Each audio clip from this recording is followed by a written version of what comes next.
Morning. It's time for the national anthem. Let's hear our national anthem.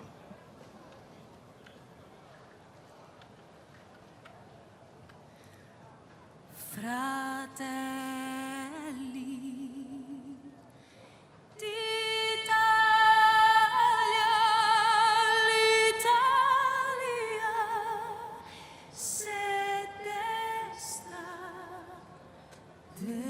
dell'elmo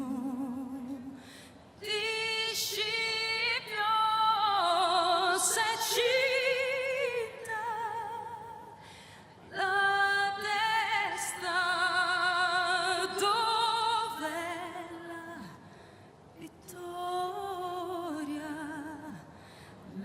le porga la chioma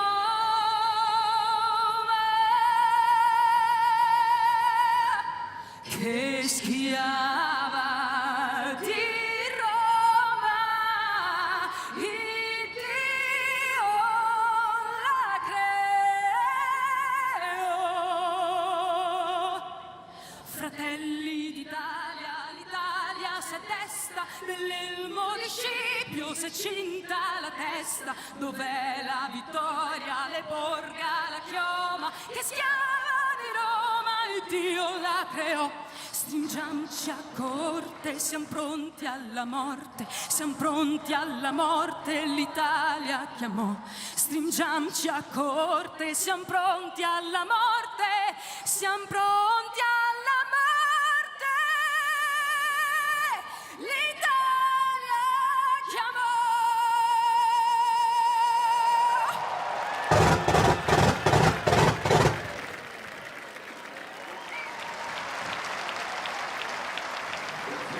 If that doesn't stir your soul, you need to see a doctor pretty quickly. Nice rendition of the national anthem of motor racing, the Italian national anthem.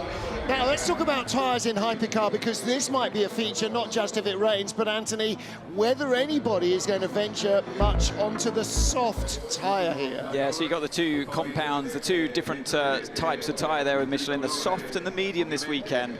Last year, they brought the two tyres, the medium and the hard. They felt that with the cooler conditions of last year's race, with the threat of rain around as well, that bringing the soft tyre could be potentially beneficial to some teams whose cars can actually work with them. But so far, I think most of the teams are struggling with them to make them run the distance. Yeah. So I'm not sure we will see them feature much in this race today. Just saw 8th place Alpine of Ferdi Habsburg. Ahead of him is the 7th place Peugeot. Paul de Resta starts the number 93 car, and he is on the inside of row 4 of the grid. Antonio, a beautiful national anthem that must give you some extra power after a fantastic pole position for this race. Yeah, you know, it's amazing atmosphere. You know, it's Easter today also in Italy, so really nice to be here in front of all our tifosi. So yeah, let's finish the job. I think we start from a good position, good car. So cross finger and hope we can be on the top of the podium after the race. Very good luck to you. Thank you very much. Yeah, stellar qualifying lap, half a second clear of Robert Kubica in a nearly identical Ferrari. It's an impressive job by Antonio Giovinazzi. And he's grown, hasn't he, into this role. I mean, a switch from Formula One to sports car racing takes time to bed in, but boy, is he a big part of their story now. 36 Alpine, 6th on the grid. It'll be Fred Macco that starts the car.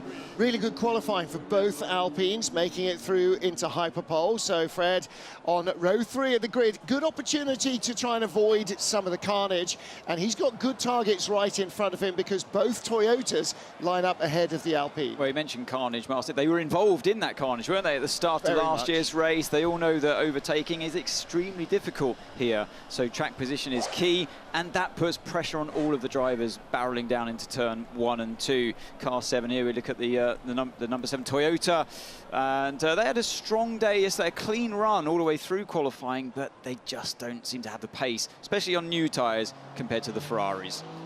And maybe qualifying isn't everything, even here. Number 8 was the better of the duo. Brendan Hartley will start that. And interestingly, on the soft tyres as well. So they're the only car in hypercar so far that I've seen with those white sidewall tyres representing the soft tyre. Interesting. Walking up the grid, I found Seb Buemi starting 4th. How does it look for the race? Are you expecting some rain? Would you like some rain? Yeah, I don't know. It looks like it may rain, yeah, towards the end of the race. So we will see. Obviously, it happened already last year. It's a tricky circuit, an old school circuit, so you've got to make sure you stay on the track. There are gravel traps everywhere. But no, starting P4, I think the Rio did a great qualifying lap, so it was more or less the maximum we could achieve yesterday. So second row, it's good. We will obviously try to make sure we have a clean race with no mistakes. Good luck and looking forward to see you race. Thank you. Interesting shot there, as we heard from Sebastian Buemi, that at least the number 8 Toyota has gone for a split on its tyres. Mediums on the hard-worked right-hand side, because this is an anti-clockwise circuit. We turn left more often than not, and softs on the less used right-hand side. We'll find out what the others are doing. BMW here, like almost everybody, predominantly went medium on both sides. This is the number 15 car, K-Mag at the wheel. And boy, he's really just dropped back into this, hasn't he? Because before his last outings in Formula One, he had been racing in endurance as well, raced at Le Mans with his dad, but he's absolutely in there swinging. Yeah, loving his time in the World Endurance Championship so far. And we look at the number 83. It's going to be Phil Hansen who starts the race in that car. And a very aggressive drive when it comes to overtaking. He's going to be putting the pressure surely on the sister car, the number 51, that will lead the way down into that first corner. So I'm excited to see what Hansen can do here. And of course, shared the car yesterday with Robert Kubica doing the hard work in qualifying that gave that team, that car crew, second place on the grid. And it's interesting, isn't it, how Hansen has grown in the championship from a teenager in LMP2 with United. Now he's the guy who is the go-to to start the Ferrari hypercar on the outside of the front row of the grid. But it will be 2 British drivers who lead the field away, because James Collado, Phil Hansen's compatriot, is on the pole position. So he will start at the front of the field, just cooling the drivers with the blowers. Will Stevens aboard the Cadillac. Yep. Number 12. That car down in 9th position on the grid. All of a sudden, the tension starts to rise, Ant. Yeah, but you know what? It was great for them to make it through into Hyperpole. Here's one car and driver that didn't make it through into Hyperpole. The new Aston Martin Valkyrie still learning their way. But yeah, it was a very competitive qualifying, and it was great to see the car 12 after that big crash that they had. 1 minute to start the first of 2 formation laps for the 6 hours of Imola. You may now start your engines.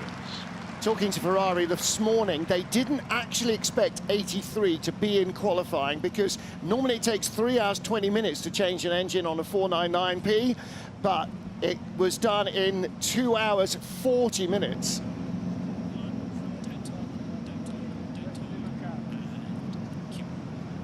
Giancarlo Minardi, one of motorsport's great team bosses, now running this Imola circuit, and he is the man who will flag the team away. 30-second board being shown on the grid, 36 cars getting ready to start the first of 2 formation laps here, round 2 of the FIA World Endurance Championship in Imola. Looked like the first of the Alpines almost jumped the gun there. Ferdy Habsburg keen to get away, but there is your man on pole position. He will lead the field. Engines are running. Green flag, start of the formation lap. Start of the first of 2 formation laps for the 6 hours of Imola. Younger fans may not know the name of Giancarlo Minardi, but his team built and constructed their own junior single-seater cars up until Formula 2, and then went into Formula 1, and the team still lives on, based partly in Faenza, partly in Milton Keynes, as Racing Bulls. And as the hypercars head away, the blue and yellow of Valentino Rossi in the 46 BMW heads our LMGT3 field. Rossi on pole, as he has been in his MotoGP 125, 250, 500 and MotoGP career, and he leads the field away. And Ferrari, just to complete the point, they were at least trying to get the car out even to run for 1 lap in qualifying, so they could at least start 18th, i.e. the back of hypercar, rather than 36th behind all the GTs. One quick, very minor correction. It'll be Ahmed Al-Hati starting the pole position, sitting BMW number 46. All 18 cars will start this race with their bronze-ranked drivers. Yep, you're right. We saw Valentino Rossi behind the car, didn't we? Not helmeted up. So it is Ahmed Al-Hati who leads the GT field away. Riding on board. Sorry, Master, you typically start with your lowest graded drive, with all due respect, because you've got a higher chance of there being safety cars or full course yellows at the start of the race. So that limits the amount of damage you can do in terms of distance to your competitors by running your, with all due respect again, your slowest driver. A reminder for everyone to stay kitted up in case there's an incident at the start of the race, and also a reminder that it's highly likely to rain, particularly in the first 30 minutes, so please stay ready. Yeah, let's make sure we always have the next set of slicks to put on the car and 2 sets of wets, please. Well, there you go. That's what you're hearing from inside the Racing Spirit Le Mans team. That is, of course, the Aston Martin racing crew looking after that car here, as they do with the Heart of Racing 27. And that's an update on what we expected in terms of weather. And a point worth making, that because we don't have preheated tyres, you don't have to have stacks of tyres in tyre ovens, so they can just be ready at the side of the garage to go on at a moment's notice. They're not allowed to be preheated, never mind they have to be preheated, like you would find in a Grand Prix. So talking tyre compounds, you see the drivers all weaving around desperately to get that temperature in. Do we think, with Toyota being one of the only teams running the soft tyres, at least on the left-hand side, do we think that they've been, like they were last year, pretty astute in their weather reading, their weather forecast reading? Because that's what won them the race here last year, don't forget. Well, now, are they expecting the rain, like we just heard from that radio message, and that's why they've gone for the best tyre combo possible to see them through? On the right, Pecco Bagnaia, MotoGP World Champion. Gianni Morbidelli in the background there as well with Valentino. Lots of the VR46 riders. And in the Ferrari, of course, a garage there watching as they lead the field around. And you're absolutely right. It was the response to the changing conditions that allowed Toyota really to gain supremacy. They jumped straight onto the wet tyre when it rained. Ferrari didn't believe it was going to rain as hard as the forecast suggested, and they tried to brave it out on slicks, which ended up being the wrong call, and then tried to come in late, and that ended up being an even wronger call. So yeah, maybe Toyota just looking at the track temperature as well and going, if it doesn't rain, we can still make the unused or unladen side of the car survive a double stint on these softs. But the cars react differently on the different tyres. You know, Toyota saying to Ferrari, I can't believe you got so much out of the medium tyre, and Ferrari saying to Toyota, I can't believe you can make the soft tyre last so long. Well, we've seen this all along, haven't we, with Toyota, that they do seem to have a car that's pretty gentle on their tyres, and that bodes well for running the soft tyre. I think if any team can make that compound work, that construction work, it would be them. But they're not alone. There are a few other cars out there as well that do join them with having the odd soft tyre here or there. Remember, in WEC, you can mix and match. You can put whatever side of the car you want to put on. You can put a soft on the left front, for example, and the rest mediums, or vice versa. So it opens up a few more strategic benefits for the teams there. And this is not a spec formula. All the cars are different, the engines are different, the chassis are different, the aero is different, and that means they use their tyres differently. And some of them will be better on some tracks than others. And all of that makes it hard to predict what's going to happen. So, safety car will head off. Pedro Cruzeiro driving the safety car as usual, and he will beetle off towards the pit lane. And then James Collado will control the field. They will form up into side-by-side formation. There you can see Phil Hansen in the yellow car. And the MotoGP riders watching the action. Franco Morbidelli, I said Gianni Morbidelli, wrong Morbidelli. Pecco Bagnaia, the world champion, watching. And is this Collado putting the hammer down? Hansen gets alongside him. Out to the two Rogers. That's where you expect the throttle to be floored. No passing before the line. We are ready to go racing in Imola.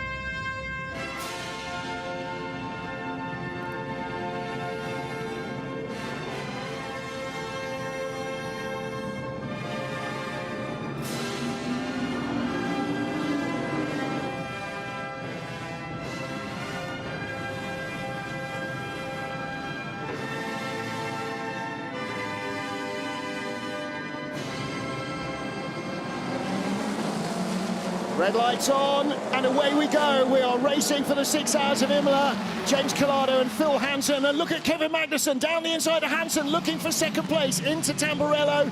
Can't quite make it through. The two Toyotas side by side. Through comes the Peugeot. The Peugeot staying in front of the Alpine. The second Alpine trying to make up ground as well. That's the 35 car of Ferdy Habsburgen in LMGT3. It is the 46 BMW of Ahmed El-Hadi who makes it through. I missed my guess. All of the hypercars have made it through turns 1, 2 and 3 without drama. Nobody's been through the gravel, and they're already climbing the hill out of Tosa as we ride on board with Julian Andlauer towards the tail of the field. Yeah, 3 cars already passed by the number 50 Ferrari starting from the back of the grid, but all sorts of rumbles going on in the middle pack. Yeah, like Duvel getting stuck in there with the BMW around Piratella, just sticking to the inside. But we saw one car just touch the gravel, didn't we, on the exit of the Villeneuve chicane, one of the Alpines. I believe it was Fred Makawiki, but he got away with it. Nick Nielsen starting the 50 Ferrari at the tail of the hypercar field. He's already jumped both Astons and the 99 Proton competition for our Porsche. We ride on board with Mike Conway right in front of us, the tail of Kevin Magnussen. Conway with Brendan Hartley in the second black Toyota, and then Paul di Resta in the better of the 2 Peugeots. And you see the Ferrari there, number 50.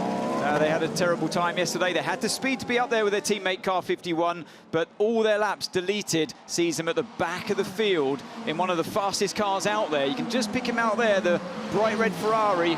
Watch out for their progress in this long race today. Mike Conway trying to give himself a little bit of clear air behind Kevin Magnussen down to Tamburello as we ride on board with the 87 Lexus Petru Ambrescu, and that car currently in 3rd place in LMGT3, but under pressure from the first form Porsche is the other Lexus, and that's Arnaud Robin, the red and black car. He's got the inside line, but the Porsche nearly gets around the outside. He holds on. Yeah, that Lexus has got its air intake full of grass. It's been off the circuit.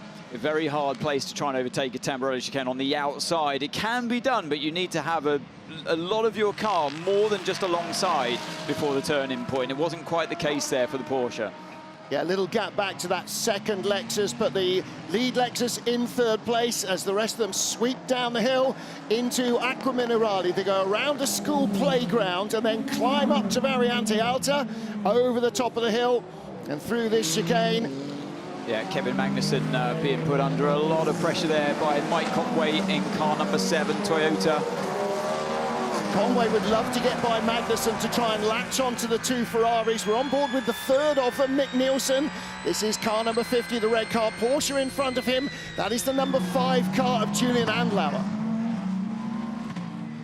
And there's the second Lexus, under real pressure from the Mustang behind. The Ford Mustang driven by Stefano Gattuso. 2 Italian drivers in that field. That's the first Lexus, that because that Mustang is doing very well indeed. Yep. Battle of V8s.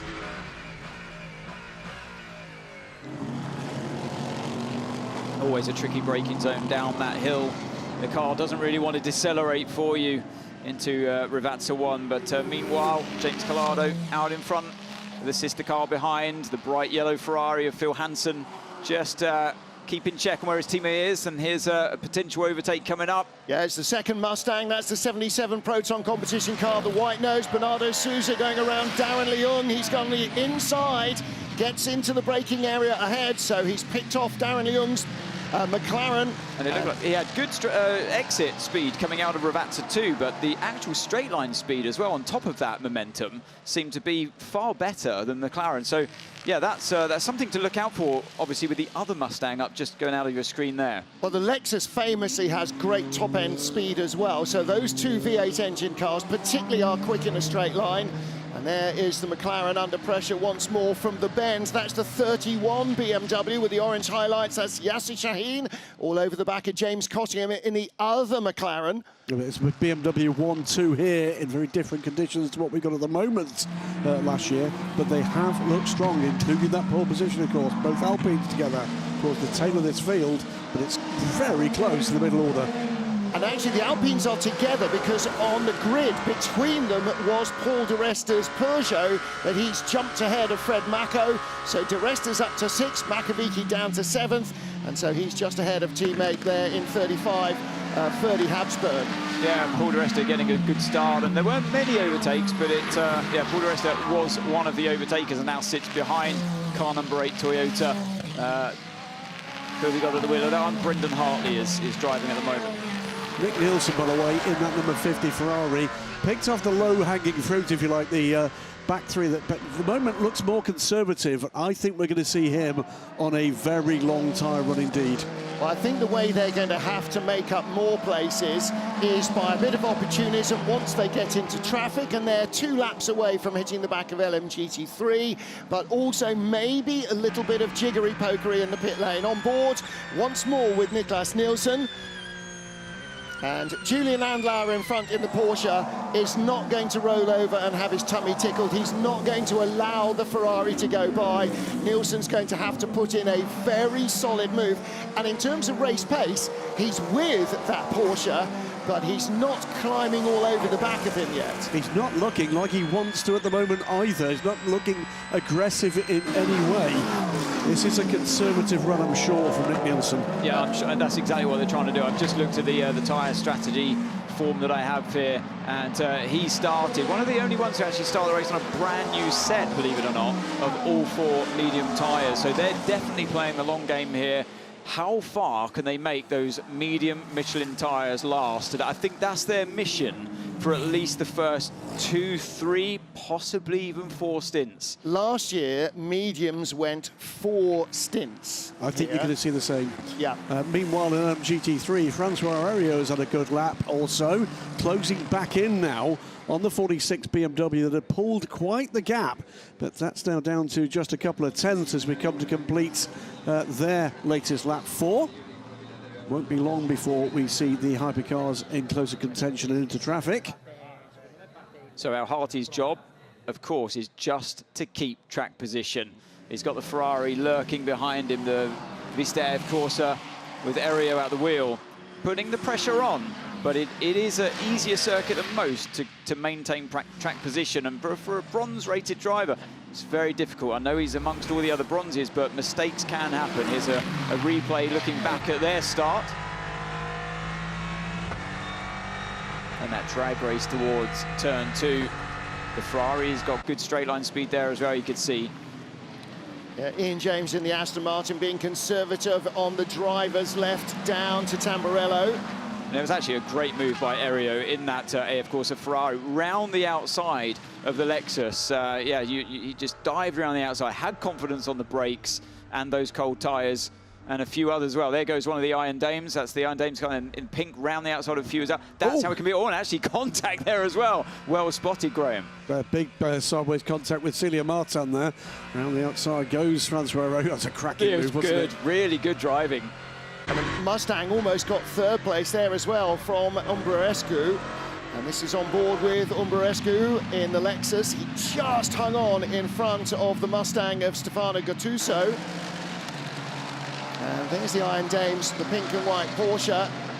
Had a little nudge just ahead of Ben Keating. That's Racing Spirit Lemon on the left-hand side with the bright green nose on the Mustang. Oh, someone's been off there. Look how dusty it is, how hazy it's. And there's the Corvette just touching the gravel as well. So someone's had a bit more of a rough ride on the exit of the Villeneuve chicane. That was early lap, so I think that was where the hypercars had left the dust. Down the inside of the McLaren comes the 33 car of Ben Keating, so he's gone by James Cottingham as well. So Ben Keating started 13th in Qatar, ended up 1st, and is progressing up the order. Ian James losing another spot. No, he's not. Oh, did that change at the line, but that's Arnold Robin in the Lexus that's gone by the Heart of Racing Aston Martin. And Ben Keating with happy birthday Kathleen on the door for his wife's birthday yesterday. He did say he wanted to change it to an Easter message, but that is defined as a religious expression, which is not allowed. So still a belated happy birthday to Mrs. K. Looks like the McLarens here a little bit under pressure for what I'm seeing so far in LMGT3 there.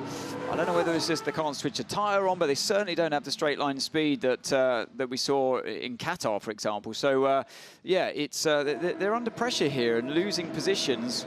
Ben Keating down the inside last lap on one of them into Regatta 1, for example. So interesting to see that difference of performance compared to yesterday in qualifying.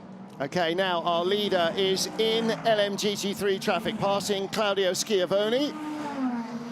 Let's hear from the Toyota team.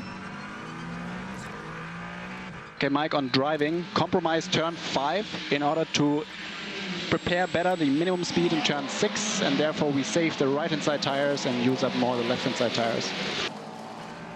Yeah, so already talking tyre strategy, and it's a way to try and preserve your tyres. And that's the corner, by the way, turn 6. That's the right-hander of the Villeneuve chicane where we saw some cars just kiss the gravel. Well, so we saw on the tyre graphic, sorry, that it's not just the Toyotas that have got soft lefts. The two caddies have also got softs on the left-hand side. Now, because it's anti-clockwise, you're basically going around left, left, left, left, left much more often than you turn right. So it's the right-hand side tyre that is the hard work, which is not most common. So the left-hand side does less work, and they've gone for soft as well. So there you go, Will Stevens, car number 12, softs on the left and front and rear, and softs on the left of Earl Bamber, front and rear. So they and the Toyotas clearly feel that they can make it last, or that they won't have to because the rain will come, but somewhere in that mix. Now we've got hypercars in the GT3 traffic coming through that second gaggle. Yeah, this is where the fun and games can often start, because having experience of this circuit in well, back then it was an LMP1 car with amongst the GT3 cars, is so tough. Your eyes are everywhere on both sides, for the slower cars getting lapped and the faster cars trying to make their way through efficiently. You can lose an awful lot of time and even end up damaging your bodywork if you get your judgment wrong. And the opportunity is perhaps more with the GT cars, that a hypercar coming by and pushing a rival offline or denying them the line can often open up an opportunity in GT for you to make a pass. So the hypercar drivers are definitely trying to take advantage of traffic, but so are the GT drivers. Yeah, it works both ways. Yeah. It really does work. I mean, both can be winners and losers from being overtaken or not overtaking efficiently well, and just being in a place where you don't have momentum on your side. And that's what the hypercar drivers are looking for right now. Impressively, obviously the Easter egg there by the camera position was destroyed in that instant qualifying, in a free practice rather, yesterday.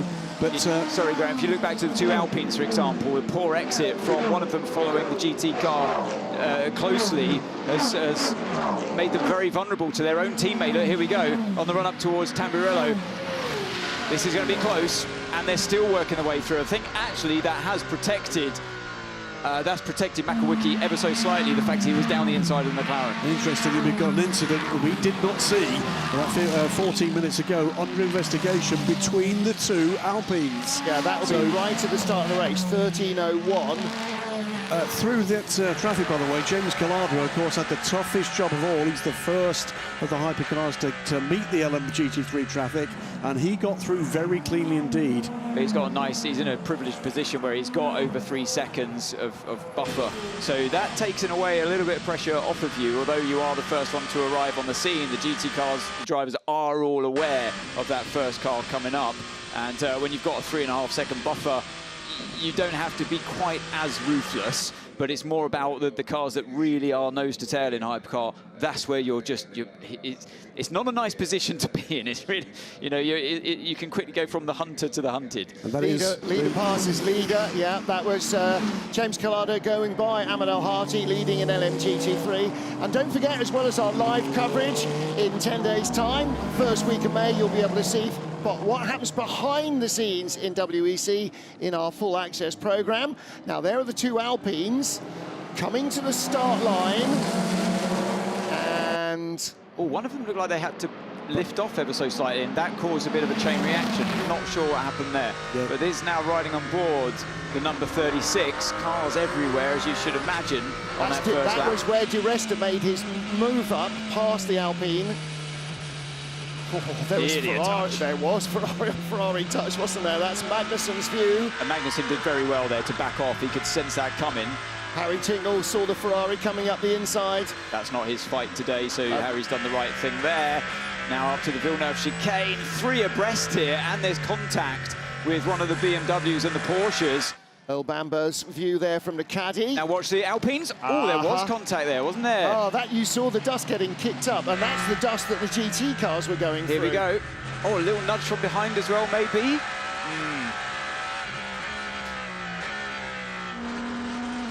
It is always tense, because you know this is one of your only chances, and that's the contact I saw sandwiched between two cars there. Yeah, one Porsche, his own teammate as well, the two Penske cars coming together at the top of the picture. Yeah, you know that this is your best chance to try and make some places, so that's why we see drivers taking huge risks, and a bit of contact is inevitable, I must say, around this track. Look at this now, Conway really mounting, piling on the pressure to Kevin Magnussen. I'm sure Magnussen can take it, but at this stage of the race, at least, the Toyota looks like the far superior car.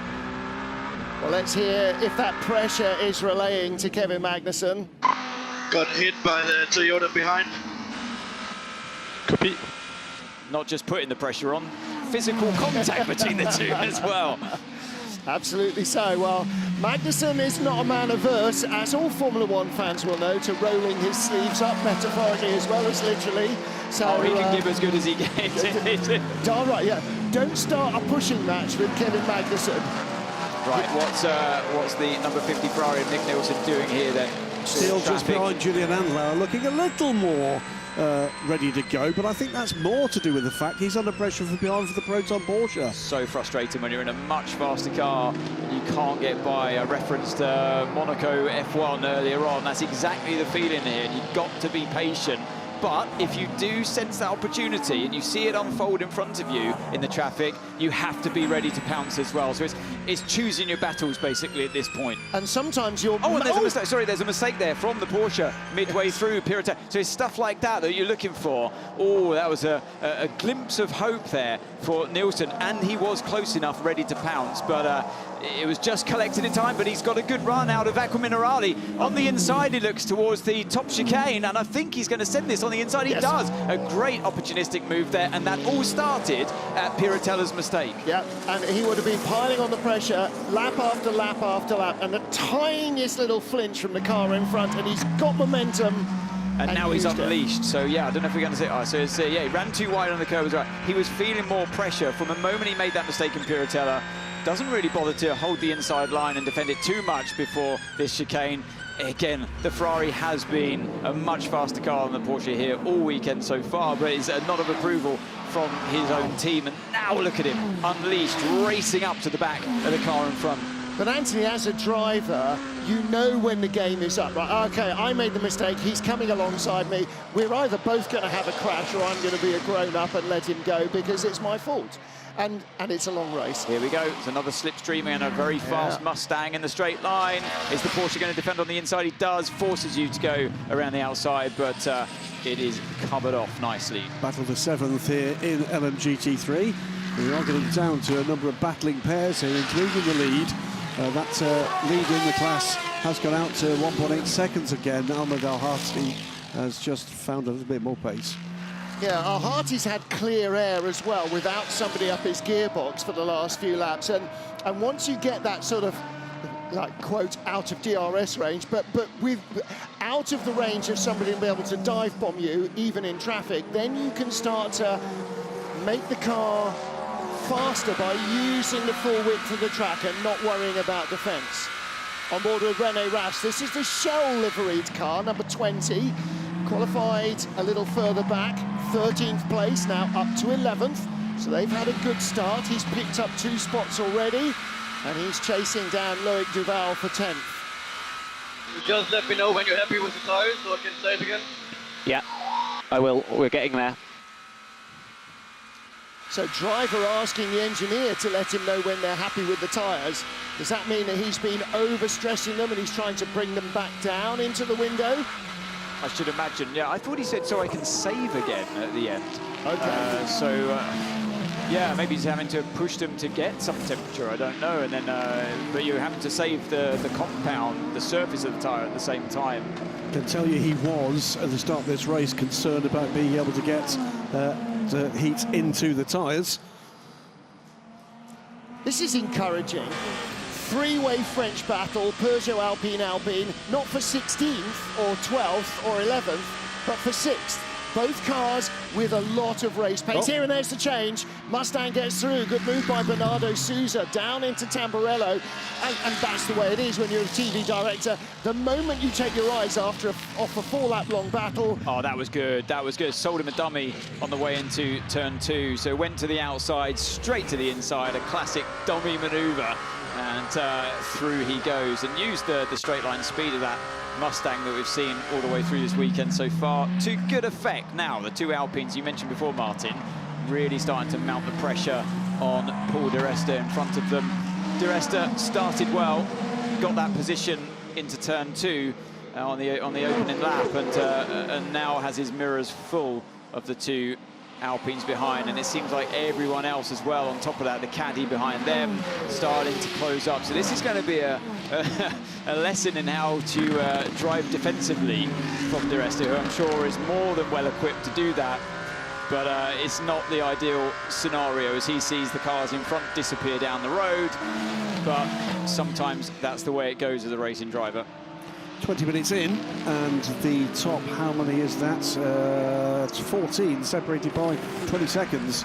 I remember with the Peugeot yesterday as well, the only reason they got through into Hyperpole, into that top 10, is because the car we're riding on board with now, who was comfortably through, challenging for pole position in Hyperpole, in the qualifying round before Hyperpole, knocked out because of track limit, too many track limits violations with Antonio Fuoco at the wheel. So that's why the Ferrari's in this position now, and Paul Di Resta's in the position he is. As you can see the pictures here, after passing Julian Andlauer, he's then raced up to the rear of Ilbamba in the number 38 Cadillac for 13th place, and unsurprisingly fastest lap of his race for Nick Nielsen came as he was released from the challenge of the Porsche behind now. Slightly disappointed to see Cadillac down in 9th and 13th. In free practice, they looked like they had a lot more pace. It was sort of them and the Ferraris and one of the BMWs that looked like they were at the top of the pile, but that didn't work out in qualifying. Maybe they've got a bit of a longer-term pace. I think it's that. I think you're looking at a number of teams here that realise on pure pace they can't take the battle here to the Ferraris. They're trying something different. And actually, for looking at the car 50, who I believe is the race today, like all eyes are on them the whole way through. How many positions can they get in terms for the championship? But ironically, it's the Peugeot of Paul Di Resta, the one that capitalised on the fact that 50 didn't get through to Hyperpole, now could serve them a favour in return, because look at this chain of cars. It's bottling them up. It means there's more positions to take if they can gain the time by not changing tyres on pit lane. Spot on. Double yellows at turn 10. That's here, just on the exit of Piratella. That's turn 9. It looks all clear to me. Double yellows have been removed. It's just flashed up on our screen. Maybe one of the GT cars had a little moment there. McLaren under pressure still, and this is James Costingham still, isn't it, with, no, Darren Leung, in fact, with the Yasser Shaheen behind him.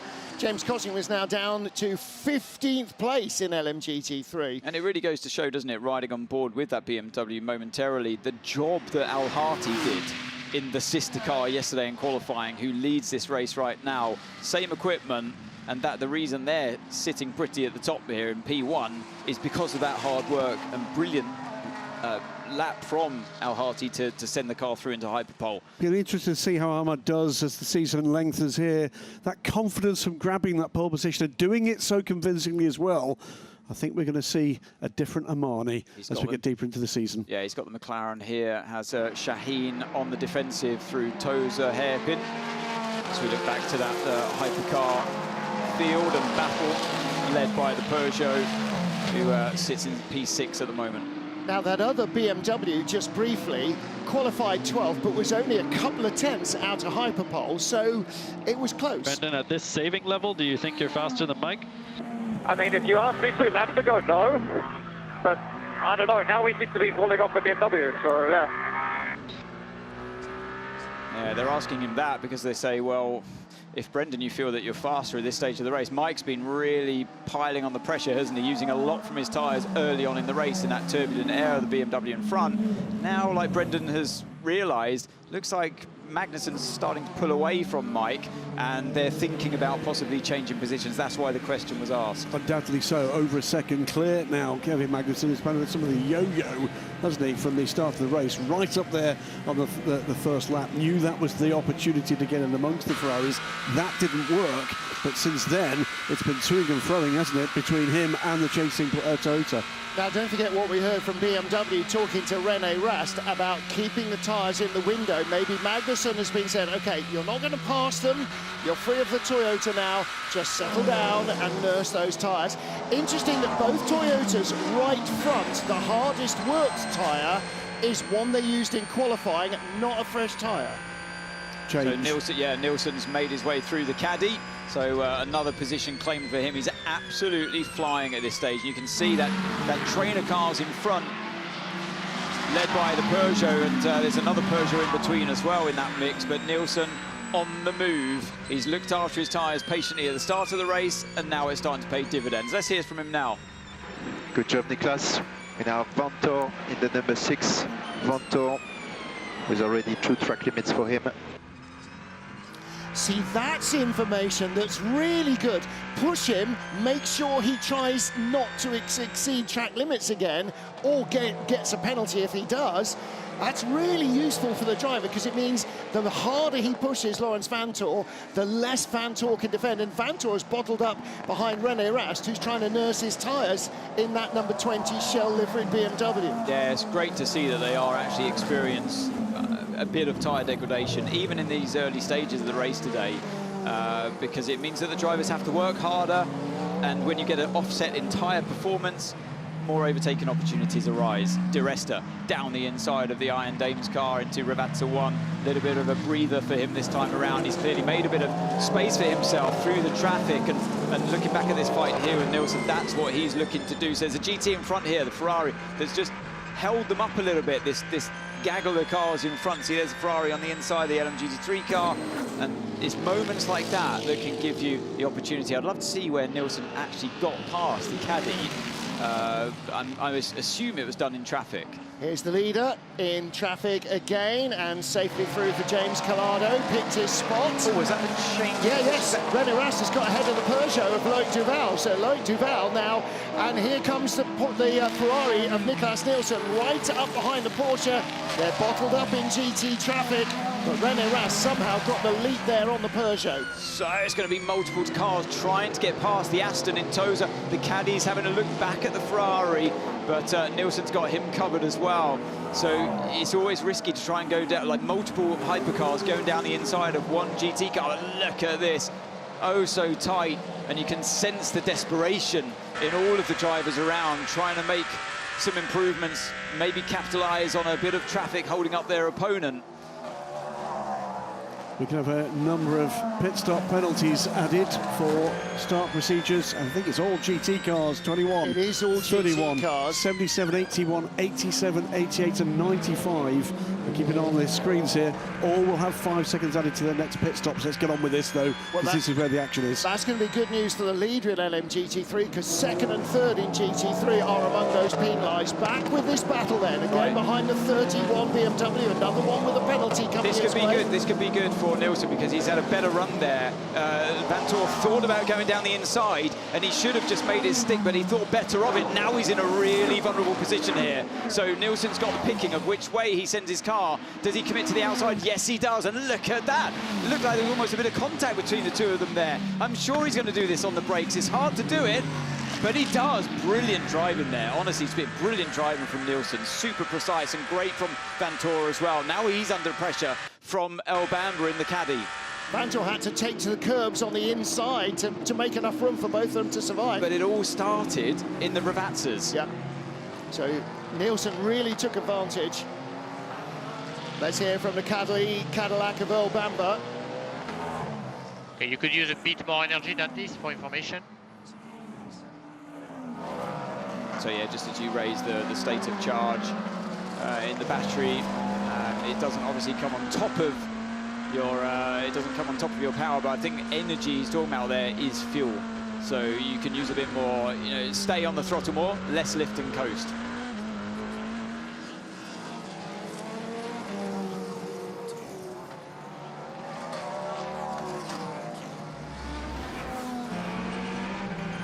riding on board with the Ferrari. Going by the Aston Martin, you can see Nicholas Nielsen in the top inset picture through the windscreen on the right and below, and then looking back at the Aston. Yeah, that was the start of the race, wasn't it? And working his way through the Aston, and then the Porsche. It's a bit of a story of Nick Nielsen's day so far, and yeah, some brilliant driving through the inside. And that's how we got the caddy just straight under the brakes into Tosa, and so he's gaining confidence. Therefore, he knew what that car was capable of when he came up to that fight. There is this consideration of a switch of positions still underway. Not yet. No, it's not yet. Conway still leads Brendan Hartley. Are they going to, though? Let's wait and see. But it looks like Conway's keeping that distance to his teammate at the moment. He's pulled over and Hartley's gone through. So it was being queued up. They just had to clear the GT traffic. Well, the gap... See, as soon as you say something out, they'll immediately counteract you. The gap from Kevin Magnussen up to almost 5 seconds now, so they'll be in a hurry to try to close that back. Yeah, they do need to. Trying to get by Amadel Harty now. Mike Conway loses a bit more ground there to Brendan Hartley, but the deal is very simple. Toyota want one of their cars to win the race, and both teams will be working towards that. Great shot at the rear of the number 88 Mustang. Both the Mustangs in the top 7 at this stage on GT3. Fantastic stuff from them. But meantime, as we watch the leapfrogging action for the number 50 Ferrari, let's go down and hear with Bruce in the pits and Miguel Molina. Miguel, yesterday the qualifying was a little bit tough on you and you had to start at the back. Now we're seeing Nicholas Nielsen making the difference and already creeping up places. Yeah, Nicholas doing a fantastic job. He's doing smart movements. That is what we need, and slowly trying to recover the position that we lost yesterday. But anyway, it's still a long race to go. So far so good, and we will try to think also in the championship, so we will see where we are at the end. On the strategy side, are you going to keep those tires a little bit longer and push it? This I keep it for me. Thank you so much. Thank you. Like he said to me this morning, I could tell you, but then I'm going to have to kill you. So you can follow the emotion behind the scenes of the roller coaster so far that it's been for the AF Corsa Ferrari team in our full access programs. The next one from Imola will be out on the 4th or 5th of May. The one from Qatar is already up online on our YouTube channel, and more than 350,000 views already, and over 2.7 million views of the full access programs for last season. Who's in the dust? It's a Corvette. Oh, it is a Corvette. It's 33. Keating. All of that hard work undone, and Ben Keating dropping to the tail of the field. And was there contact with Celia Martin? There was indeed. So it wasn't just through the gravel, a spin through the gravel as a result of that contact. Always hard to see that car down the inside, but yeah, it was a little bit late, but she should have been seen as well, and there was zero room given. But yeah, one of those unfortunate moments in the Tamburello chicane. And just going through behind. I think the move was on.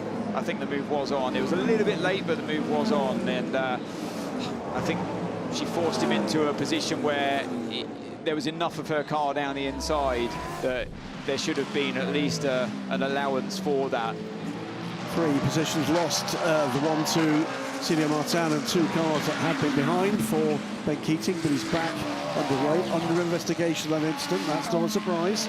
So the stewards will look at that. They've got 2 driver advisors as well. Yannick Dalmas, who's one of our safety car drivers, multiple Le Mans winner, who will be, in fact, the Grand Marshal for Le Mans at this year's 24 Hours, and joined by Peter Dumbrek, another man with lots of racing experience, who will be on the driver advisor panel for the stewards. So they will look at the video, they'll look at the throttle traces, the braking positions, compare it to previous laps. We're going to go to a full course yellow in about 20 seconds. I'm guessing that is going to be for a clear up down at the incident site. Full course yellow in less than 15 seconds. Full course yellow in 10, 9, 8, 7, 6, 5, 4, 3, 2, 1. Full course yellow, full course yellow. Now, worth pointing out as we go under full course yellow that everybody is doing the same speed here. 80 kilometres an hour, or 79.999, because they're being cautious. But Bruce was just pointing out, looking at the timing screens, the fastest two cars on track in hypercar at the moment are the two Toyotas. So let's have that BOP conversation with Sebastian Buemi again, shall we? This looks like risky stuff, surely. People, that was a bit close. That was a very little close. Normally, there'll be a message to stay to the right-hand side when track workers are on the left-hand side of the track, but they're trying to clear that gravel trap. Usually you want to put a safety car out at this point, because then at least the marshals who are desperately trying to sweep out, it gives them a chance of a more distance. You bunch all the cars up under the safety car, and then you've got a clear enough space to work on it. We see take another look back at that. That's a difficult one. I'll be intrigued to see how the stewards, what their decision is on that. I've been on both sides of that situation myself, and it's easy to feel sorry for either one. Yeah, I wouldn't like to be in their seat at this point, but the end result was Keating getting spun around and lots of gravel on the circuit, which now has to be cleaned up. But this will be tough to do under full course yellow conditions alone, because as far as I can see on the track map, the cars are just almost equidistantly spread around, so they've got no room to work. Yep. Well, you can see the scope and scale of the trouble just from that super slow-mo of Ben spinning out. They're waiting for whatever space they can get, quite rightly, and then getting to work with the brooms. So we are 36.5 minutes into this motor race. First intervention of any sort has come as a result of that incident between Celia Martin and Ben Keating. That's sort of under investigation, but full course yellow for the clean-up at that point. On board now with Celia Martin. Comes to this race, by the way, on the back of a win in the opening race of the European Le Mans Series. Interesting bit about that shot is that she was behind Derek de Boer, so he got ahead of both the Porsche and the Corvette during that moment. Seb decided to switch position, and at the moment Ben is the quickest car on the previous lap, so that's a good choice. What is it for? Do you want to catch the car and try to make up positions already? Yeah, I mean, the objective is always to have the quickest car ahead. It's always hard to say right now who's the quickest between the two, but we just swap just to see. Obviously, the degradation of the tire will soon start, and hopefully we can catch the BMW, the Ferraris. They really look like they are in a different category today, but it's a long race, you know. Weather might change, so we'll keep pushing and see what happens. Okay, thank you very much. That's it. But one bit of an update, by the way, is we are beyond the first half hour. We heard from the Aston Martin racing crew, the Racing Spirit Le Mans, they expected potentially rain in the first half hour. That's not come yet. You had to say that, didn't you? Yeah. Yeah. Poor marshals got enough on their plate without Graham wishing the weather gods on top of them. So well done. Again, a lot of these marshals come from the Lions Club of Bologna. We are in Bolognese, the region around Bologna. And some very, very experienced marshals at this track. If you are interested in being closer to motorsport than sitting watching on your TV, you can do a lot worse than join your local marshals club and volunteer to help out at races. You're doing good. All the gaps are constant. The only job we need to improve is the consumption. Yeah, it's not calibrated. It's less on my dash than what you see, so I'm 2, 3 lower. That's understood. The very last lap you just did was okay. This is your reference. There was no margin on this lap, so we must stick to this consumption you just did. Yeah, it's part of the, in a way, a nice problem to have. But when you're leading the race comfortably and you can use as much fuel as you want, you can very easily end up using too much. We're under green flag conditions once again. They're all unleashed. I think what we saw coming into that full course yellow, by the way, and it's going to be interesting to see what the gap is as they get back up to full speed. I think Phil Hansen has closed back in on James Gallardo. He had, I think it was, he had a bit of an ebb and flow in the traffic, but yeah, now down to 1.5 seconds. It was back up to 3 at one point, and the last time, early on in the race, it was up around 3, I remember mentioning that. But yeah, let's see if Hansen can continue to chip away at it. There's no reason at all why he can't. When did the lead change in LMGT3? We're now seeing 21 Francois Heriot ahead of Ahmed Al-Hati. As they went back to green, by the look of things, with green flags being waved behind them. Yep. I think that's just, he's jumped in for the lead as we went back to green flag running. Don't forget that 21 and 87 rather, have got 5-second penalties to be added to their first pit stop. So that will reverse that position, even if Ahmed Al-Hati doesn't. But that's some excellent response. Francois Heriot was in very good form this morning, actually, sitting signing autographs during the pit walk in the autograph session, and he clearly is still in very good form. Change of lead for the first time in LMGT3. Well, Lexus currently running 3rd and 4th. Let's join them. Clemens, yesterday we saw you fighting for pole position, and there's a great fight happening right now in GTs. The two cars are running very well, 3rd and 4th. How is it going for the race, for the end result? What are your aims? Of course, we want to finish on the podium, and so far it looks quite good. Pedro is doing consistent lap times. Maybe not the fastest, but he's keep running his stint, always the same lap time, so I'm quite confident that we are quite good on the tire management. I think we saw on the BMW they started to drop already, so yeah, I'm quite confident we finish on podium. Excellent, thank you so much. Thank you. So further investigations underway, and 3 cars in the inbox at the moment. Number 88 Mustang, Stefano Gattuso, Ferdy Habsburg in the number 35 Alpine, and Will Stevens in the 12 Cadillac. And sense that Ferdy is just getting a bit frustrated out there. Without a doubt, keep an eye on body language of that number 35 Alpine. Yeah, he's one of the more feisty drivers at the best of times, isn't he, Ferdinand Habsburg? Lovely. He doesn't need to be smashed off the track by his teammate now sitting behind him to fire him up. And car 5, by the way, the Julian Andlauer Porsche now given 5 seconds added to the next pit stop for start procedures. That's the first of the hypercars to get a penalty. That start procedure is not running through the grid boxes, right. and we saw a couple of cars fanning out. You have to run through the grid boxes on the grid up to the start line, so that's what all of those starting procedure penalties... Oh, dear me. Could almost be Gerhard Berger in a Ferrari, couldn't it? Hang on.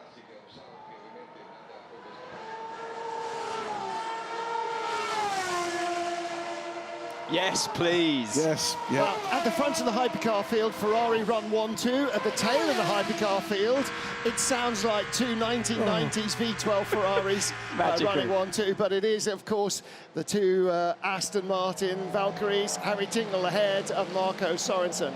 So back with car number 50, Niklas Nielsen, still in 12th place, still badgering Loic Duval, and right behind him, still with the white nose, Lawrence Vantor in that number 6 Porsche. It is going to be a drive-through penalty for Celia Martin in the number 85 Iron Dames car.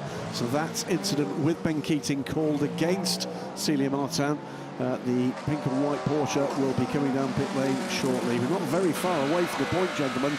We're going to start to see cars on pit lane.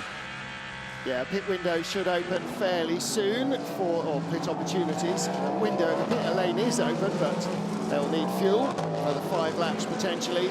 And I did fear for Celia Martin there. She was coming alongside Ben Keating. She was not alongside Ben Keating. Martin, here we go. This is another move, potential position gain for Nick Nielsen. You go to the outside again.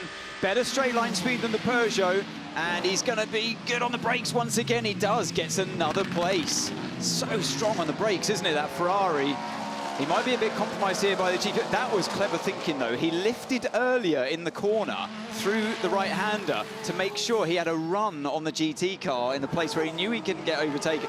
Very smart thinking there. Look behind as well, though. Still behind the Peugeot, both the Porsche and the Cadillac, looking to see whether or not they could do the same. Tellingly, they could not. No further action for the Alpine on Alpine contact in turn 2 on lap 1. Calm, that's good fairly news for the calm. team. Yeah, no, very good. And they are still in the top 10. The Peugeot in 6th, the Alpines are in 7th and 8th as we ride with Earl Bamber. He's further back, 38 in 14th place. And don't forget, 18 hypercars. We still only give points to the top 10 in each of the classes. So bouncing over the curbs goes number 12, Will Stevens, the first of the gold Cadillacs. And now Will Stevens with René Rast and Niklas Nielsen behind. And we're with Lawrence Vantor chasing the second of the Peugeots. That's Loic Duval. Look how fast Nielsen is. He's just, as soon as he's displaced a car, he's right back onto the tail of the next car in front. The BMW might be a bit more of a challenge for him in straight line speed terms, but it's that braking capability that we see time and time again so far from the Ferrari into turn 2 as we see the Iron Dames LMGT3 car down pit lane. It's a long pit lane here, so this is quite a punishment. To give you an idea, the additional time, if you don't serve one in the race and it has to be added, is 45 seconds. In the traffic now through the Villeneuve chicane they go. BMW in front of Nielsen as we ride back on board. Let's hear from Rast. What's the strategy with the Ferrari behind? We believe they are pushing. We shouldn't lose too much time defending. Interesting. Well, they believe they're pushing.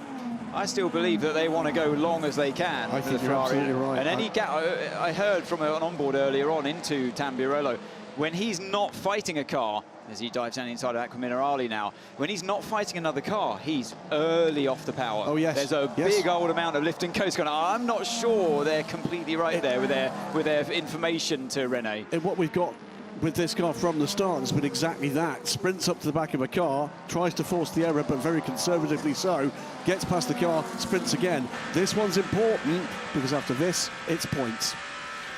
Yeah, that's a very valid point. René Rast in 10th place, the last of the point-scoring cars currently. Again with Earl Bamber back down in the 38 car in 14th place. Drive-through for the 88 Mustang, the 35 Alpine. Here we go, Martin. Here we go, Martin. He's right up behind the BMWs now. Can you repeat the same move? How good are you on the brake? There's GT cars well in the way, and he's going to have to yield this time, surely, because of the GT cars. Yeah, that scuppered his plans there. Right, drive-through penalties, 88 Mustang, 35 Alpine ahead of this battle, and 12 Cadillac ahead of this battle. So he's already going to make up 2 places because 2 cars in the top 10 have a drive-through penalty. Watch this then. So you're looking to go to the outside, or the inside of this corner, gives you the outside for the first corner, but he has to yield because of that move there, because of the Corvette on the inside, and then he's completely low. Oh, I don't go to the inside of the GT. No. So it's smart thinking once again, knowing, like I said, choosing your battles. That wasn't the right one to get involved in. Got to survive first. Change of place. That is number 6 ahead of 94. So Lawrence Vantor, dive bombs, Loic Duval, and through comes the Cadillac round the outside. Old Bamber, the gold 38 car at Aqua Minerale. He's going to go in the gravel there. There was no chance. Schandlauer as well. Oh, and Bamber very slow. Andlauer on the grass in the white-nosed Porsche. And Bamber almost got passed by the 99 Porsche with the green highlights. It's all gone on there. Very hard move to try and pull off around the outside of Aqua Minerale, but there was contact. He was shoved off the racetrack, basically, and I'm sure the stewards will be looking at that one as the Peugeot dived in as late as he possibly dare. He stayed on the circuit, but unfortunately for him, it wasn't the case for the 38 cars. This one, it looked like on board with the Peugeot. Oh, it just wasn't even on the curb on the inside of turn 12, and then had his yeah. So it's this moment here where just feel like wasn't quite on the racing line was the 94 Peugeot there, and that's what it. There's nothing that Bamber could do once he got to the apex of turn 12. And then you're bouncing all over the curbs and off the track. So a daring move to try and pull off. Definitely wasn't given the room on the exit of 12. Also got a grandstand view from that view there of Julien Andlauer looking to try to take advantage, but fully off the track to the right-hand side in trying to get by that Peugeot. Yeah, world's most expensive lawnmower came into action. Duval had both of his elbows out. Let's hear from Earl Bamber. Is he happy? Ask for a penalty. Should be drive through for the Peugeot, drive through. Copy that, copy that. Well, one thing we learned from Qatar about Loic Duval in that Peugeot is he does not give away track position. You have to batter it out of him almost, and he was very, very determined not to allow Bamba to drive around the outside of him in Acqua Minerale. Yeah, and in effect, oh, look, you've got a lead change coming up here. Potentially, but not this time. Al Harty has to settle for second. Third place car behind, overall, behind this pair. He's got a great run now, as Al Harty on the exit of Tamburello. What about Magnussen and Brendan Hartley? Yes, suddenly the 8 car was right there. It was 5 seconds, the gap, when they switched positions, and that's gone right down. They've made the right call at this stage of the race. And they are lapping 0.3 of a second quicker than the race lead of the 2 Toyotas. And you do know when you're in the hypercars, you're fully aware of who's in the lead of the race in this situation as well, because you've already been through that traffic multiple times. So you're, it's these guys, okay, they're fighting for the lead, and you know to have a little bit more respect when they're fighting each other, as well as the Mike Conway's Toyota just not quite knowing which way to go. Such a hard track to thread the eye of the needle. And that's why we heard in free practice the engineers clearly telling drivers. It's clear. That's a great shot. It is clear for me. Unfortunately, I think for Duval, he's going to have a penalty coming his way. I think that's a much clearer incident from how I see it compared to the LMGT3s in Tamburello earlier on. So yeah, it was.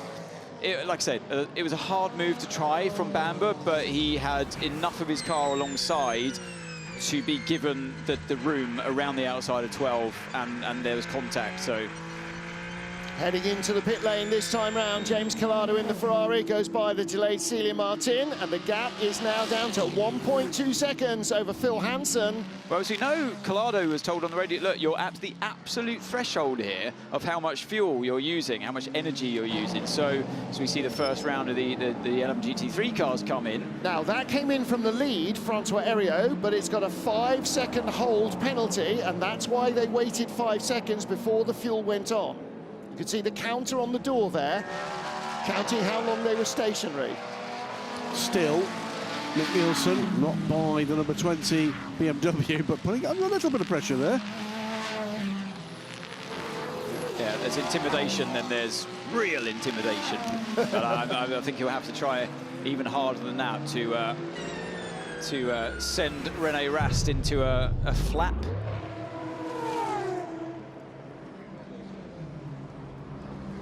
Great stuff. I do feel like it's inevitable, though. It's just a matter of time until he does eventually find his way by. But and it was close, wasn't it, before? It was only because of that GT3 battle before the first couple of corners where he had to back out of it. I love this shot when you follow the GT car or any car down that pit lane. Brilliant stuff. Our RF cameraman has been kept really fit here, isn't he? That's some speed. Very tall as well. Well, the first car, never get a shot like that. First car to pit was Proton Competition 77 Mustang. Bernardo Souza's already back out on track. Yasser Shaheen, Francois Heriot, who are watching now, Ryan Hardwick in the Manthey first form car, Tan van Rompuy, Christian Reed, and Celia Martin also in the pit lane, as is Claudia Schiavone.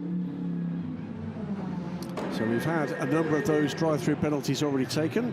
Double stacking here from the Iron Links Mercedes. Not seen much of them so far in this race, running towards the back of the pack as the team get used to their new steeds. Still this battle going on for what is now 9th position, 8th position in fact. So that means that both drivers have been saving fuel. And you look at the energy usage graphics there. So number 93 Peugeot's saving as well. It's 8th position, by the way, because Will Stevens has taken that drive-through. Yep, and the other car that had the drive-through has not. Yeah, that's Lawrence Vantor, number 6. Leader is in, Ahmed Al Harty. And they should be able to get this car turned around and take the lead. Well, don't forget, or retain the lead. 21 has that 5-second penalty, or has served it, and 78, the Lexus, 87, the Lexus of Petru Umbrarescu, who was in 3rd.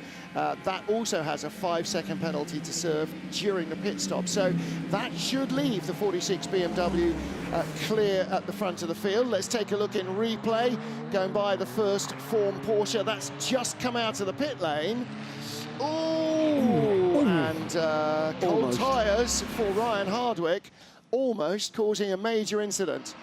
It comes the number 46 car. He will filter back out, I think, in 4th place here, but with cars ahead of him that still need to stop. Taking a look here at how long on pit lane, 1 minute and 17 seconds compared to Francois Heriot at 1 minute and 24. In comes, that the race leader? Yep. No, it's a 50. 50 car in. Don't expect to see tyres offered here. And the yellow suit, by the way, is for ease of identification. It makes the Lollipop Man stand out. It's not for the yellow Ferrari. Yep, and for those asking why one of the Toyota Gazoo Racing mechanics is wearing a pink race suit, that's exactly the same reason. Boys can wear pink. Boys absolutely can wear pink. That's for my grandson's benefit. So 87, leader is in the pit lane for Petru Obrarescu for Codis ASP, and Arnaud Robin will follow him in. 009 in for Marco Sorensen. So only a couple of the hypercars have stopped yet. And the 50 is the first of the Ferraris to do so. And again, we thought that maybe there might be a little bit of undercut sort of pit lane strategy going on. I think this is what's happening. They're trying to get him out ahead of the BMW, which is yet to stop. If he was saving fuel and effectively gives you that undercut, so you have to put less fuel in the car. So he could have been saving, you come in, he still had a little bit of energy left. I didn't exactly see how much, but it was around the 5–6% last time I saw. So it means that you have to put less fuel into the car. Another car that's been really saving fuel well is this one here, the 93 Peugeot, hence why he's got the Alpine right up the back on the gearbox there. So he's been saving fuel, but now he's under real pressure here, is Paul di Resta. Nielsen's pit stop time, 1 minute 14. By the way, we know exactly what a drive-through costs. 33 seconds is what the 2 drive-throughs have cost. Here we go. Di Resta's going to send it on the inside to keep that position there, and then you just bring the car to the outside to take your normal racing lines. That's like I thought he would drive, a very well defensive drive so far from Di Resta. Clearly hasn't got the same speed as the Alpine behind him, but has at the same time as defending been saving that fuel in the Peugeot. So yeah, impressive stuff there from Di Resta as Mike Conway's in the Toyota number 7. Yeah, there should be a fuel-only stop as well for Toyota. It's going to be interesting, isn't it, to see just how quickly they can get through these stops. This is where seconds can be made up. And also how long those left-hand soft tyres last, whether they're going to double stint them, whether they'll be able to go any further on them. And actually, the cloud cover, the overcast, means that the track temperature will be lower, and that is going to help prolong that left-hand side tyre life. You look at the energy graphic there, car 51, 6%, just gone to 5, and number 83 at 2%. So yeah, sure enough, Collado has been doing a good job as well in saving that fuel. Even though he's been doing it blind because he's not had the readout on the dash. Can tell you that on that exchange of pit stops between the 50 Ferrari and the 7 Toyota, the Ferrari picked up 2 seconds. So leader is in LMGT3, Arnaud Robin in the 78 Codis ASP Lexus, and that will cycle Amadou Harty back to the top of the pile in 46 BMW. Also, as you can see in the background there, the 15 BMW, now the 8 Toyota and the 93 Peugeot and 36 Alpine, all on pit lane now. Yeah, so a slew of hypercars, stops, and the entire LMGT3 field effectively, in fact they have all now stopped, and so Amadou Harty, here he is now our leader, Julian Andlauer, Loic Duval, and El Bamba Loic Duval. So that long-running incident that started at Acqua Minerale and continued up the hill to Variante Alta, Loic Duval with elbows out of both windows, he's going to be in hot water. It was a drama in 2 episodes. It was. Under investigation, so yeah, let's see what the stewards make of that. El Bamba was on the radio very quickly, wasn't he, calling for at least a drive-through. That's what his opinion was of the matter. Let's see. So both Alpines are in. Just and repositioning that car. And the Peugeot as well. That at the top of the picture, that's Paul di Resta in 94.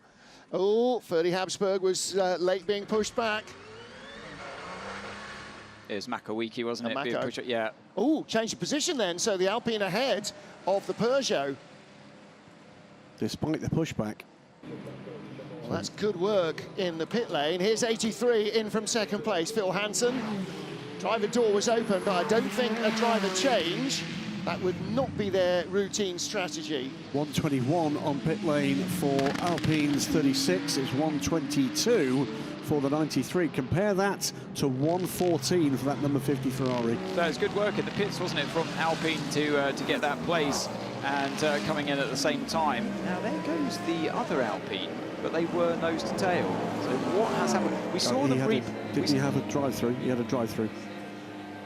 They had a drive-through. That's why there's a difference. And that's why they were repositioning the car. They had the time to do it. Yeah, but also a 1:29 stop for Habsburg. And what was the 35 car stop? 1:22. 22. I don't think he had a drive-through. No, he's already served it. They served it.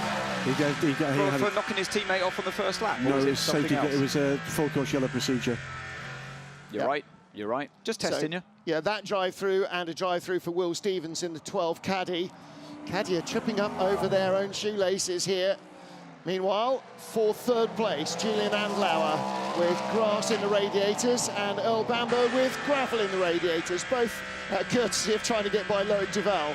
And while we're watching on board with Earl Bamber, can tell you that the change in LMGT3, 51 on pit lane. We'll keep an eye on that as I tell you that Ahmed Al-Hati has gone back to the lead by 6.3 seconds. Remember, it was a 5-second hold for his competitor. So they've not only picked up time on pit lane, they've extended that time. Our de facto race leader is René Rast. No, it's not, because he comes into the pit lane. If he managed to squeak another lap out, he would have been. He was held up as well, just coming into the pit lane there. Not ideal timing. So what about the 83 versus the 21? They were just a second and 51. 6/10 apart, 51 rather.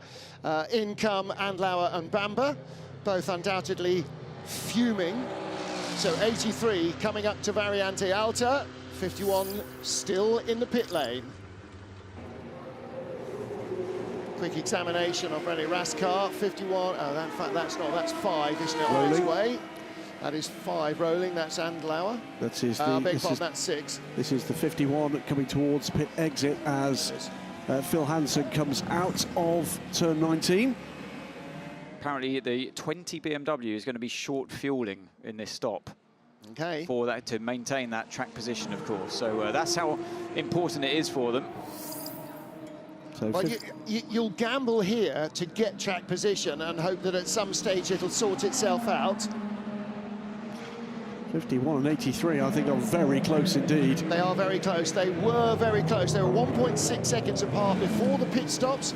Looks like that will be barely 1 second. There goes 20 on its way out.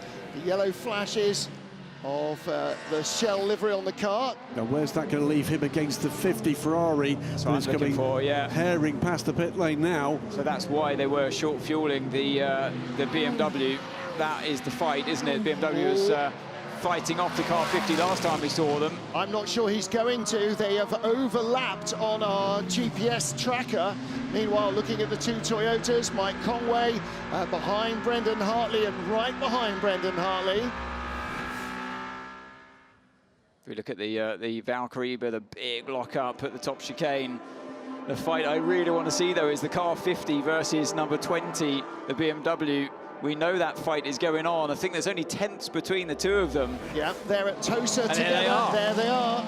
It did work, for the moment at least, for BMW. It's the first bit of bad news for that number 50 Ferrari. It has. Well, it's always the case, isn't it? The further up the field you get, the tougher your competition and the harder the overtake's going to be. But it'd be nice to see the energy graphics. How much did they underfuel? What's Nick Nielsen saying? The rear diffuser is broken on the BMW. Copy. The rear diffuser is broken at the gearbox. I think he means... I think the BMW. The BMW. Yeah, he spotted that. I think he's trying to have that car meatballed.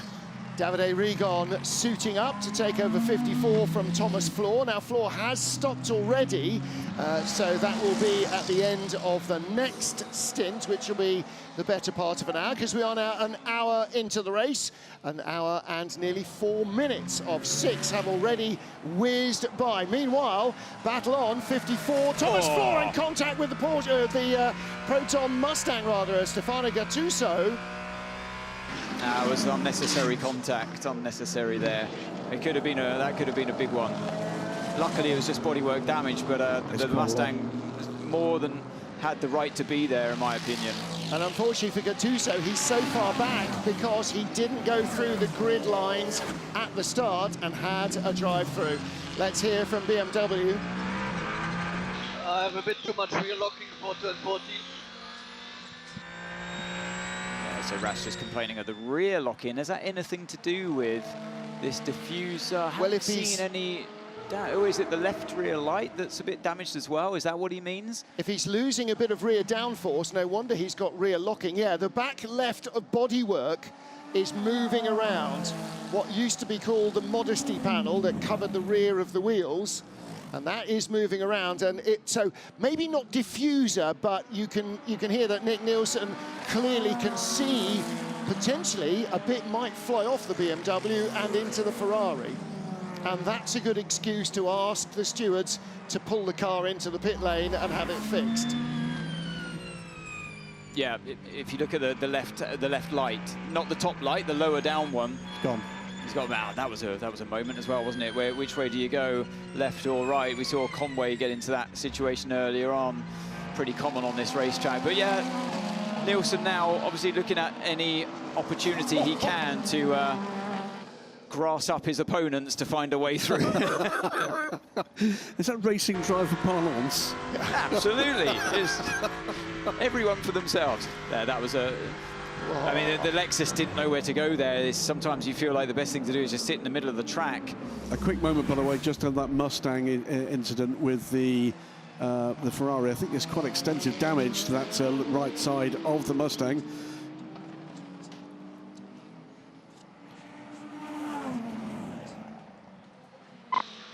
How about track limit? I'm still on 1. Correct, you're on 1, you're on 1. So we have a small virtual advantage over the 50 as well, so we're doing well. What they mean by that, obviously, is they're running less fuel in their car. So virtual advantage at the moment is the fact that they're out of sync, basically, and with less fuel in the car, now it's his job, René Rast, to be saving as much as he can, but in doing so, because the car riding on board with is so close, they'll be doing effectively exactly the same thing with more fuel on board. So a real interesting strategic battle here between BMW and Ferrari. And the other thing for the Ferrari is that he's in the slipstream on the straight, so in fact he's not having to burn as much energy. Loic Duval has been handed a 10-second penalty by the stewards for that double manoeuvre, so Earl Bamber will be thrilled to find out that holding him up and putting him in the gravel was only worth 5 seconds. So on board with Maxime Martin. But looking to the right-hand side of that bit of that Mustang, that's going to have to pit, I'm sure. There's extensive damage, or at least extensive panel work that is going to need. There you go. If the bonnet is awry, and also the wheel cover on the right-hand front after that side-by-side contact with the Ferrari. And actually, do you know what? They're down in 16th place. They've got nothing to lose by stopping now and giving themselves nearly 5 hours to try and make it back up into the points, rather than delaying it any longer. Now then, we're going to try talking to Bruce Ioane, our pit lane reporter. He said he had a little bit more news about the back of the number 20 BMW. Bruce, what can you tell us? Well, they have no urgency to come and pit to fix the back of the car. At the moment, they want to keep the car out as it is, and they haven't heard anything from the race direction either, so they're going to push it like this. Yeah, I think that's entirely sensible. Until you're told you have to pit out a sequence, you darn well do not pit out a sequence of your own volition, unless, like the Mustang, clearly something major is going to go wrong sooner rather than later. Back with our race leader, James Collado. An update on both those lead battles as we look at a super slow-mo of the 51. Under 2 seconds for the 83. Looking to see whether or not we might have some rain on the horizon here. And also, by the way, for fans of the number 46 BMW, and they are Legion, Ahmed Al-Hati is pulling away from Francois Heriot now, back up to about 7.5 seconds. That's about a second clearer than he was when the two cars had cleared their first pit stops. We're hearing there may be rain in another 8 minutes, and the 88 Mustang has pitted for repairs.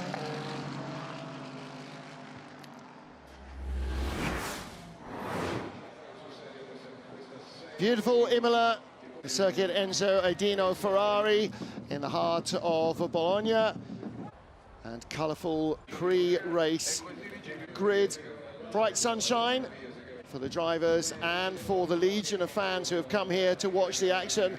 The second time the FIA World Endurance Championship has raced here in Imola. And the Italian national colours delivered dramatically from the air. Ferrari locked out the front row of the grid in qualifying and survived the run down to Tamburello on the first lap in first and second place. Not everybody got away contact-free. Kevin Magnussen just ahead of Mike Conway, dipping his wheel off the curb, but amazingly, all 18 hypercars made it through without major contact. No body parts missing, and nobody taking a massive trip through the gravel. The two Alpines squabbled over the curbs. No harm, no foul. Same story in LMGT3. Poleman Ahmed El-Hati retained the lead as Francois Heriot moved his Ferrari up from third on the grid to second place in turn one. But all 18 cars made it through safely. There were a couple of little cheek-by-jowl moments. From the tail of the hypercar field, Niklas Nielsen on a charge. The 50 Ferrari moving up to the tail of the points in the first hour. Working his way past Porsches, Aston Martins, and the slower of the two Peugeots. Nielsen also doing a good job of somehow saving fuel as well as passing cars in front. A swap between the two Toyotas, putting the number 8 car, Brendan Hartley, ahead of Mike Conway's number 7. Hartley starting the chase of the BMW driver Kevin Magnussen in third place. Contact between Celia Martin's pink Porsche and Ben Keating's Corvette. Saw Keating in the gravel and dropped to the tail of the field. And then a square-on pass, Francois Heriot going around the outside of Ahmed El-Hati to take the lead in LMGT3. He would be among a number of GT cars penalised for start infractions. Loic Duval denying Earl Bamber track room at Acqua Minerale, and then putting Julian Andlauer onto the grass for afters. He will serve a 10-second penalty for his indiscretion. 5-second penalty being served by the 21 car in LMGT3. Francois Heriot ceding the lead back to the 46 BMW of Ahmed El-Hati as James Collado leads outright. So Collado the leader by now 2.3 seconds over the yellow Porsche Ferrari of Phil Hansen. Looking here at Cadillac versus Alpine. And this is the number 12 car. Where is it? Oh, no. Yes, it is. Yeah, this is Will Stevens ahead of Ferdy Habsburg now. A long way down the order. This is the battle, in fact, for 15th position.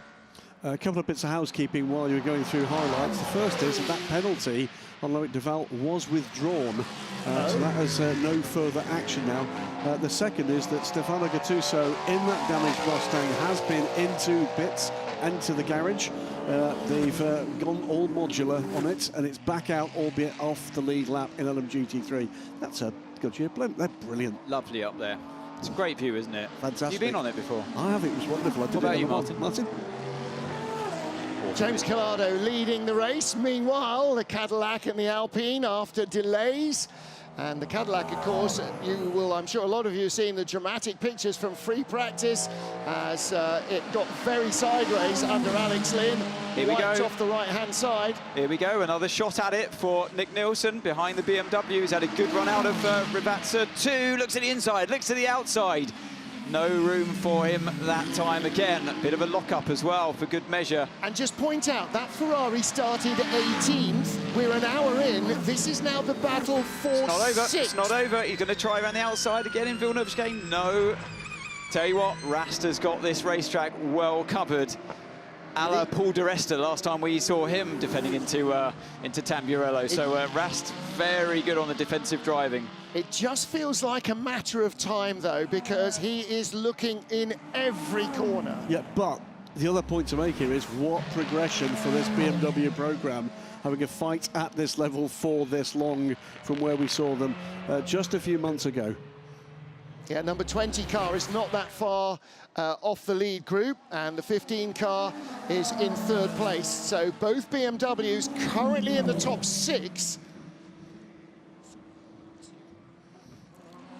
Okay, Rene, so we are fastest car on track for the last 3 or 4 laps with the 50.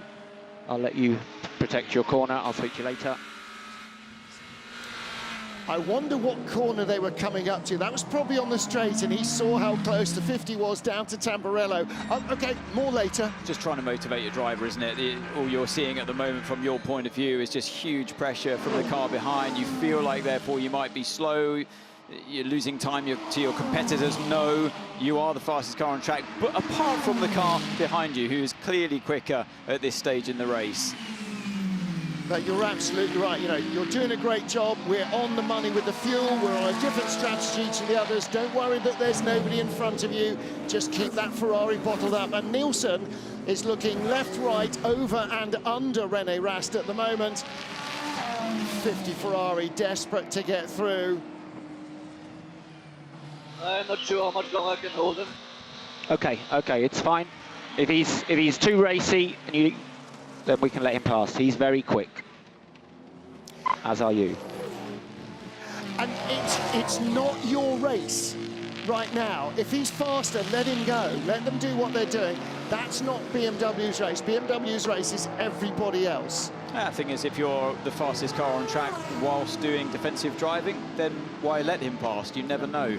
So I think René's doing exactly what he needs to be doing right now, and I think I'd be of the opinion, yes, it's hard work, but you're doing well, and yes, you're on slightly different strategies, and I'm sure by the next time they come to the pit stop rounds that it'll naturally unfold anyway in Ferrari's favour. But yeah, right now, you never know what's going to happen later on down the line in this race today, so you might as well try your best whilst being quick to hold back your competition. Yeah, don't make it too easy. You're not battling for 16th, you are battling for 6th position. René Rast further back, Neil Jani 13th with the white car, and behind him, white and red, Julian Andlauer, as we ride once more with the number 50 Ferrari. Right in front of us, René Rast, and another BMW, the GT3 car, just coming up in front. Well, we'll keep you abreast of all the action, in particular this bit of action. But joining the booth now by Pierre Altron, Michelin. Pierre, it's a tyre battle. This is around different strategies with these cars on your products, doing things in very different ways. Is this one of the reasons why you guys are involved? Yes, we are. This is what we like to see. All the car manufacturers. We have 8 car manufacturers using our tires. So this race, we are providing the soft and the medium compound, compared to last year that we had the medium and the hard.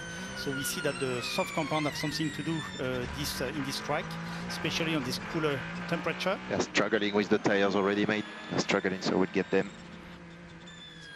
That's the other side of the His story. timing was absolutely spotless. One of the things I was going to ask you about is, we've seen this hypercar class develop, vast array of cars, and getting deeper and deeper. That's a tough thing for your team to keep on top of. But in the background, you guys have been far from idle.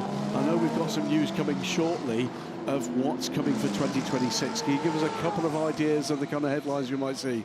Yes, we are at the end of our process to develop the new range for 2026 season. Sorry, just to butt in here. They could see finally an overtake. This is Nick Nielsen's best chance yet, using that straight line speed advantage. He's good on the brakes, we know, and that is the move that's been coming for a long, long time. Sorry to butt in, but I could see that coming from as early as we're about to 1. Back to you. So you're talking about the move forward in performance. No lack of performance at the moment, but talk about exactly what the parameters are that you were aiming for with these 2026 tyres. Same rubber coming here to the World Endurance Championship and to IMSA for the WeatherTech Sports Car Championship in their GTP class. Tell us what you're trying to achieve in moving this forward. So it's very the challenge is very tough, because we need to have a product that it works in both championships. We know the tracks are very different, but the cars are quite similar from one championship to another one. But the challenge that we have is to have a common product in the 2 championships that can cover all the conditions, from the hot conditions in Austin, for example, or Qatar or Bahrain, and at night in Le Mans, and also in 2 weeks to 3 weeks in Spa. So what I'm going to ask is, not for any kind of quantification, but just for a yay, no kind of answer here on 3 things. We've been looking at the kind of sustainability of all of our technologies. The tyre technology, is at the forefront of this. Step forward on that front, the new tyres? Yes, it will be another huge step that we are going to do in terms of sustainability. Our next range, we will aim to be around 50% of the product that will be made from the sustainable product. Okay. Step forward in performance? Warm-up. We're going to improve the warm-up of the tire because we know that we are not using any warmers on the tires. So already on this range, we are very pleased that we have some compound that works very, very well. But we want to improve on the hot compounds also to improve the warm-up. So this is one of the other targets to do. You've just answered both my last questions in one answer. So better in warming up and better performance at the top end as well. Exactly, to have the same, at least the same endurance as now, but the aim is also to improve again the performance to the last kilometer. So we're not going to ask any specifics in terms of who said what, because that's all part of the confidentiality of this process. You will, though, I'm sure, have got some feedback from both the engineering staff and the drivers that have sampled the development rubber. What have we got going on from there? Yeah, we are doing some specific development days with all the car manufacturers. We've done one in Qatar recently, and we will going to do one in Spa next month after in Paul Ricard, sorry, after Spa. And this is the last loop of development for the wake side, and after we will do another one in the US after the Watkins Glen race in June. Are everybody happy? So far, yeah, the drivers are quite happy. They were already putting pressure on us to have the tires earlier than 2026, but we will introduce them only in 2026. Just a detail that we just saw, that change of position. Number 5, Julian Andlauer's Porsche going by. Neil Jarney, the 99 Proton competition car. And back with the LMGT3 in James and Yasser Shaheen with a run up to Variante Alta, and that hypercar battle right behind, and Shaheen outbrakes himself and I'm not sure who was in most trouble there, but somehow they all got through. That's multi-class racing. That's the potential dramas at every turn. 6 people in the box at the moment, and all cringed at the same moment. Just seeing if Shaheen, he's going to have to give that place back because he went all 4 wheels over the white line on an overtake. Let's have a look. Sorry, this is the replay. Does he manage? No, it's clearly all 4 wheels off the track for that overtake. So. Also a great opportunity there, Rand, to see the other thing that happened just a few moments ago, which was a switch between the 2 963s in shot there. Number 5 of Julian Andlauer gone by Neil Jarney in the number 99. You guys must be loving the exposure you're getting from this rejuvenated World Endurance Championship. It's a fantastic championship. To see these cars in these famous tracks, it's always a challenge for us, of course, but we are so pleased to work with all these car manufacturers, of course. Change for 10th place as well, the black Mercedes. Maxime Martin puts the Mercedes into the top 10 for the first time, going ahead of the United Autosports McLaren of Darren Leung. Now, Maxime Martin, you will have noticed, is not the bronze driver in that car, so they have gone about it an entirely different way, not running the bronze all the way through the beginning, but trying to put a bit of pace into the car and get it into the top 10, and that's what he's managed to do. So not quite fighting on an even keel. Darren Leung is the bronze driver in the United Autosports McLaren, and the bronze drivers will need to do at least 2 full stints and a little longer to fulfill their maximum drive time demands. Meanwhile, in the 60 car, Matteo Cairoli is taking over from the man on the left there, Claudio Schiavone, who did the opening stint. So both Iron Lynx cars have taken the bronze out and have put a pro in because, well, we haven't had much in the way of safety car running or slow running so far. Final question to you, Pierre, before you get back to what I know is a very busy day indeed. Here in Imola, great crowd here. Spa, I expect to be packed to the rafters again as always. Le Mans, well, what do we say? How important are these events in terms of the way you get the corporate exposure for the brand? So for Michelin, of course, it's the endurance racing is on the DNA of Michelin, because our aim is always to make a tire that lasts until the performance is made to last. So to be able to participate to this championship is a fantastic adventure for us, because it's even if we know that all the cars are hypercar cars are with Michelin, we have a lot of pressure every weekend to be able to provide the correct product and to accompany all the car manufacturers to make the right choice and to make tires that are making the show, but also to make on the drivers on the safe side. Thanks so much for the help that you and the guys actually give to us, the live data that we get into this booth. We'll be hearing a lot more about the new project for 2026 by the time we get to Le Mans, and more headlines on that. Keep an eye on your favourite sports car racing news source for more details of an event that Michelin are hosting us for in the coming weeks. For now, Pierre, thanks so much for joining us. Thank you very much. Ooh, Derek de Boer, or whoever is in car number 10. Across the gravel it is Derek de Boer still, racing Spreader Le Mans. 88 Proton competition. And around the outside goes the number 15 BMW hypercar. That car we haven't talked a lot about since the opening laps. Kevin Magnussen still in third behind the two Ferraris. And there is the first form Manthey Porsche. Ryan Hardwick now up to 5th position and chasing the first of the two Lexi, or the second position of the two Lexi for 4th place. 10-second penalty added to the pit stop next time round for 54, the car of Thomas Floor. That's the incident with Stefano Gattuso side by side that damaged the Mustang, the 88 car, that is now running last and 2 laps down. On board with Earl Bamber.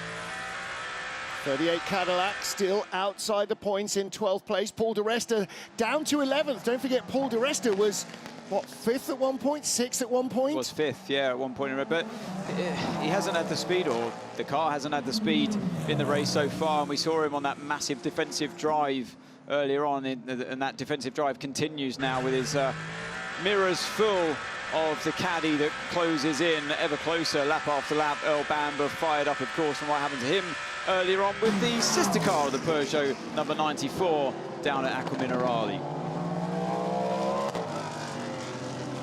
I was talking to the Peugeot drivers at the autograph session this morning. I said, is your race pace going to be closer, do you think, like your qualifying pace was? And they went, no. And that seems to be the way that's transpiring. Yeah, look at the energy graphics there on the left-hand side. Car 50 down at 38%, 51 at 56%. Okay, Brendan, we're monitoring for a position swap at the moment, so if you have more pace, please use it. Okay, copy. Yeah, from what I can see, our pace is quite similar at the moment.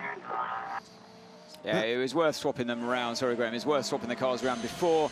When Brendan was on the attack, he looked like he had the speed. Now seems that Mike has, well, more than got the speed to at least hang on with Brendan, so they're thinking now about swapping the cars Trouble back. for 93, turn 7, and that's a tricky place to get turned back around. It does that neatly to that point. Well, di Resta tries to get the car underway and does so. Oh, the tyres aren't going to like that. But let's have a look, see how that happened. Was it in traffic?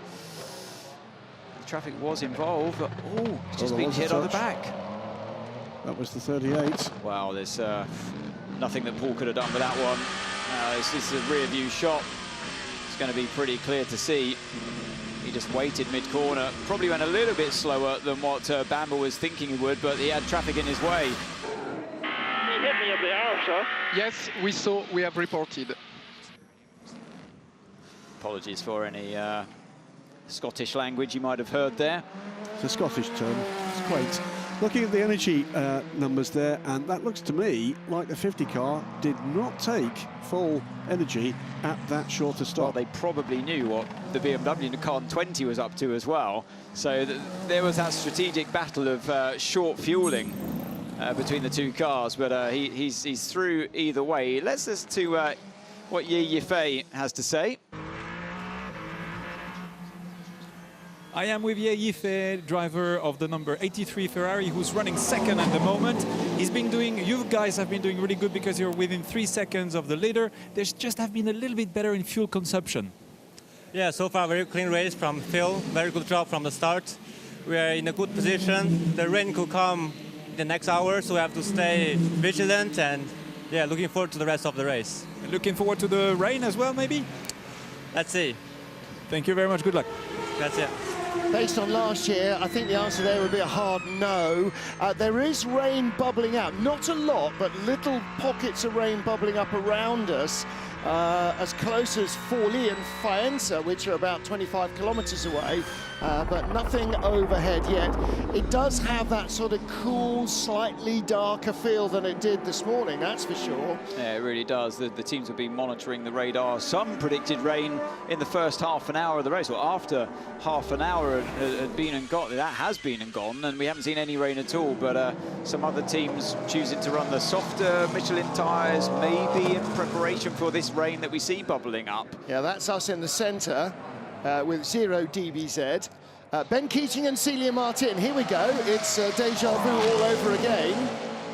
And this time she makes a little look down the outside, inside.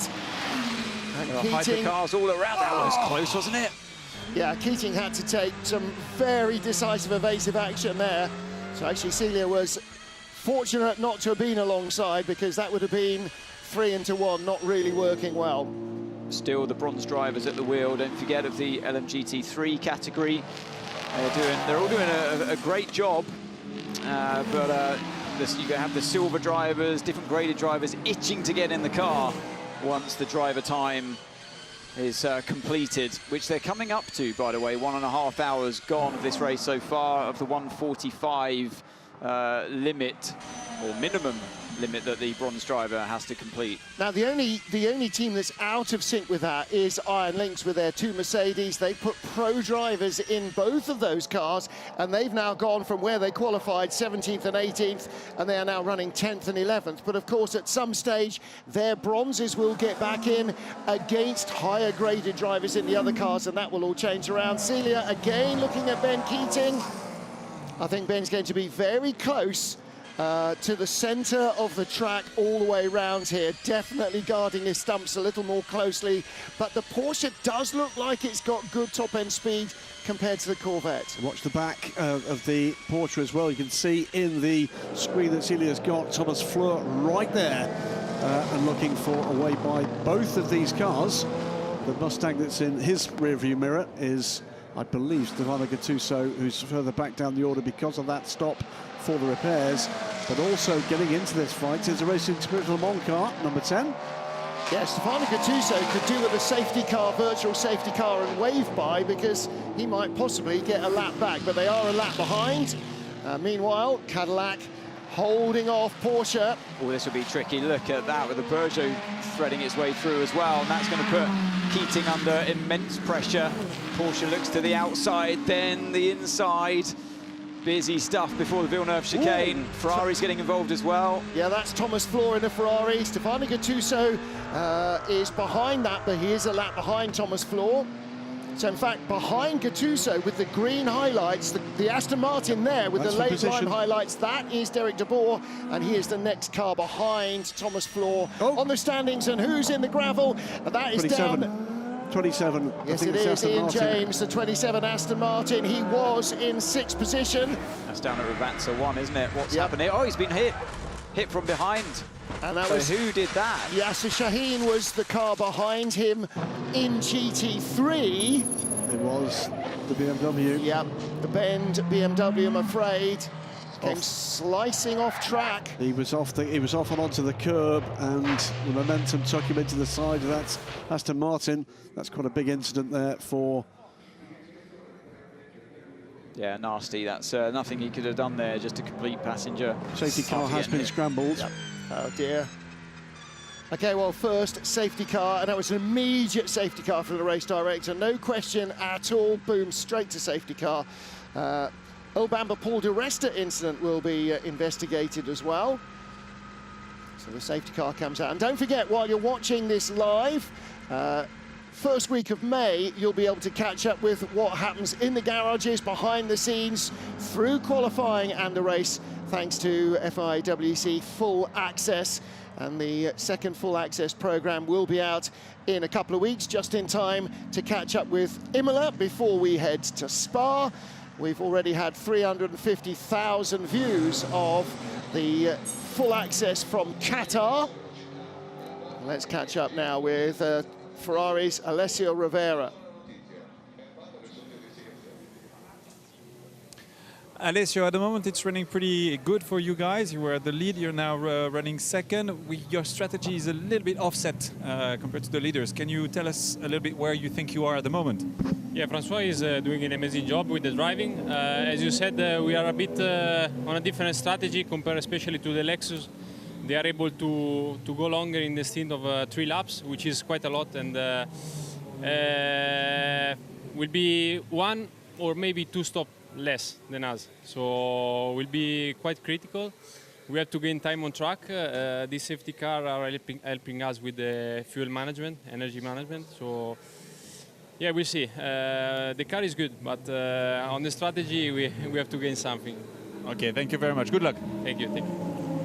Wow, 1 or 2 stops fewer for the Lexus. That is the end of the race for Heart of Racing's Aston. I mean, there's that impact, and it was on the driver's side, so hopefully Ian James has been able to get out of the car. Looks like he has, and has radioed to the team that he's okay, but that is done, I'm afraid.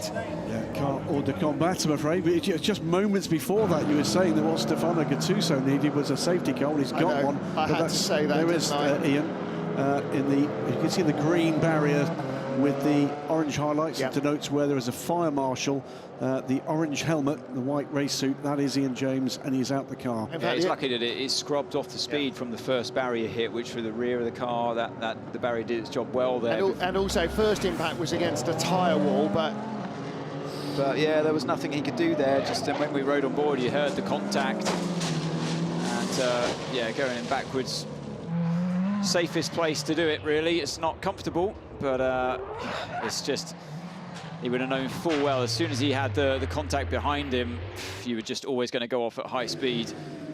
On board with Shaheen. Looking left to right, thinks about going on the inside, but it's a tough one to do that because you know the racing line is going to eventually end up on the outside before the corner anyway. It was the overtake from the Penske car. I think he thought there was the door open for him. There just wasn't room to do it. He got his nose onto the inside and then realised what was happening and couldn't get back out of the hole. There's Ian James, and that was when that wall is coming up fast in the driver's side window. Yeah, that's a big hit.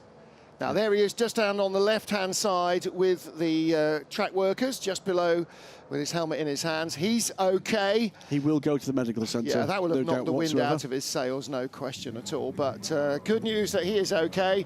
Safety car. So what happens with the safety car? Well, for the first 3 laps of the safety car, the pit lane is closed. So everybody joins up together. Yeah, there's the rear window panel on the tyres.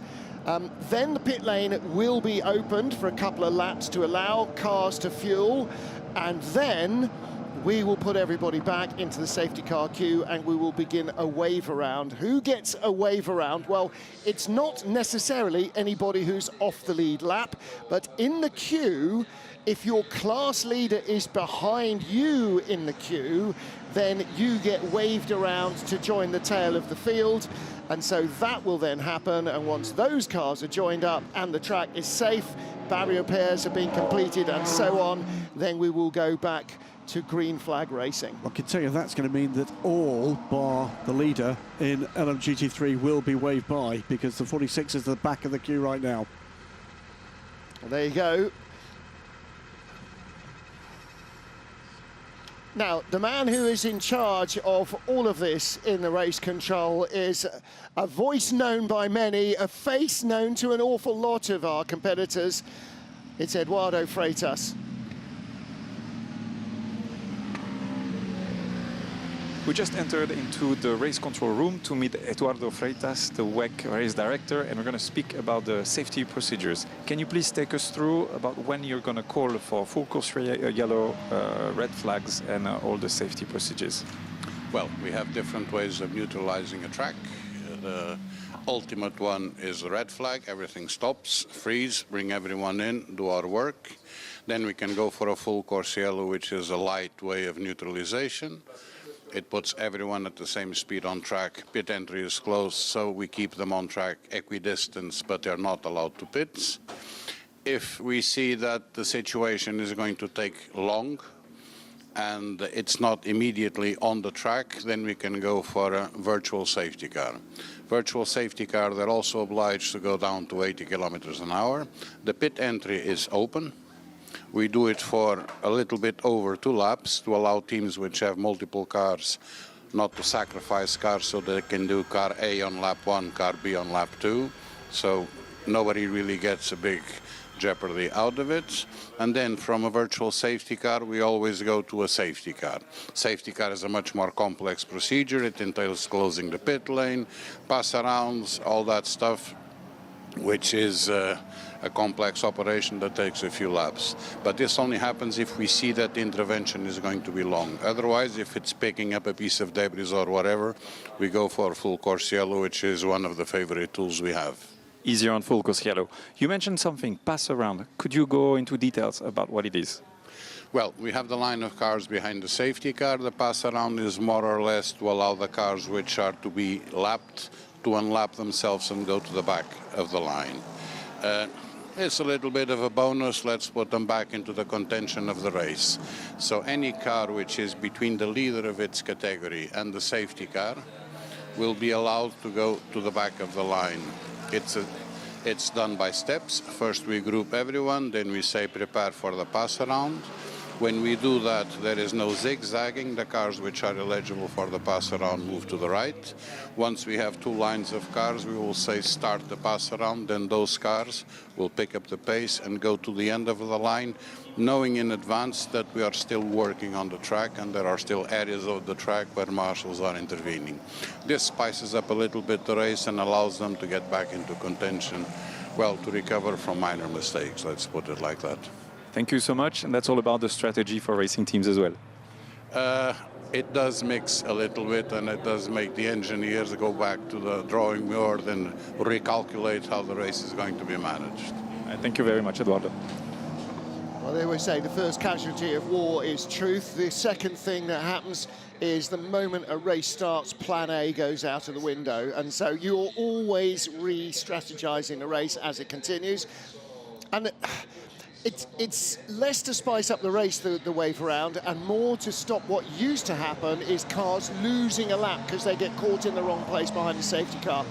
If your leader is right behind you and makes a better restart, he can put you a lap down within 100 meters of the restart. So it was to avoid that. And so, as Graham rightly pointed out, because the 46 BMW, the GT3 class leader, was right at the tail of the queue, then the entire field was potentially going to go a lap down behind him if he had a really, good rest of the stint. So they will now all join behind him.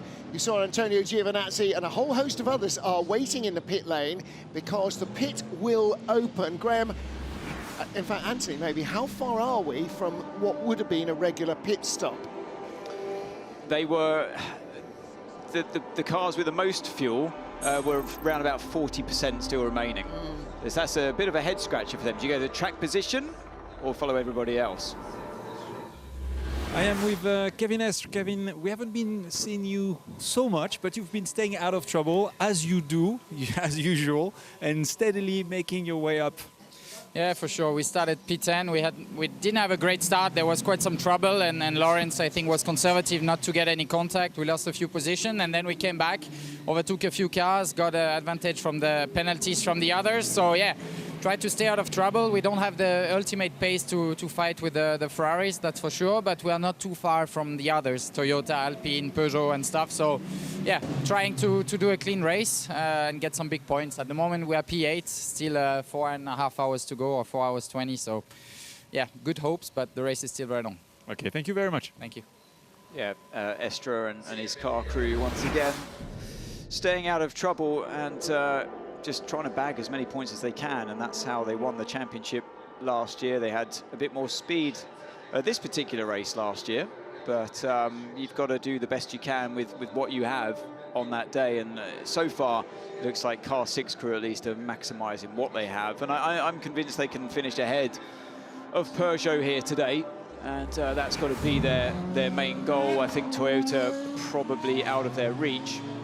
But like he said, an experienced driver and current world champion, Kevin Estre, he knows full well with 4 hours, 16 minutes remaining that anything can happen on this very tight, narrow, unforgiving racetrack. We're going to be going straight back to green flag racing here. Safety car is coming in this lap. The wave by pass-around rather was completed in very quick order. The LMGT3s have rejoined this queue, and we're going back to racing, gentlemen. Green flags are out. Yeah, Magnussen straight on it on the exit of Revatta 2, and actually Hansen had a bit of a snap of oversteer, unwanted timing there from the 83 Ferrari. Is going to be okay though, even though Magnussen's looking pretty feisty. Just covers off the inside just in case. Nothing that Magnussen can do this time around. Yeah, but look at the gap that Magnussen already has over the number 8 Toyota, and that's because Sebastian Buemi was behind an Aston Martin coming up to the line, which may not perhaps have restarted with quite the alacrity of K-Mag. And the really interesting thing for me is that nobody pitted for fuel at all. So after those 3 laps, when you can pit for fuel, that goes to show how important track position is, as we see a pass. Martin goes by Ben Keating cleanly this time. So, and look at the way she went by, and that really flew by. And just in front, the 2 McLarens are at it as well. They're both out of the points. No, they're not. 59 is in, 95 is in the points, 59 is not. 1 hour 45 minutes coming up, and that will be the end of drive time for our bronze drivers. Now, Anthony, I said, you know, how close are we? And you said they had about 40% energy left, most of the hypercars. Do you go for fuel or track position? What do we know about this track above all else? You can't pass, so you don't go for fuel. You stay with track position. Yeah. So particularly for the cars at the front of the race here, 51, 83, maybe 50 could have done something, but with the safety car, obviously everyone bunches up. He would have been back to square one. They have the least fuel, or least energy, as far as it was the last time I saw it, out of anybody else there around. But now we see a situation where Nielsen is behind one of the Toyotas. That's what a great day. It shows what a great day he's had so far. Yeah, our PR man Russ Atkins was saying, do we know what the lowest point a hypercar has won from on the grid? Well, nobody's won in hypercar from 18th, that's for sure, because we've never had 18 hypercars before. We're still only on our first driver of 3. I know, and we're still only an hour and 45 in. We've got 4 hours and a quarter still of this race to go. So let's look at Yasser Shaheen in the 31 BMW. He's up behind the turquoise first form, easy for me to say, car, Ryan Hardwick. This is the battle for 4th place in LMGT3, and ahead is the 3rd place Lexus of Arnold Robert, but... Oh, that's side-by-side and contact, 5 on the 36. That was a really good late dive. Anthony? Julian Andlauer, yeah, down the inside of Revatta 1. The gap was closing, but actually the Alpine did the right thing. That was going to be a collision. If not, he put himself in an uncomfortable position there, did Andlauer, and that's how you have to overtake sometimes around this track, but no contact was made. Great stuff from them both, and I think, who was it in the Alpine? 35 car.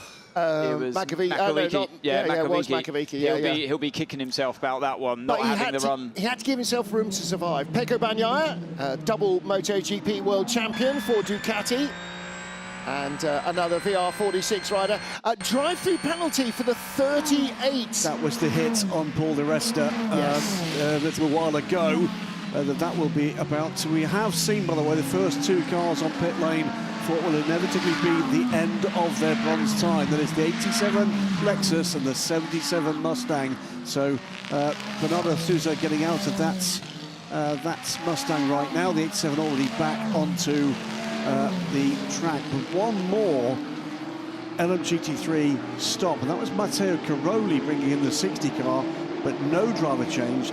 And that car still, of course, has to have Claudio Schiavone back into the car. Here they come. This is the end of bronze time. And this is a battle for the rest of them. That was the battle for 4th. Ryan Hardwick and Yasser Shaheen and everybody else coming in behind. Ben Keating continues. Now, Ben Keating won't finish his stint early. He will continue going, I think. So WRT doing the same with Ahmed Al-Hati. Arnold Roban stays out. So Ben Keating now in 3rd place in LMGT3. Track position, everybody. Well, this is an interesting few moments, isn't it? Different strategies being put into place here. Pretty clearly, Team WRT confident they can keep their track position by leaving Ahmad out just for another lap, I'm guessing. Well, maybe not. Maybe they've got more to go on fuel. And as for the 31, Anthony, if he escapes without a penalty, I think he'll be feeling very fortunate. Oh yeah, more than just fortunate, because that was it was a misjudgment, of course, and when you got bronze drivers racing each other, you do see these moments sometimes, and yeah, really unfortunately, there was that contact at high speed. Nothing that this car that we're riding on board with could do about it, and yeah, a disappointing end for Ian James's race. Well, let's catch up with our MotoGP World Champion, Pecco Bagnaia, the Ducati star. Is down in Valentino Rossi's garage and with Ferrari as well. I am down in the pit lane with Francesco Bagnaia, World Champion MotoGP. How do you like this? Is this the first time you're coming over in the WEC? Absolutely, and it's a pleasure to be here because I'm a true fan of cars, and in Imola, so it's fantastic. I'm here to cheer for Vale, absolutely, and I'm hoping to see continue in the same direction that the race is going. And then I'm here in the box of Ferrari to see the hypercars that are always incredible. So it's a pleasure to be here. Would you like to go on 4 wheels one day? Maybe one day. Before I have to finish my job then on 2 wheels, and then let's see, maybe. Excellent. And Le Mans, you were talking to me about Le Mans just before we started the interview. I would like also to be there, because a part of the race I think is one of the best event ever in terms of motorsport. So maybe in the future, yes, and could be fantastic. See you there. Ciao. Of course, this weekend is Le Mans weekend as well for two-wheel fans. The Vanquatura Moto is underway. That is not on the full circuit that we use, it's on the Bugatti circuit. So maybe Pecco Bagnaia will ease himself into Le Mans racing on two wheels in the FIM's Endurance World Championship before coming to World Endurance Championship. Lots of TLAs there.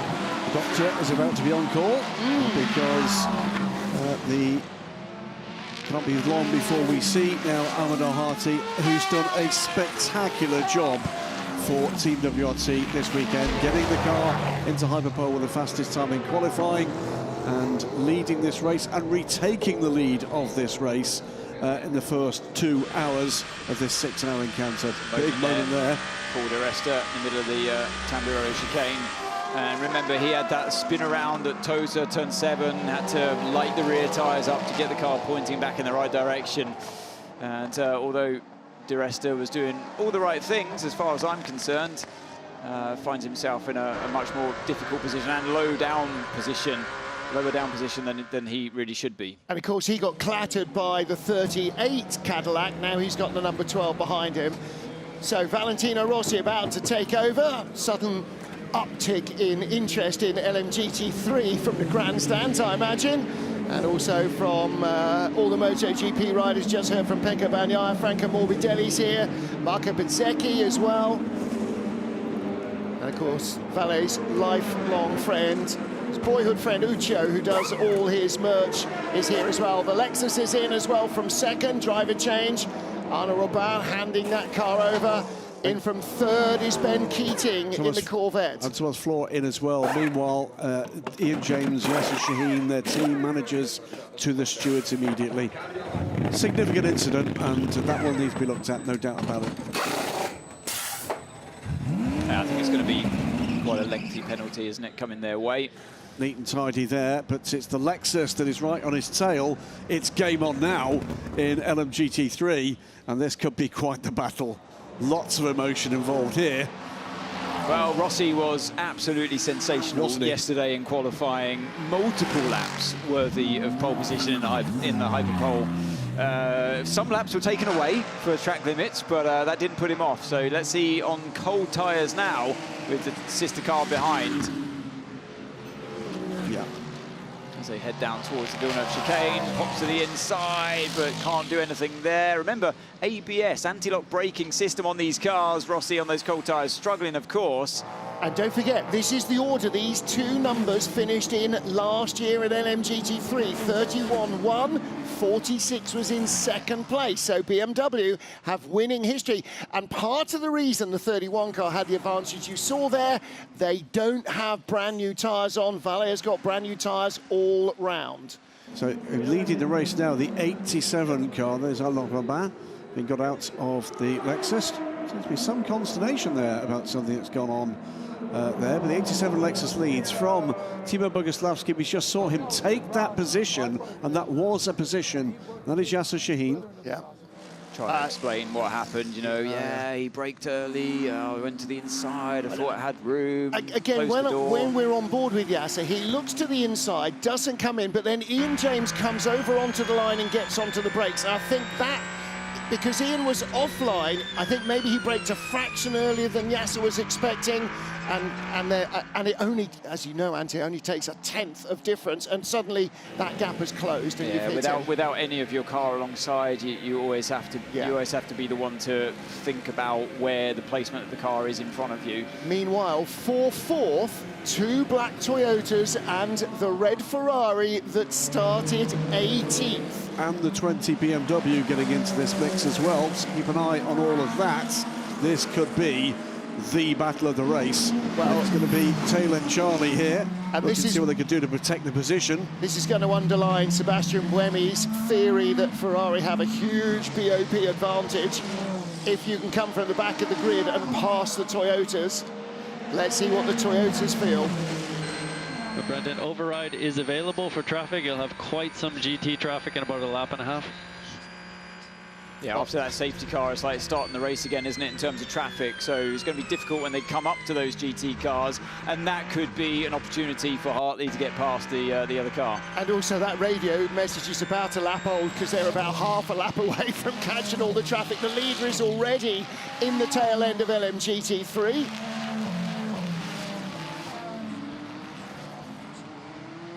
Okay, we box this lap. It will be driver change, and watch the energy in the last two corners. You watch the energy as you come in the pit. So they had to offset this car, and you're not just going to simply overtake these two Toyotas in front. You've met a bit of a roadblock there. So in short fueling, there's the energy graphics. In short fueling, the car 50, they've done that intentionally to just get themselves off sync, out of sync with everybody else, and then run a clean race, your own race, out of slower cars that you're following. As we look at an overtake here, car 12, is that Will Stevens? Yep. That's the Alpine going behind, 35, 30 Habsburg. Yeah, Will Stevens was going by Paul de Resta, and 30 Habsburg had nowhere to go. Oh, was that? I can't understand how that happened. I know the two cars were fighting in front of him, but it was like he was caught out by the fact that they were, as here comes car 50 into the pits, it was like he was caught out by the fact that they suddenly slowed down in front of him, but that's to be expected when you've got cars side by side. I'd like to look at it again. Was there a GT car that really compromised the Peugeot's entry speed into that corner? But it's all, it should all be red, that situation. It's all taken into account. Safety car gets the tear off. And of course, part of the reason that he was catching those Toyotas ahead of him was that he's lighter, certainly considerably lighter than number 8, and a little lighter, maybe a lap or two lighter in terms of fuel than number 7. What are they doing on tyres? We saw tyres ready. There's the yellow medium tyre, the yellow sidewall, the medium tyre. Well, nobody yet has changed the tyres. They all committed to staying on because track position is so important. You don't want to lose any unnecessary time by changing even one tyre during their first round of pit stops, and they leave them on again. You don't want that extra 30 seconds or so of changing any more tyres. So Kamui Kobayashi helmeted up just in case. Now, whether he's getting in the Toyota or not, we don't know. He might, but there was no driver change, no tyre change, fuel only. So they're going triple stinting.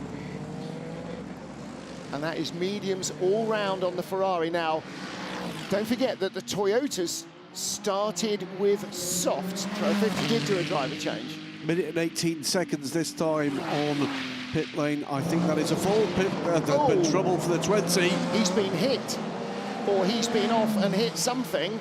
Around him comes the number 6 Porsche with the white nose. That's Lawrence Vantor. This is for 5th place. Brendan Hartley has gone ahead of Lawrence Vantor and René Rast, but where's number 7?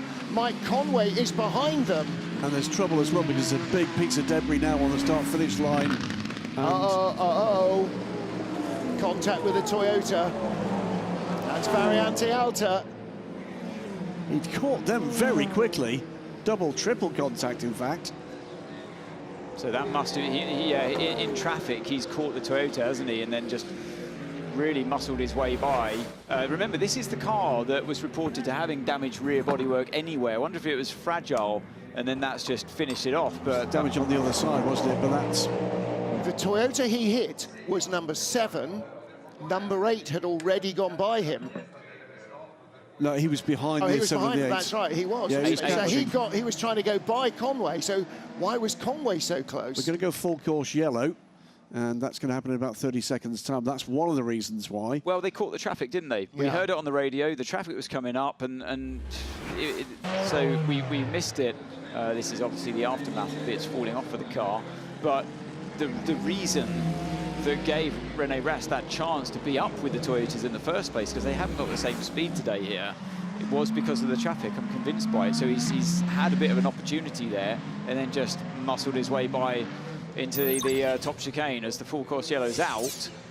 Conway peels off. Yeah, the Toyota pushed me in turn 40, man. Yeah, so there was a big old scrap going on there. I want to see more footage of how it started. He didn't pit, the 7 did. That's what I say. So, yeah, this is only the after. I want to see, like, look, there are GT cars everywhere. So something's happened on the run out of Acqua Minerale up towards Variante Alta. Yeah, well, contact both ways. If he's saying that's the contact, that was no, later. It was the first bit. It was so the right hand. Yeah, Conway's gone down the inside. Then that's the first contact, and then it's the second bit of contact. So yeah, Conway's gone for a move down the inside. Or was it Rast trying to go round the outside? I think it was Rast trying to get through on Conway. So something is, what I think René is saying is that something happened on the run into that corner, but I don't see that. No, Rast was saying basically he was hit as he tried to turn him around the outside of the right hand. Yeah. He's like, he's hit me. I've turned. There was a car's width on the inside. He's hit me, but I need to see another angle of it. He'd been fully off the track.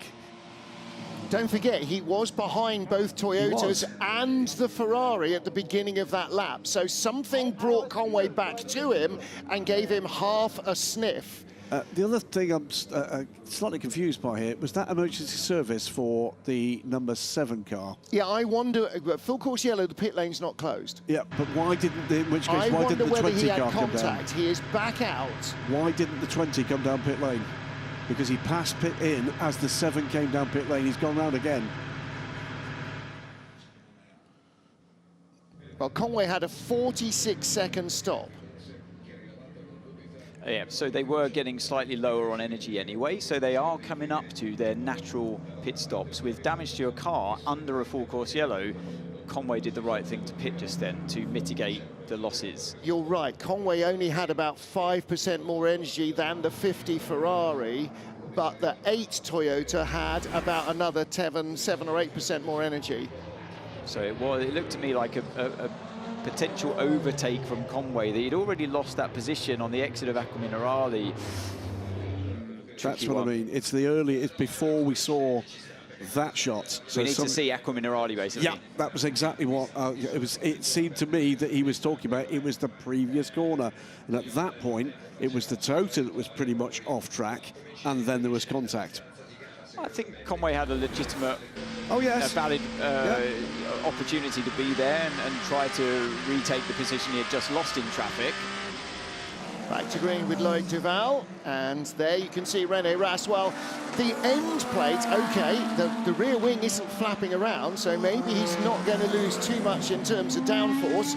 I think you'll find out fairly quickly if that car is not maybe cornering with quite the alacrity you might expect. The top element of the rear wing is not attached to anything. It's as far as I see, it's dangerous. You got to bring the car in. It is in. I don't. It's not. Both BMWs are in. Yeah, 15. Sorry, was first on pit road. 20 is in. But I'm still at a loss to understand why they didn't pit that car the previous time around. The rear clip was ready. We saw that. The car passed pit in at the point at which the 7 came down pit lane. Conway did the right thing. I think BMW keeping their car out there under full course conditions, full course yellow condition, that wasn't the right thing to do. Conway's losses were mitigated by the full course yellow of the other cars running around much slower. So examination here is going to be how far forward does that damage take it? Is it just the clip? Robin Freins now in the car. But it's an interesting one for the steward to look at there, because if there was a car's width on the inside at all times into the right-hander part, and we're going to see a better view of it here. Did he leave?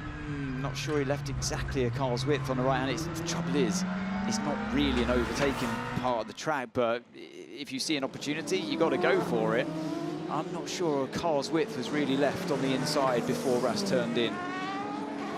Yeah, you're right, it's a very interesting one, isn't it? I don't... Look, can you get two cars side by side around that corner? If they're both in mind to let each other do it, then yes. I'm not... Yeah, you'd have to go very slowly to do it, but... I'm looking at 36 cars circulating now. I don't think we've got any one of those 36 that would allow that to happen. There's a change. Yeah, change position. Number 5, that's Julian Andlauer going ahead of Loic Duval without needing to use the grass. So that was a change of position. And now Andlauer up to 3rd, Duval up to 4th, as we have more driver changes. And more potential drama with Brendan Hartley under investigation for full course yellow procedures. Yeah. Well, we saw this in a few practice sessions, didn't we? Particularly FP3, and lots of drivers getting penalties for that. Rio Hirakawa taking over the number 8. So James Calado still leads for Ferrari, Phil Hansen still second. LMGT3 here is the battle for what is second place on the road. Timo Boguslavski ahead of Valentino Rossi. Clement Schmidt the leader in the 87 Lexus, and he is 15 seconds ahead of this battle. And Valle with all new tyres. Boguslavski only left side tyres changed, and those are the least hard work duo. So the tyres that are on the car have done one stint on Boguslavski's right-hand side tyres. They were changed at the end of the first stint.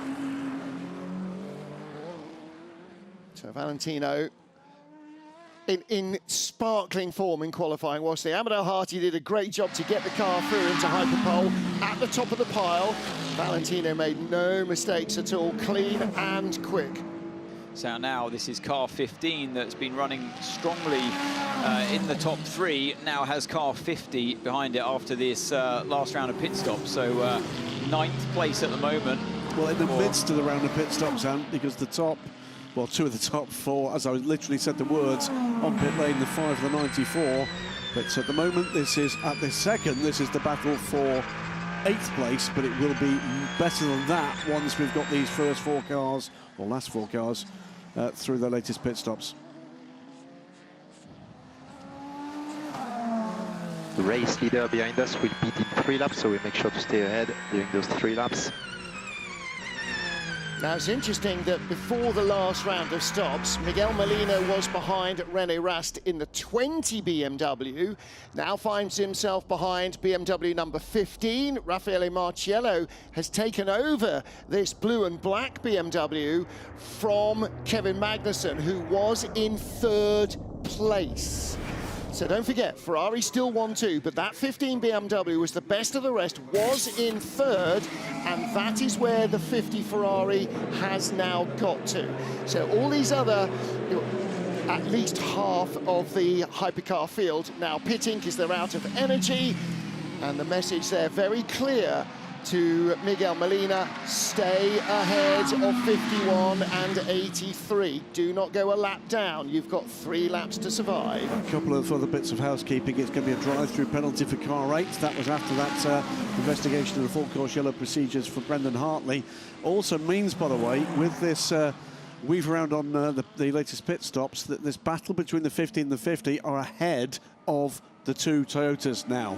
Yep, 83 in the pit lane from 2nd place. Phil Hansen brought it in, having started the car, and that is likely to be the end of his time in the car. Ye Fei, in the normal run of things, would be their 2nd driver, leaving Robert Kubica to play 5D chess and argue on the radio with team bosses in the final stints. So Jules Gounon in car number 36, Alpine, is the only car so far that I've seen has taken a full set, and they've gone for a full set of soft tyres, brand new. Ooh, so what's track temperature like at the moment then? There was a big storm, or not storm, but a little group of showers that just bypassed us completely half an hour ago. And so still no sign of rain, but a lot of overcast, although actually that is starting to burn off a little, so track temperature may well rise. So just the top two cars in the current running order still to pit on this cycle. That is, of course, the race-leading 51 Ferrari and the 38 Cadillac. Yep. Separated by, what's that, 68 seconds at the moment, but that's a sort of false gap in this race. We'll see how that comes down once the 51 as it hits pit lane now, as does the number 8 for that drive-through for what is now Ryo Hirakawa. Great drone shot there. It's funny, from the drone shot, the track actually looks quite wide. When you're walking, it really doesn't. So here's your race leader in the pits. Yep, final run for James Collado, and Alessandro Pierguidi slotted in. And the two Porsche Penske Motorsport 963s running at nose to tail. 6 with the white nose, that's Matt Campbell. He's taken over ahead of Mathieu Jaminet, and Campbell just out of the pit lane ahead of Jaminet. Let's get down to Toyota and hear from the man who's just got out of number 7. I am with Mike Conway. Mike, can you take us through what happened? Yeah, going into turn 14, I kind of had to split right with one of the GTs. I could see a car went to the left side, and then I could see it was a BMW as we approached into 14 braking. And yeah, they try to make 2 into 1, which doesn't work there. I braked as late as possible, and they weren't going to give up. And then they ended up just, I don't know, over the curb and took me out completely on the exit. So, I mean, they drive like idiots all the time anyway, so that's just the way they are. You managed to minimize the damage by stopping early as you did. I mean, we had to do an emergency fuel, so we lost a bit of time there, obviously. So, yeah. If we'd have done maybe 1 lap longer on energy, it would have been a bit nicer, but yeah, unfortunately, the car's a bit damaged, but I don't know, hard to say how much we're losing. Okay, good luck for the rest anyway. Not a happy bunny. And Kai, you know, I feel he's playing in many ways. It was a fight going up. Actually, speaking of fight, look at this. The LMGT3 battle into Acqua Minerale, and that's probably where it all began for Conway and Rene Rast. And actually, the number 7 car did have to stop again for fuel. As you said, they did take emergency fuel. Graham, you were right on that. 3 into 1. Here's 83, who took over. It was Yefei and Antonio Giovinazzi, in fact, not Alessandro Pierguidi in 51. And they are working their way through. Here's the battle for second again in LMGT3. And Valentino Rossi moves through on the inside, gets up to second place ahead of Timo Boguslavski. But they're still nearly 20 seconds behind the Lexus.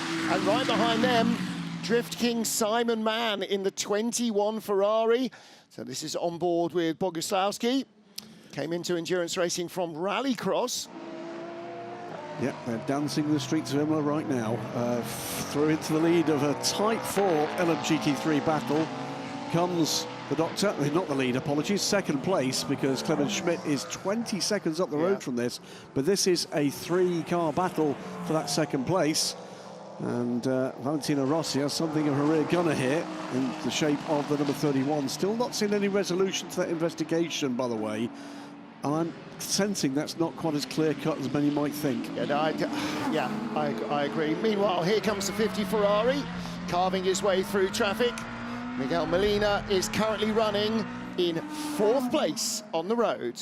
Now, he is deeper into the fuel window than his rivals, apart from the number 7 car, but of course, they're now further staggered from number 7, because 7 had to stop again for emergency fuel after that contact with Conway. They had to stop again for a full fuel stop, so they've had to miss out on tyres. There has been that driver change. So if we reset the field a little, looking here at the McLaren, this is United Autosports car of Sebastian Bode ahead of Ricardo Pera in the turquoise Porsche.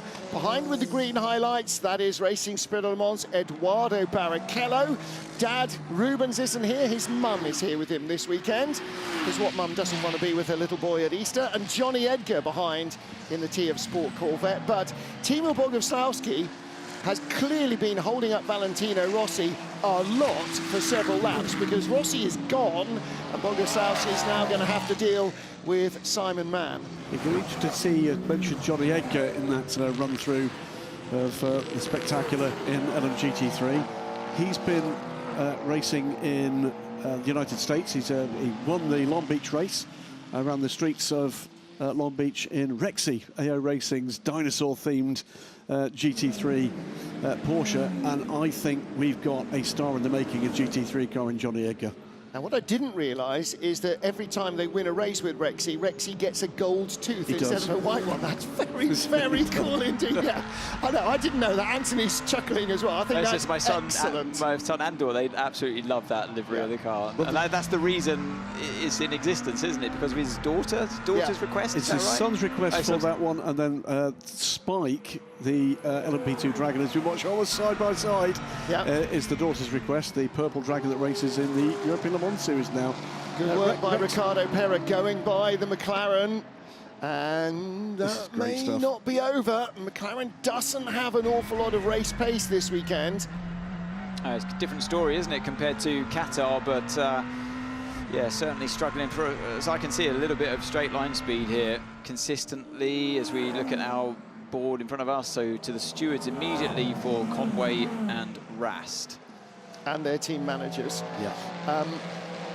And also, just worth pointing out, the two Iron Lynx Mercedes that were 10th and 11th, you can see the yellow one back there, car number 60. Claudio Schiavone is back in, oh no, he's not, Matteo Cressoni is still in there. Christian Reed, though, has got back into 61, so one of the bronze drivers is back in the car, but Iron Lynx trying to do something different. While everybody else had their bronze drivers double stinting, they single stinted their bronzes, put in a quicker driver to try and get track position, but now that is starting to come back again as their bronzes are in against other teams' quicker drivers. Just watching the middle order in the hypercar as we watch this three-car battle ahead of this between the 50 and the 36.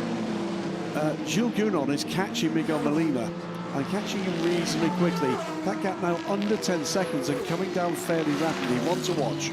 33, this is the Corvette of Johnny Edgar. We just talked about him, up behind Eduardo Barrichello in the Racing Spirit Le Mans Aston Martin, the sole remaining Aston Martin now. And as you said, both of them, both that and the Harter Racing car run by Aston Martin Racing. Down the inside comes the number 5 Penske Porsche, Mathieu Jaminet, jamming himself in between the two. See what I did there? I'll stop now. Down into Acqua Minerale. Preserving his place. Now then, from, what were they, 4th and 5th, Toyota number 7 that was 5th is now in 6th with Nick de Vries, but number 8, after that drive-through, down to 12th place. Yeah, expensive. Oh, somebody's lost a bit of tyre belting. Yeah. Or is that a wheel arch liner? No, it is. Somebody's had a tyre delaminate. Looked to me like a bit of plastic from one of the covers of the barrier or something. We will see. Don't know where that came from. Yeah, it looked like a thinner material than rubber. Yeah, maybe so. Nobody's had a puncture that we've seen, and I'm sure cameras would have spotted it and heard it going by. So our race leader, Antonio Giovinazzi, the 51 Ferrari that he put on pole, just 4 laps in to his first of 2 stints. And it's always a weird feeling when you take over the tyres from another driver. That's exactly what he sees, 79 laps worth on all 4 tyres there since the start of this race. So it's a strange feeling, jump in, the car feels very used. Let's put it that way. You cursed your teammates for any lockouts. The lap you just did is perfect. Let's copy-paste this lap, the full stint. Copy. Okay, so that was the perfect lap. Copy and paste for another 36 laps. Yep, okay. He was sublime in qualifying yesterday, Giovinazzi, no mistakes. Kept it within the white lines, which many of his rivals didn't. Yeah, he's feeling no pain at the moment, and after just not reacting well enough, not just reacting well, but just not well enough compared to Toyota last year, being beaten by the Japanese team on Italian tarmac. That really frustrated. They were frustrated at Spa to lose what they thought was their race because of the long barrier repair safety car and then a restart, but they were really frustrated to lose a straight fight against Toyota with what was probably then slightly the quicker car. So far, they're making no mistakes, and we are past 1/3 distance. Now then, down the hill, 59 under pressure. That's Sebastian Bird from Eduardo Barrichello, looking back at Barrichello from the orange and black McLaren, and now looking forward at Eduardo from Johnny Edgar in the yellow and black TA Sport Corvette. Yeah, that Aston Martin ahead of him has got some good straight line speed. He's all over the McLaren now, so it's the two British cars side by side, as up the inside goes the Proton car and drives Waits just straight by. Yeah, nothing that Bode could have done there. He's now had a look back on the inside. Yeah, nothing that the Corvette could have done there. But oh, the Toyota getting squeezed out of room there. Was that with alongside the caddy? Yes, it looked like it right behind this battle. And there is the Cadillac. Yeah, Cadillac goes by the Corvette. That's the gold. And the black Toyota right behind. That's car number 8. And Rio Hirakawa with Malte Jakobsen, the first of the two Peugeots, all over the back of him. And Alex Lynn in the Cadillac. Alex Lynn with a great move. Now we go LMGT3 hopping with this flying train of hypercars. Yeah, it's like 125 motorcycle racing, hopping along the queue, not because they've got a slipstream, because they're in a much quicker car, but the principle remains the same, like when you're in traffic on the Autostrada, looking for the gap that you can duck back into. So Alex Lynn is looking at my tyre graphic here. He took the right-hand side used mediums in the last pit stop, so he has a... I know he doesn't have a tyre advantage over Rio, because Rio took left-hand side in his last pit stop, in the handover to him. So the Toyota's still got softs on both cars, because that means they're into stint number 3 on those soft tyres. Now, no, they've taken away. On the left-hand side with Hirakawa, they've swapped them now to mediums.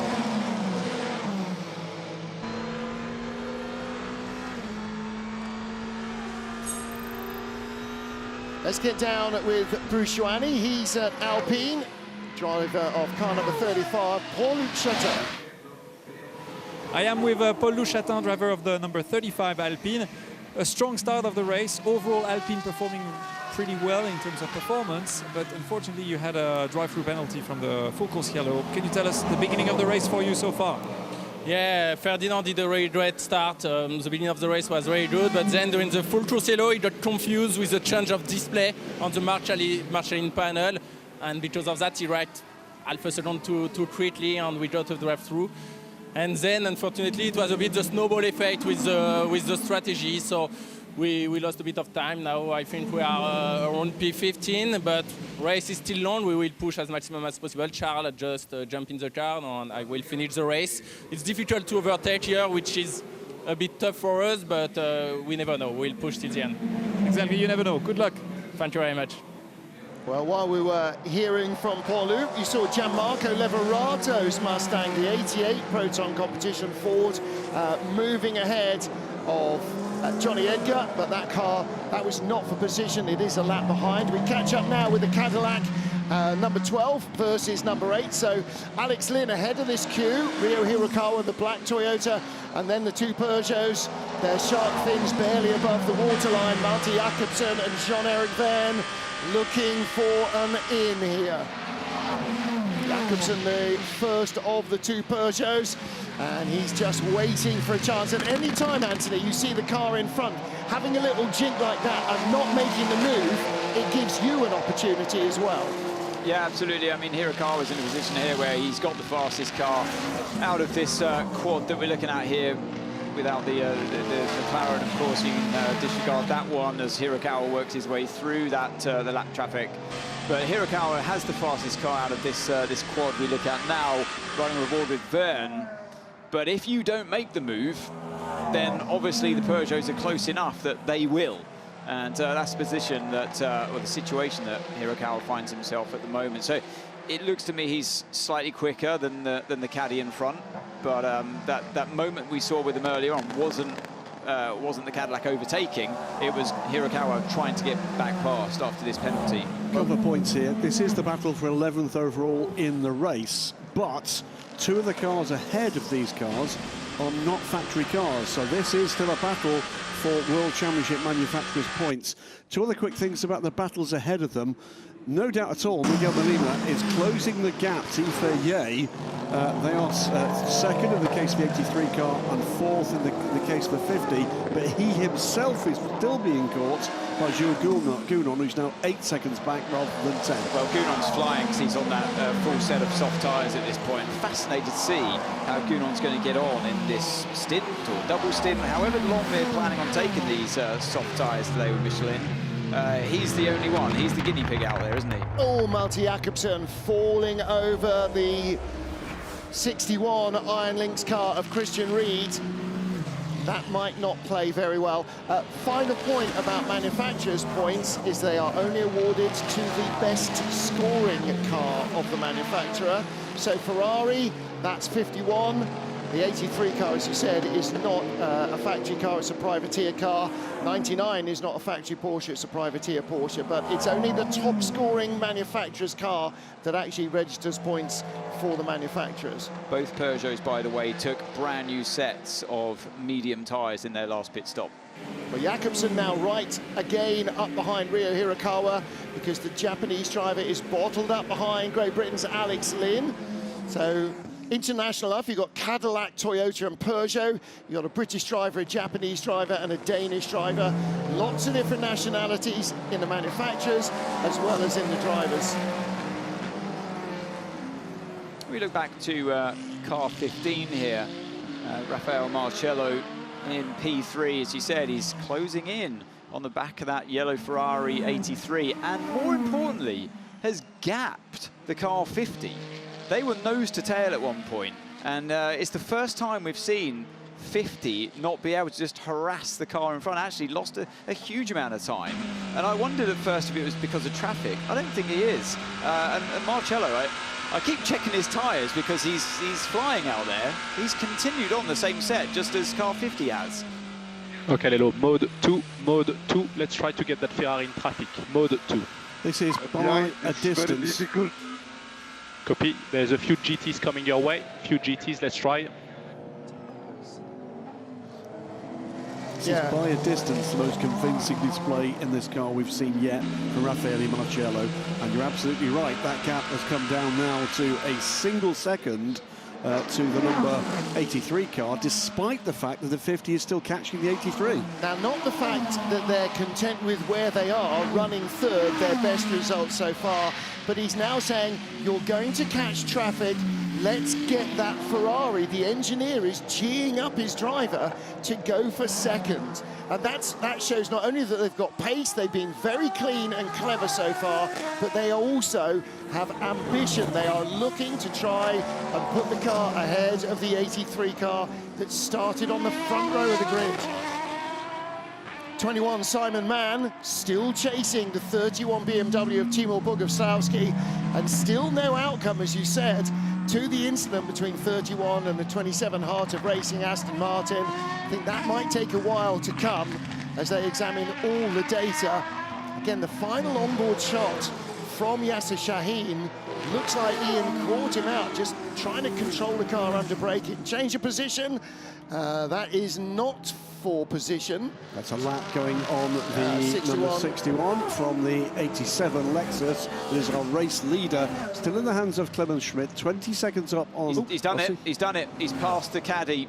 So Hirakawa's overtaken Alex Lynn. I don't know where it happened. I'm assuming it was in traffic. Lynn thinks about defending, and he's seen the Peugeots too far there alongside, thinks better of it, and lets the fresher tyres of the Peugeot get him this time. Yeah, he's under threat from the other Peugeot, though. He's trying to defend this time. Second Peugeot in the train this time does see the back and then the side of the Cadillac. Well, that was a brave move, wasn't it? Brave move and a half from the Peugeot around the outside of Piratella, and gets the inside for Aqua Minerali. Great stuff there from the 93. That's Jean-Eric Verne. Yeah. Really, and to be fair to Lynn, he gave him room as well. That could have easily been contact there. And it's not over yet because he's under pressure from the Alpine behind as well. Jeff got by, followed Malte Jakobsen. Now Charles Milesi wants to go. Has Milesi got a tyre advantage over the Cadillac of Alex Lynn? It looks like he might have a problem here, Lynn, because he's losing too much time to Hirokawa, and yes, he would have been put offline and stuff earlier on, a few marbles in your tyres, but he looks like he just suddenly dropped pace. And now it's Melessi's turn in the slipstream of the Caddy. Straight line speed looks okay, but I was just surprised to see him lose quite as much time as he did, just in one lap. Yeah, dropped a long way back, didn't he?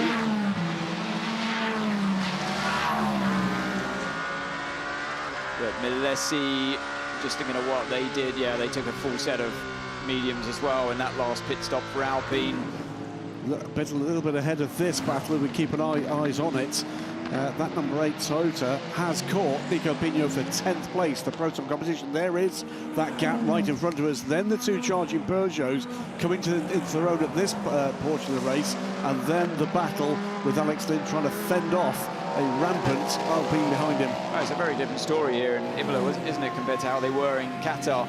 The Cadillac was Ferrari's closest threat, as I saw it. Qualifying and in the race pace, they were unlucky in the race with both cars smashed into each other. If you haven't seen that race under full course yellow conditions, the safety car conditions before the race went green again, a very embarrassing situation for both Lynn and Button, who were driving at the time. And if you haven't seen it, you can see not only the incident, but hear all the reaction and the stony faces that followed in the full access program. 350,000 plus downloads already. That's online, and full access, the behind-the-scenes story of Imola, will be out in the first week of May. You can brake later everywhere. Wow, see, we got the tires. These tires have no grip. The grip is so poor, there's nothing I can do. Copy that. We need to finish this stint. So they'll be comparing, obviously, to the other Ferraris that are out on track and seeing that maybe the other drivers were able to brake later. But this stage in the race, the tyres are so old, and it depends on how the other drivers use the tyres. Like I mentioned before, you're taking over somebody else's tyres. The style that the driver might have, how they use the tyres. Do they use more front end than you like, or more rear end than you like? You jump in and suddenly it's a very different balance to what you would have done with your tyres from new. So all these things are a complication now with 87 laps on them. Here's the gap. This is the gap now for second place, with the BMW closing in. Nico Pino, by the way, dropping back down the order. He's been passed by the number 8 Toyota and by the 94 Peugeot. Here's the 93 now, all over the number 99 Porsche. Yeah, we've all taken over a used hire car from Graham Goodwin, and we know what mistake those are in, and it must be just as bad for UFA. And actually, part of that's part of the deal with being a team player, is you try and bring the car back in the same state in which you were given it.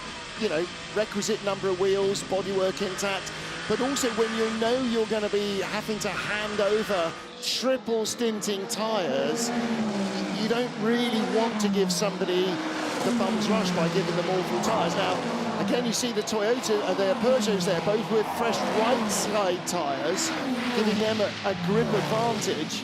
Okay, maybe really that's what's happened with 99. Has he got the same tyres on as he's had from the start of the race? 99, unfortunately, not being a manufacturer, is the only car I haven't got any data for in my little app here. So yeah, who knows how many laps. They look quite new to me, just in terms of like how the sidewalls are.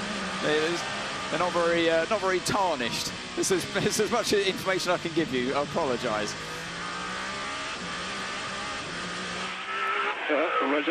Big balls.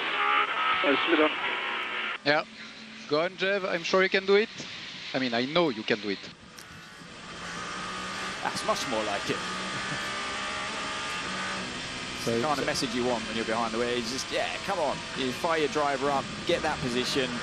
The car's working much better here than it was in Qatar. And that 99 Proton Porsche in front, just got to try and put them under as much pressure as you can with Pino at the wheel. So, yeah, let's see. Next, where's the traffic coming up? The next round we've got, they're just heading down the main straight now. So, yeah, as they head into the Rivazzas, they just got to wait until probably by the time they get to Piratella or Acqua Minerale next lap, they might be with some GTs. That gives you a bit more of a chance. For those that didn't quite understand Jeff's message, I think he was intimating that he might have to be a bit adventurous and a bit brave on the overtake. But yeah, when your engineer's going, I know you can do it, that's... Well, we've seen an incredible pass from him, haven't we, on Alex Lynn around the outside of Piratella, turn 9. So I'm sure he can work his way through the Porsche, but cars have different strengths and weaknesses throughout the lap. Lynn looks like he hasn't lost any more time, but yes, he continues to be threatened by Charles Milesi's Alpine behind. While we're seeing an awful lot of hypercar, by the way, just to let you know that Valentino Rossi in the 46 BMW and LMGT3 is closing down the leader of that category, Clement Schmidt. He took over second place. He was over 20 seconds behind. He's now 16.9 seconds behind. So taking a quarter to a half a second a lap out of Clement Schmidt at the moment. We're not seeing it, but that gap is coming down. Sure, we'll be seeing a lot more of it. A little bit more good news, by the way, from LMGT3. Just getting confirmation from Aston Martin and Part of Racing that Ian James has been released from the medical centre and has returned to the team. So Ian basically okay after what was a nasty hit. And more importantly for Valentino Rossi, having passed Timo Boguslawski, he's now 9.5 seconds ahead of the 31 BMW. So WRT should definitely have allowed Valle to go by much, much earlier.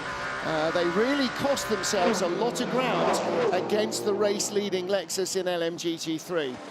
So back then with the hypercar battle, this is the number 12 Caddy and the number 35 Alpine.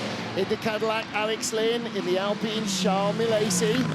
Such an aggressive-looking front. And here's that traffic I was talking about. So I was a little bit premature in my predictions, but they're overtaking them on an easier part of the circuit here, and absolutely not in Jean-Eric Vernon's favour. He's the loser in this particular situation. Milesi lost out a little bit behind the Cadillac as well. But look, the Caddy is now right behind the Peugeot, and again the Peugeot compromised in Tosa. Here's an opportunity maybe for Alex Lynn to try and put the Peugeot between himself and the aggressive Alpine of Charles Milesi. Can't do it there. So Milesi in the 35 car, still all over the back of the Caddy. I'm just getting massive on the last corner. There's no difficulty with the straight line. We are like top speed earlier than them. Yeah, that probably looked better on the subtitles than it sounded on the radio. What was he saying? That he's struggling basically with oversteer out of the final corner, so out of Rabatza 2 is what he's talking about. It's not technically the final corner. Turn 18, he's looking to the inside. He's not going to do it this time around, but it's worth looking. So it's in the next corner coming up here. He's saying, I'm just suffering too much oversteer, and I can't get on power early enough to make sure I'm close enough to the Caddy by the time I got to the main straight. I feel like I'm pretty good on the brakes, but that's where I'm losing the time. But nothing that the engineer can really do to help him. And part of the problem with a bit of oversteer there, drifting wide over those curbs, is that is one of the corners that is absolutely being scrutinised for track limits. It really is. So yeah, you've got to be careful there as well. I mean, look at the amount of marbles that are on the track, and that's going to make overtaking even more difficult as well for these drivers. And we're not even half distance at this stage. At the lead group of this race, while we're watching this engaging battle between these 4 or 5 hypercars, we've got the BMW number 15 that had closed right up on Ifeye, now has dropped back to about 3.5 seconds back and is coming under pressure from the 4th place number 50 Ferrari. Meanwhile, Mathieu Jaminet in our sights as we ride with the 20 BMW of Robin Freins. With a new rear end on the car, they decided that a lopsided wing arrangement may not have been the safest or most efficient. Jaminet looking back there. They've got a little bit of traffic in front of them as well. They go by both the Ferrari and the BMW. They do that as Valentino Rossi takes the lead of the race, because the 87 Acodis Lexus is on pit lane, out of sequence. I think it was out of sequence that put Clement Schmidt ahead in the race. They were close, weren't they? They were 4th and 5th, the two, or 3rd and 4th, the two Lexuses, yeah. It's because the Lexus pitted at the 1 hour 45 mark, I believe, to take the bronze driver out, whereas they let Ahmed Al Hati stay in later. This is just that redressing, and here we go side by side. This is for second in class. Yep. Simon Mann in the silver Ferrari with the orange highlights. The BMW don't get into another banging match with an LMGT3 car.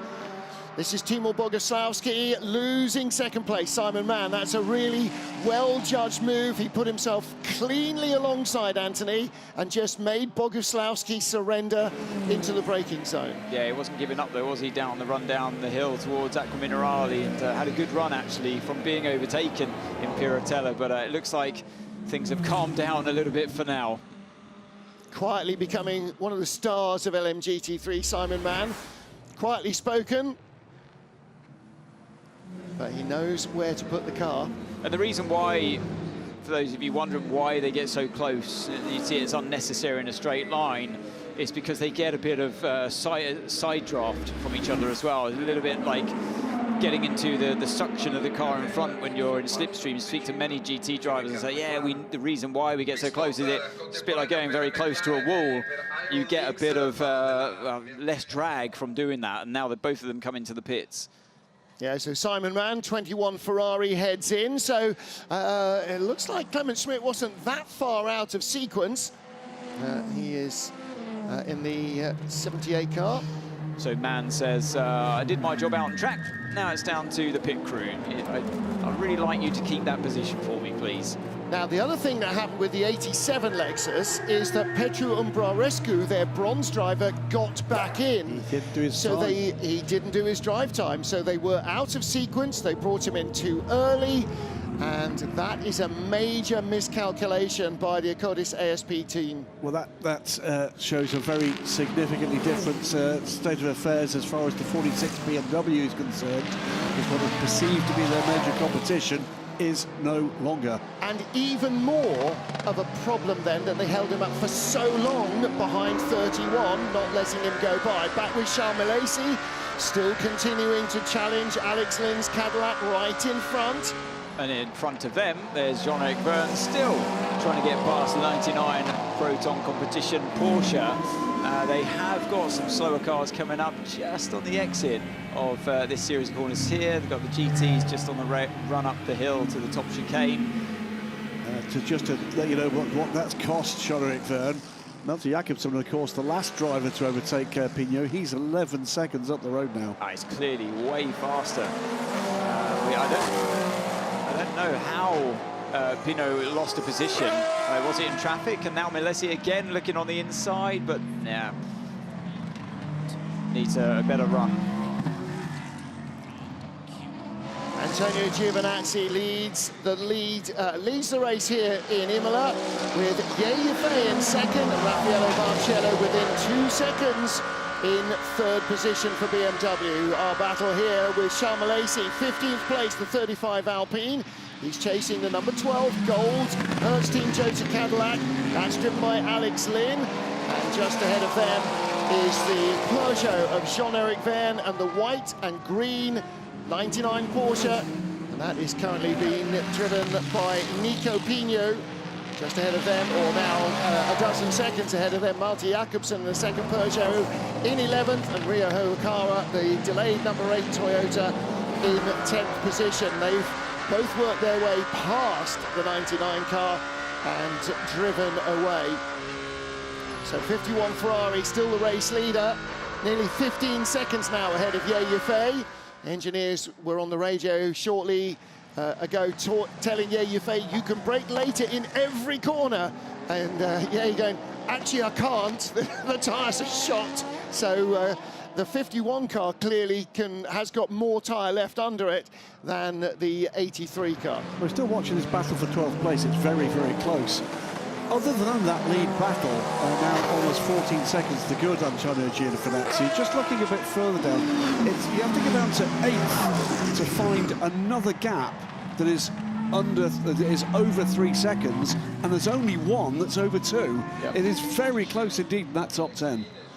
Yeah, Nick de Vries is getting very close to Jules Gournon as well. LMGT3 leader in the pit lane, Anthony. Valentino Rossi stays in. Yeah, a really strong stint, as we thought it would be from Valentino Rossi. I really feel like he stepped it up this year as well compared to this time last year. He was quick last year as well. Don't forget, got that podium that he said to me in an interview before that race, I'd love to get, obviously Le Mans is the highlight of the year, but for me, being here on home soil in Imola, it'd be great to get a podium. He's done that, but he's stepped it up another level or two this year.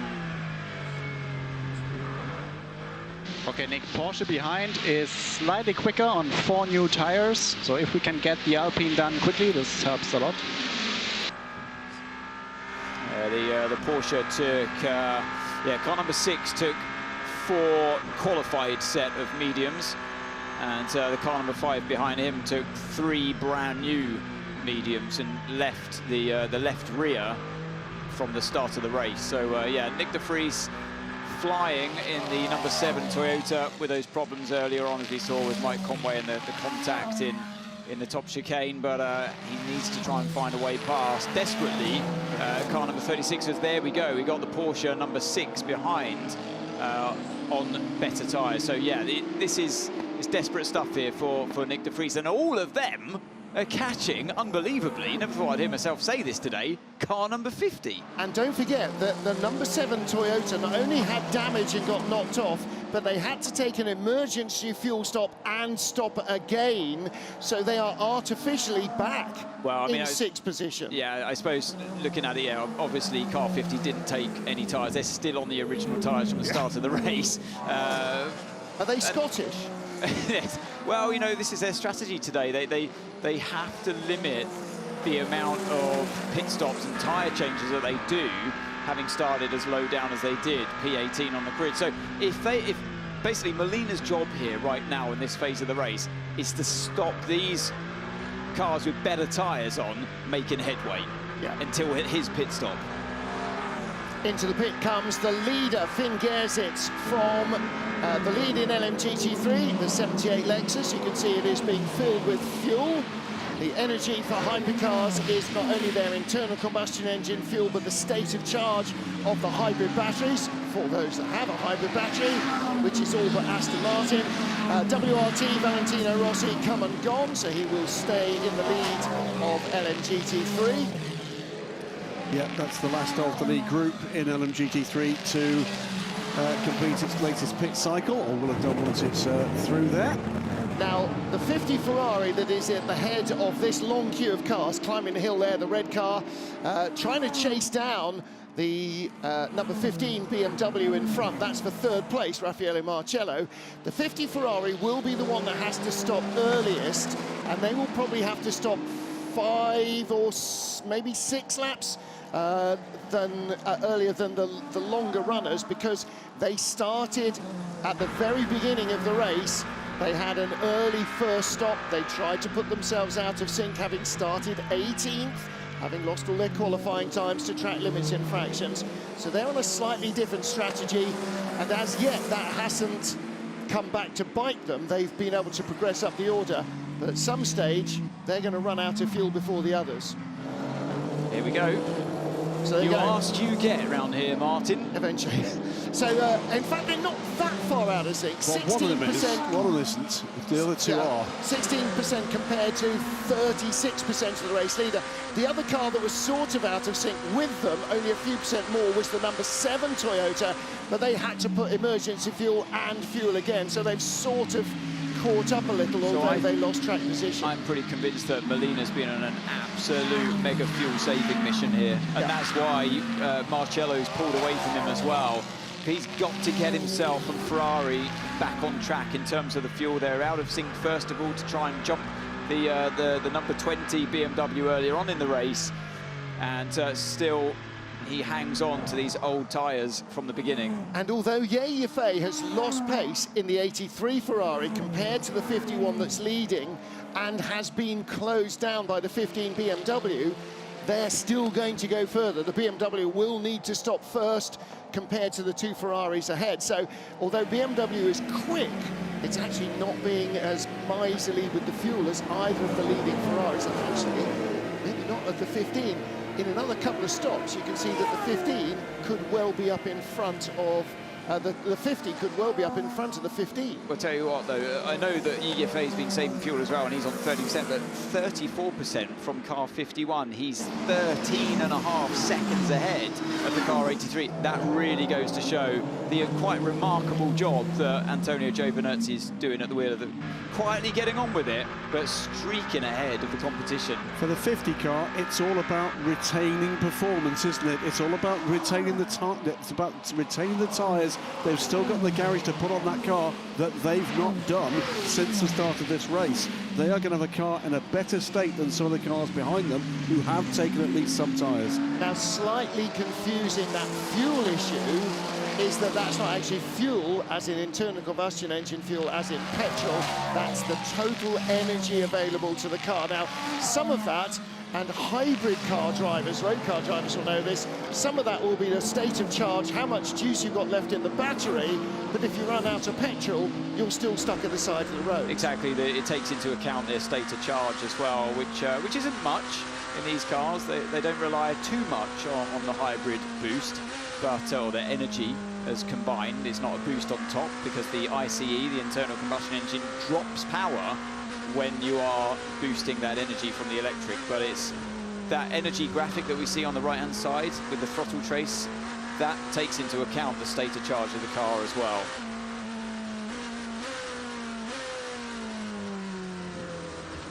Lots of early downshifts going on from Matt Campbell in the Porsche number 6 into the Variante Alta chicane.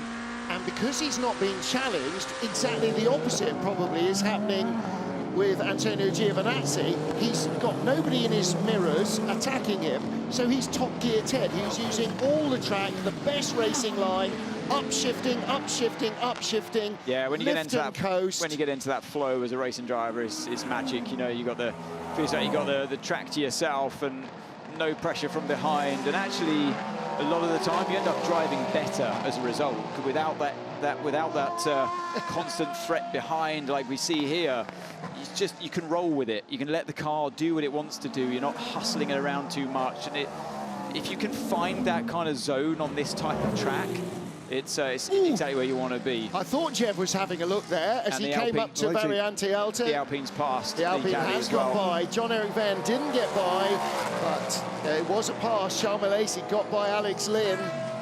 Verne had quite a long look alongside Nico Pino in the 99 Porsche, but couldn't make it. But as you saw correctly, Charles Malaysi, and look how quickly he's gapped Lynn again.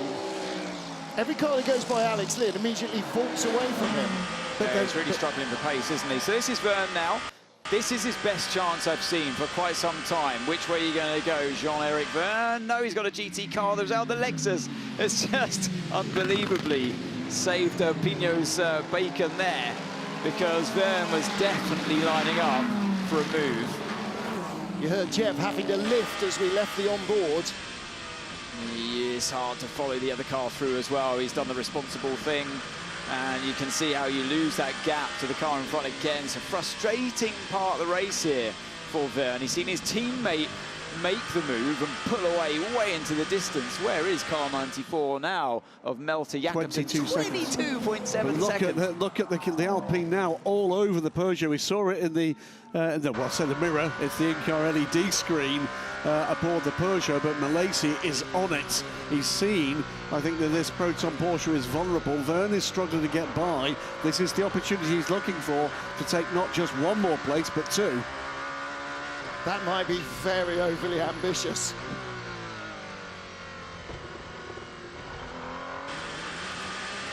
And actually, this puts real pressure on Jean-Eric Verne because he can no longer focus on the car in front. He's got to keep a weather eye on the mirror. And if he has a lunge at the 99 car in front of him, then that blue Alpine is going to be right by him. It's more about when you come into traffic and where you place your car. So you don't have the luxury anymore of being able to use the outside of the track, going too wide to try and give yourself a better exit, because you might get dive bombed down the inside. So he's got the Alpine right behind him. Now it's this time that Verne has the protection of the GT car. So it's his turn to keep the car at bay, and suddenly I think you're right, Martin. His focus has gone from eyes in front of the car he's trying to overtake for the last couple of laps to now fully looking in that virtual mirror. And that's the mistake he's been looking for. That's the mistake, finally. Now, and it's as easy as that. I thought in Tamburello that there was a bobble from the 99 Porsche of Nico Pino as well, and there was definitely a major lack of grip there.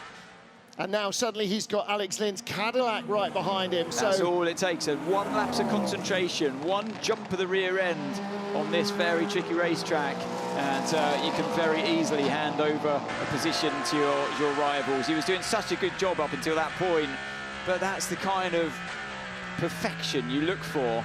And it makes you realise that the drivers that don't make mistakes like that, makes you realise the job that they do. Absolutely, consistency is all. And most of them with tyres that are crying out for some sort of sympathy just as much as on the Porsche. You know, nobody's got fresh, or very few of them have got fresh tyres. So look, into the Villeneuve chicane, rides the curb. It's just on the entry, the turn-in. The rear just lets go, maybe carrying a little bit more speed than the lap before, maybe a few marbles down on the track you weren't anticipating, maybe slightly offline, I think, before turning in to the right. It's just the nuances of, that's the thing that's easy. They're not just driving around on rails, they're constantly sliding around. Alpine, it doesn't take much just to get the car out of shape. Alpine Toyota battle here. That's not Milaisi's Alpine. This is the number 36 Alpine of Jules Gounon with Nick de Vries now right up behind him. Well, you were saying when we saw that last pit stop cycle, this was Jules Gounon going back onto this, going to the soft tyres, wasn't it? It's given him 10 seconds of gap at the start of this stint. Gone into ashes. There goes the 50 into pit lane now.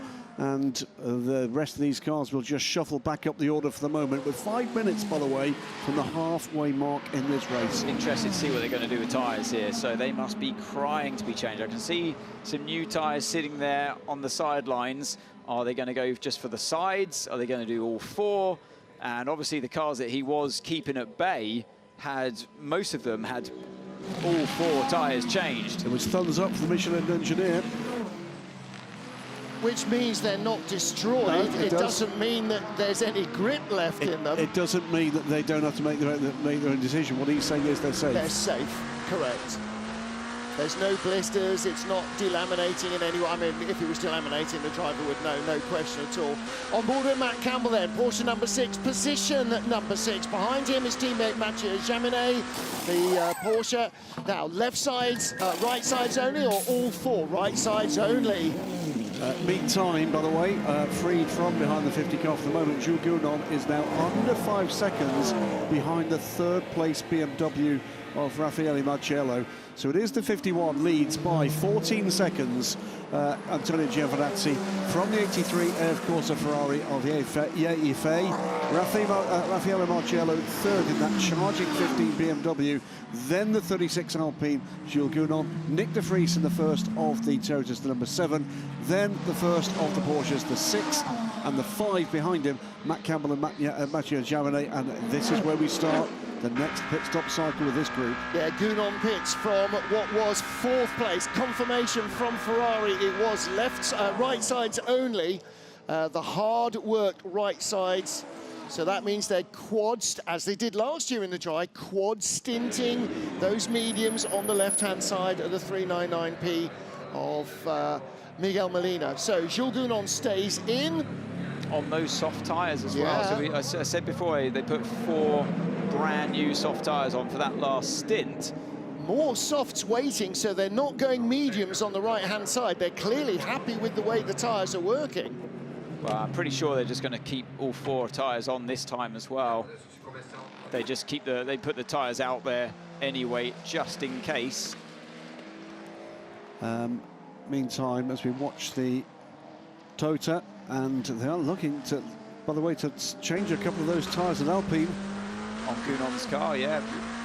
Let's see what they do. I'd be interested. Yeah, and I can see on our other screen they are actually changing the right tyres. So interesting strategy there from Alpine. I think they may have only changed one. There were 2 tyres sitting at the front of the car. They may only have changed the right rear. Okay, well, right rear is still quite hard worked. Left front is the least worked, so you would suggest that right rear would be the most hard worked. Meanwhile, back in our LMGT3, V8, V8, V8, V8. Oh, hang on a minute. I thought there was a variety of different engines available in LMGT3. Yeah, the difference is it's where they are in the car. Yes, and the sonorous bellow of a Mustang V8 versus the slightly more mellifluous wail of a McLaren V8. And another V8 here in the BMW. So that is our race leader, Valentino Rossi. 6. Beg your pardon. Valentino Rossi in the BMW. Petru Ambrescu second in the 87 Lexus, that is a V8. And third place is the Vista AF Corsa Ferrari of Simon Mann. So 3 different brands in the top 3 positions. I think I spotted as well, there is an investigation underway for the 87 car, but I'll keep an eye on that for you. Well, still nothing. 15 is in the pit lane from 3rd. That's quite some stint from Marcello. Yep. I said a little earlier in the show, for me, by a distance, his most convincing display so far in this car. So, and he's racing obviously against the car 50, isn't he? So the 50 has been in. They just took that side of tyres, the right side, mediums. Let's wait and see what they do with Marcello, car 15.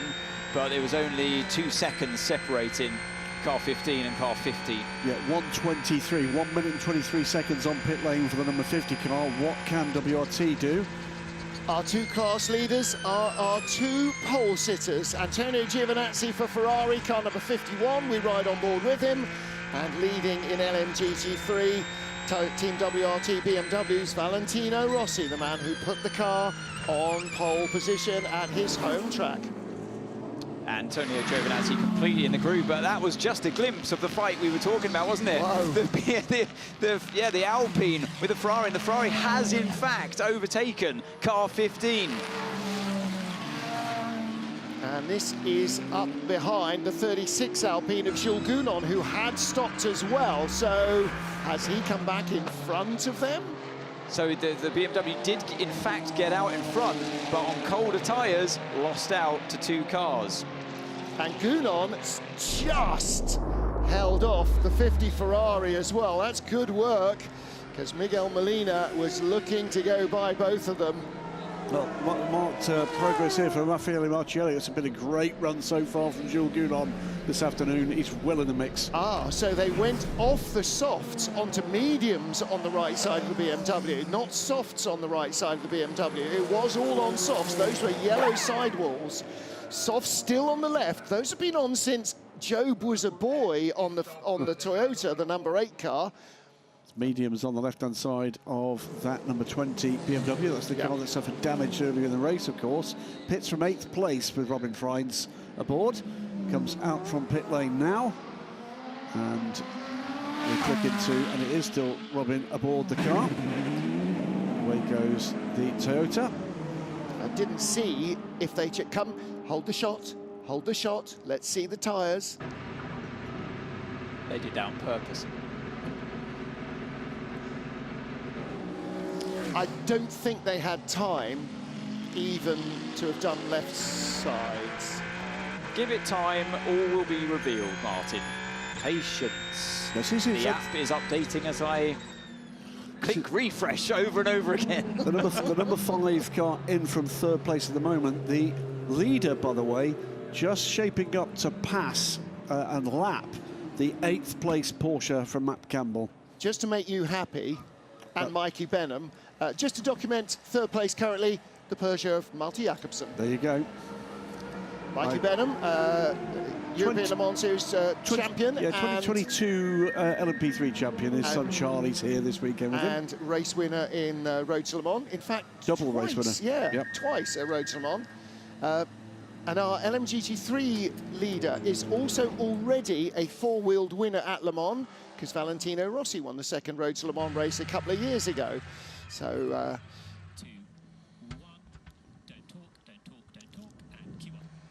in the pits, number 12, Hertz Team Jota Cadillac, Alex Lynn. And that car came in from 7th place.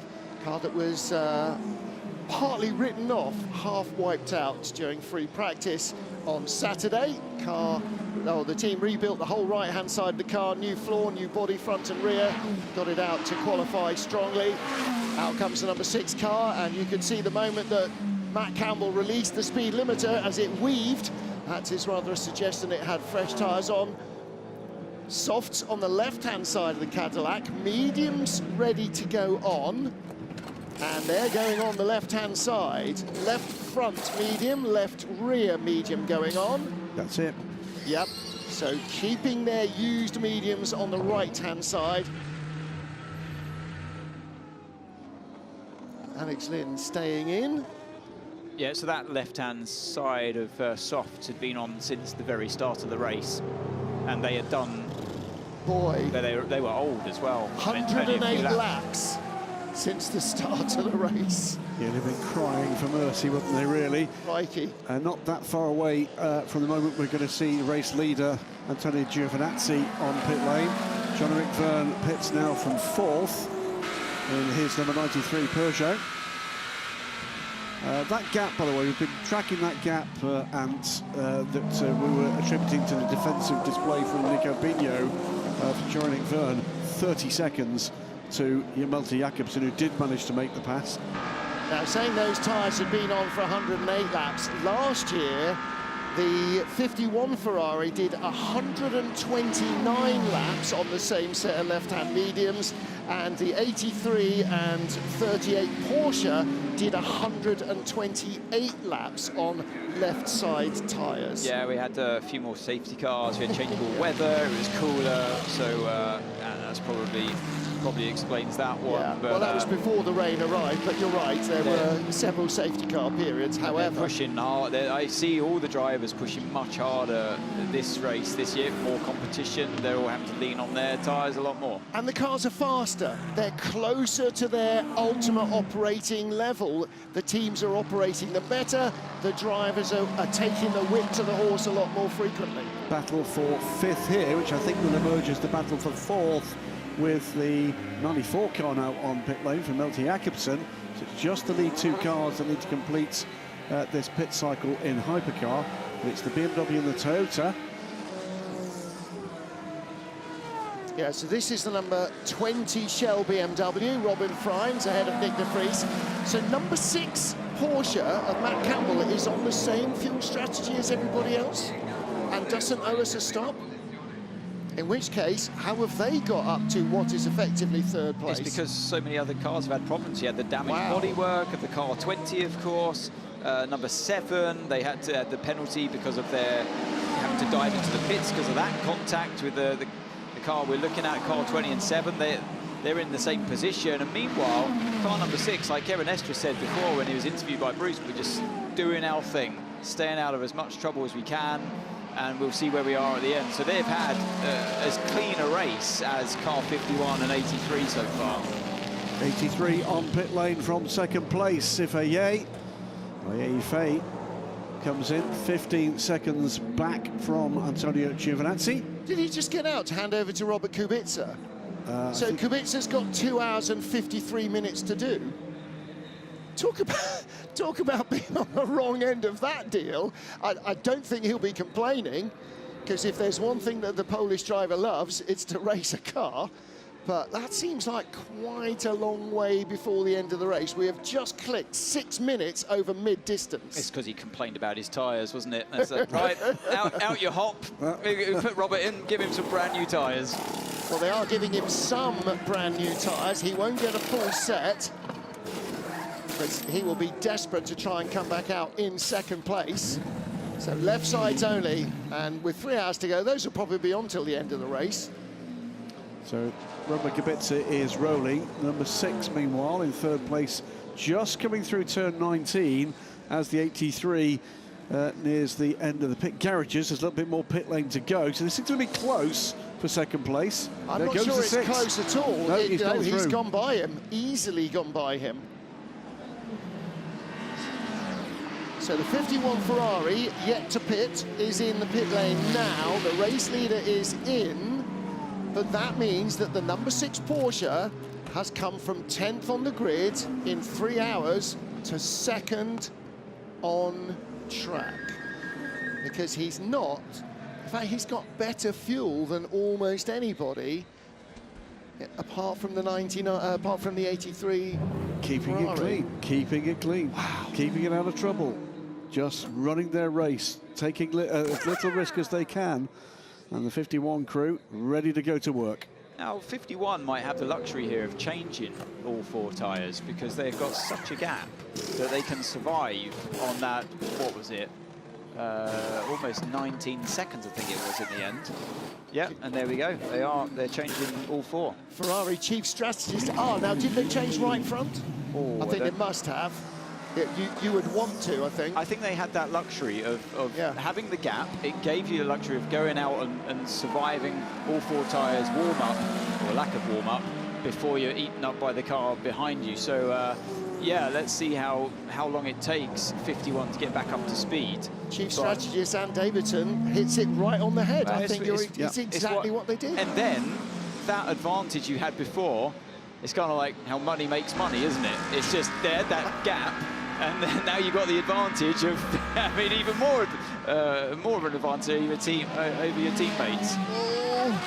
21-31 is the Ferrari, and 87, it is 87. So this is a battle for second place. 31, Timo Bogusławski, the BMW, up to second. Simon Mann up to third. Petru Umbrescu down to 4th place. Would say, by the way, 30 seconds the gap now between that group and the leader, Valentino Rossi. And I hope all of that time spent behind the 31 BMW doesn't come back to haunt the 46 crew.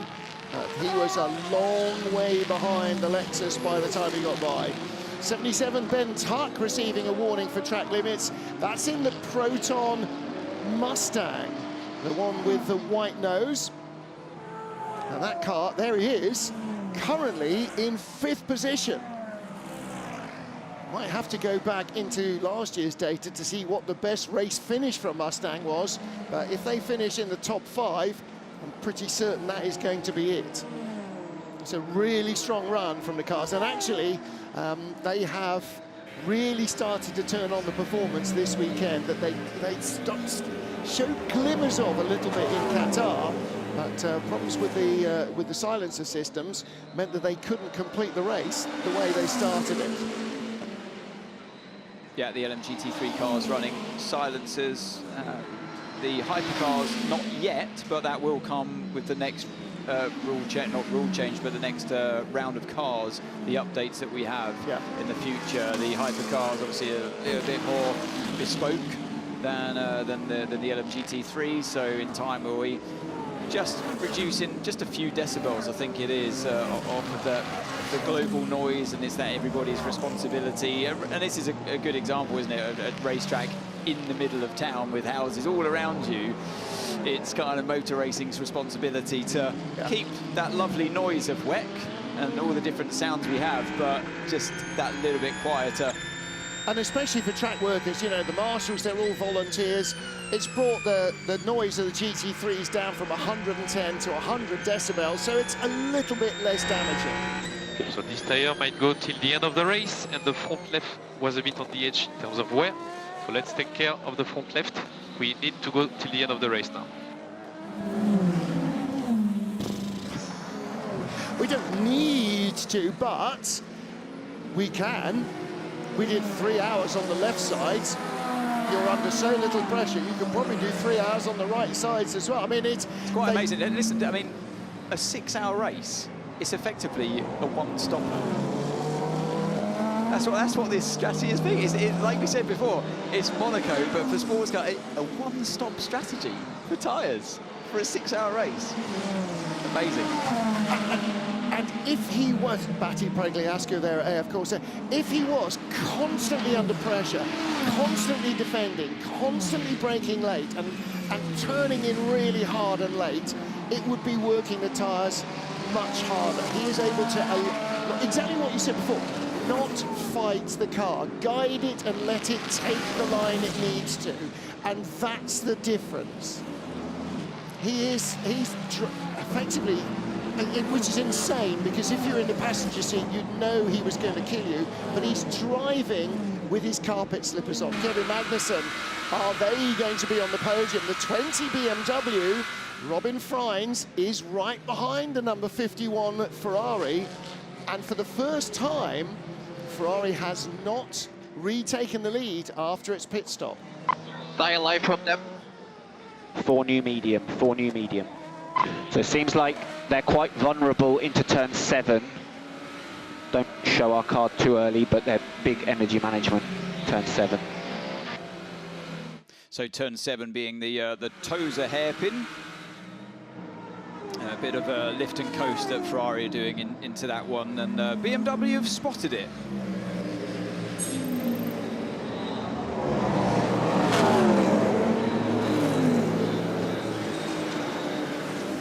Kevin, I keep coming back to you and bothering you. Kevin as driver of number 6 car, who is now leading the race. Okay, there might be an offset, but you're up there. It's amazing. It's great. I think it shows that we execute a great race. No penalty, no drama, good strategy. Of course, a safety car after a few hours, which brought the pack together. The Ferrari is quicker than us, that's for sure. But at the moment, we are still, putting them under pressure and give them a hard time. We'll see. Matt is in front with all the tires, of course. So now it's gonna be a matter of elbows out and try to stay in front for 2 hours 45, which is gonna be hard. But we are gonna do our best and hopefully get some big points. And a podium would be great after a tough time in Qatar. Keep your elbows out. Good luck. We'll try. Worth pointing out, by the way, that, sorry, so I was going to say, 2 Ferraris nose to tail here, Martin. Go on, read us your stat. 108 laps is 530 kilometres on a racing tyre. Now, 500 kilometres isn't much on a road tyre, but on a racing tyre definitely is. So 83 then, closing in behind the number 50. This is for 7th place. Miguel Molina with Robert Kubica behind him. And don't forget, Kubica took over that car from Phil Hansen. It was in 2nd place. Yeah, so Kubica took 4 new, slightly used mediums compared to Miguel Molina's only right side of used medium. So, yeah, even I can work out that's half, again, the amount of grip. They're getting a massive discount on their tyre bill, aren't they, by just being extremely parsimonious. All right, here we go then. Kubica is in the slipstream of the sister car. Let's see what they're going to do. Dives to the inside. And no resilience there, no resistance, I should say, from Molina to allow Robert Kubica through. I think that will probably have been very well thought out and communicated between the 2 teams to the drivers on the radio. Let Robert by this time. He's on a different strategy. He's got to run longer on fuel. He's got fresher tyres. He's quicker than you. All of that stuff. Yeah, I think they're on different strategies today, aren't they? Car 50 started way down on the grid in P18, and that's the beauty when you're managing all 3 cars that are the fastest car out there, and you're in that position. I don't know if there was a call to swap position. It certainly looked like it to me. I'm sure there would have been. Ferrari 1-1-2. They don't necessarily think they might get a 1-2-3. If they do, they do, but don't hold up the 83 car. Just let him go. And that will come back, because don't forget, Robert Kubica in the 83 car was leading into the closing stages in Qatar, and they had to prevail on him to allow the other cars to come through. So it is all about working towards the same ends. They are effectively different teams, certainly differently funded, but it is about working towards the same end. So here we go, riding on board with Rafael Marcello, and in his last stop took 4 used mediums. But again, they will have probably done qualifying, so they might have done half a dozen laps, maybe fewer. And the car he's fighting, Jules Gounon in the car 36, only took right side of brand new soft. Jules Gounon, of course, son of Jean-Marc Gounon, former sports car racer as well, and full-time driver for Alpine this season. Okay, Lelo. Overtaking 36 is a prio, top prio. So let me know if you need a different Bravo. Nope, he doesn't need that. All good. Copy. All good, I got him. Well, you're not watching, guys. Yeah, that was half a lap earlier, in fairness, but it's top priority. Do you need another Bravo, which is, another fuel map or a bit more energy or whatever? No, got him. And so those fresh tyres, it's using that advantage while you can and not just sitting behind. This is when we're going to see overtaking on this track, when you've got tyre offsets. That's what you need. And in many ways, you kind of wish that the tyres weren't quite as robust for our viewing pleasure, because then it creates even more of a tyre offset. See, how many years has everybody in Formula One spent criticising Pirelli for tyres that give up? And now that we've got tyres here that don't give up, you say, I want the tyres to give up a bit more. Exactly, because I don't think anyone expected the lead cars today just to do a single stop with tyres in a 6-hour race today. The answer would have been mandate that you must at least double stint soft tyres, but that's not in the rule set, and probably shouldn't be.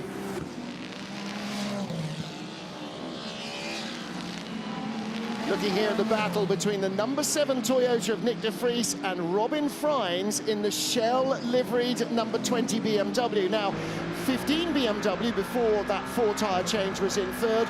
Now the 20 BMW is in third. And de Vries in the Toyota looking to get into a podium position. Now, they were this morning before they headed out to the grid going, oh, we've got no chance against the Ferraris. Number 6 Porsche team were going, well, the best we can hope for is some points out of this. They're currently in the lead now. All right, we've still got 2 hours and 40 to go, but they're not nowhere, Porsche and Toyota, because the way the rule set is Hypercar allows each of the manufacturers the same opportunity. It's how well you use the tools at your disposal. You have to say right now, number 6 Porsche has been faultless, and the number 7 and the number 8 Toyota, apart from one little bit of contact that wasn't induced by the number 7 Toyota, have done a really good job with the tools they've got at their disposal as well. They have. One quick bit of housekeeping. LMGT3, it's further bad news for the number 87 Akoni CSP Lexus. It's a stop and 25-second hold for pit lane procedure infraction. We don't know what that was. I'm sure we'll hear from a little later.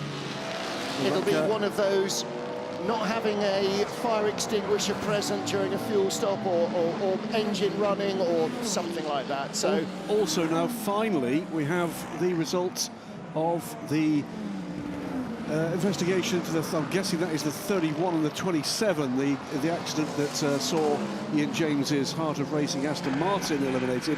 It is a stop and go only for that car, so it is a penalty. It's a stop and go for the car that currently sits second, but this is all at the moment going the way of the leading 46 car. There's 2 of its closest contenders moving further back down the order, courtesy of penalties.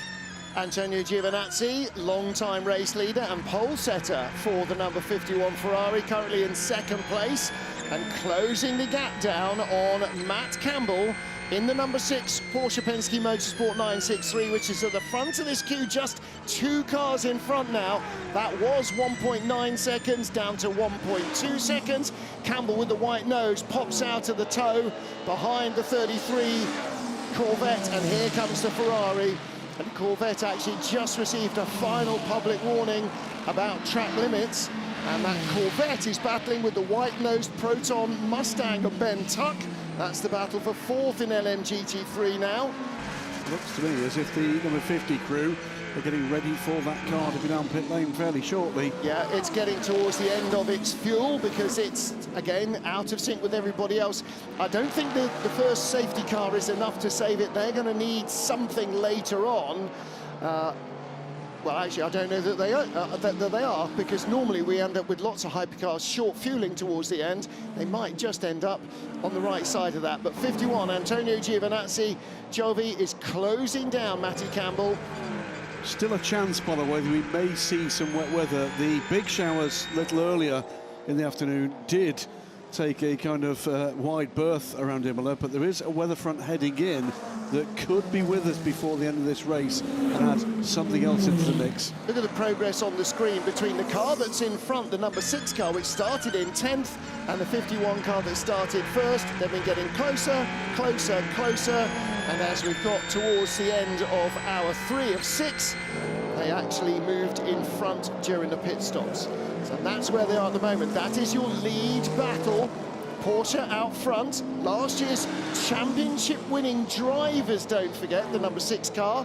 Although Toyota won the Manufacturers' Championship, the number 6 crew, yeah, absolutely. Stellar finish the season, courtesy of Seb Bohemian. I think I've seldom seen a driver more drained at the end of a stint than we saw from Seb to clinch that title. If he has to do a harder stint in the rest of his career, then that will be a very unusual thing. But Giovinazzi now right up behind Matty Campbell. Now this is not going to be an easy pass. And don't forget, if you want to see all the action behind the scenes, our Fly on the Wall documentary team, they've been out and about all weekend, so you can catch up with full access from Imola. That will be out on the 4th or 5th of May. First weekend of May, give you a great opportunity to watch it before we head to Spa to race on the 2nd weekend of May.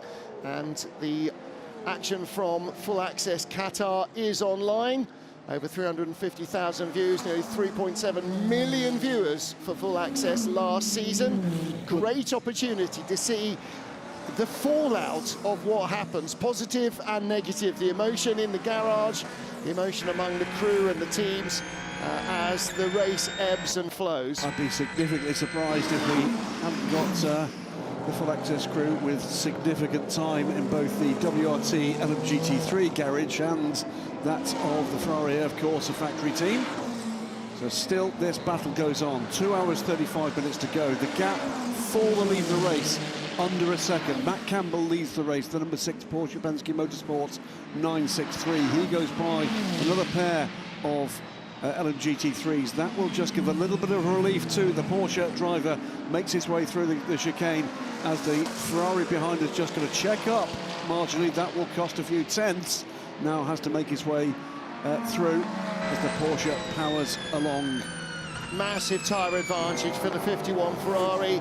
Those tyres have only been on for half a dozen laps since the last stop, and the Porsche is on some very, very tired rubber. To take nothing away from the speed of Antonio Giovinazzi, but he does have a grip advantage over the race-leading Porsche. Now, 50 Ferrari is in the pit lane for fuel and a driver change. Let's hear from Jovi. If you can't overtake, we protect the tire a bit more than what you're doing now, and we save the maximum energy behind them. All right, if you can't overtake, save fuel, save tyres.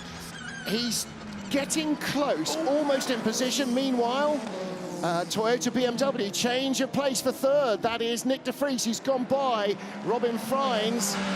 Now, where did that happen? We didn't see that. There's traffic around, so they were close. This is Marcello now. So BMW are 4th and 5th, and de Vries in the black Toyota up to 3rd place. Yeah, and Marcello's right with it. This is what he was. It was checked up behind the 59 McLaren, and Nick de Vries didn't need a second invitation. The second BMW, by the way, is closing on this pair, and that was another reason why it was vital for the Toyota to make the pass. So from pretty much nowhere, Porsche and Toyota are very much in this race. And Marcello in the 15 car, he's the tail gunner in this group, but he's on newer all-soft tyres, or used all-soft tyres, but soft tyres. So maybe with a slight grip advantage. There's the 51 Ferrari, now going by the 50 car. So the leaders have put a lap on Ferrari number 50, but it has just come out of the pit. So Antonio Fuoco is now aboard the number 50 car. It has just exited the pit lane. And did we see what it took in terms of tyres? We did not. Left sides and driver change. You did tell me that, but that was over a minute ago, Jason. So 4 things have happened since. I'm a parrot of very little memory, I'm afraid, as any fool know. Almost 3.5 hours gone of what's been an engaging race. And do we know yet who's going to win it? No. No. Anthony does, but he's eating a sandwich, so we'll discount that. The answer is it's advantage Ferrari, no doubt at all about it. But even just judging by the message we just heard being passed to Antonio Giovinazzi, the sign of the quality of the strategies at this point that's been employed by Porsche Penske Motorsport is that they're not certain yet. They've got to go back to sort of plan 1A, not plan B yet, but plan 1A. Extraordinary stuff from Porsche to get the car to the front. Great stuff from Toyota to be as competitive as they are. They're, what is that, 6 seconds back from this battle. And then the 2 BMWs are in it. I'll tell you what we don't know. We don't know what the podium's going to be, or anything close to it yet. Meantime, in GT3, keeping an eye on these cars. Second place car of Vista AF Corsa, Simon Mann, he's had a good stint, is on pit lane right now. Yeah, he's had a really, really good weekend so far and got lots of clicks on social media for being on the opposite lock in the Ferrari through the chicane. Ben Tuck now moves up to 2nd for Proton in the Mustang. Rui Andrade up to 3rd in the 81 TF Sport Corvette. And that's trouble there for the lead car. That delayed him coming through the turn, blocked by the Iron Lynx AMG, and that's allowed Giovinazzi to get all over the back of Matt Campbell. Now can he make the tyre advantage play?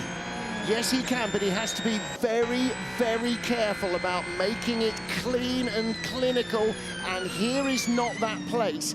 Out of Rivazza on the long run to Tamburello, that is the place to do it.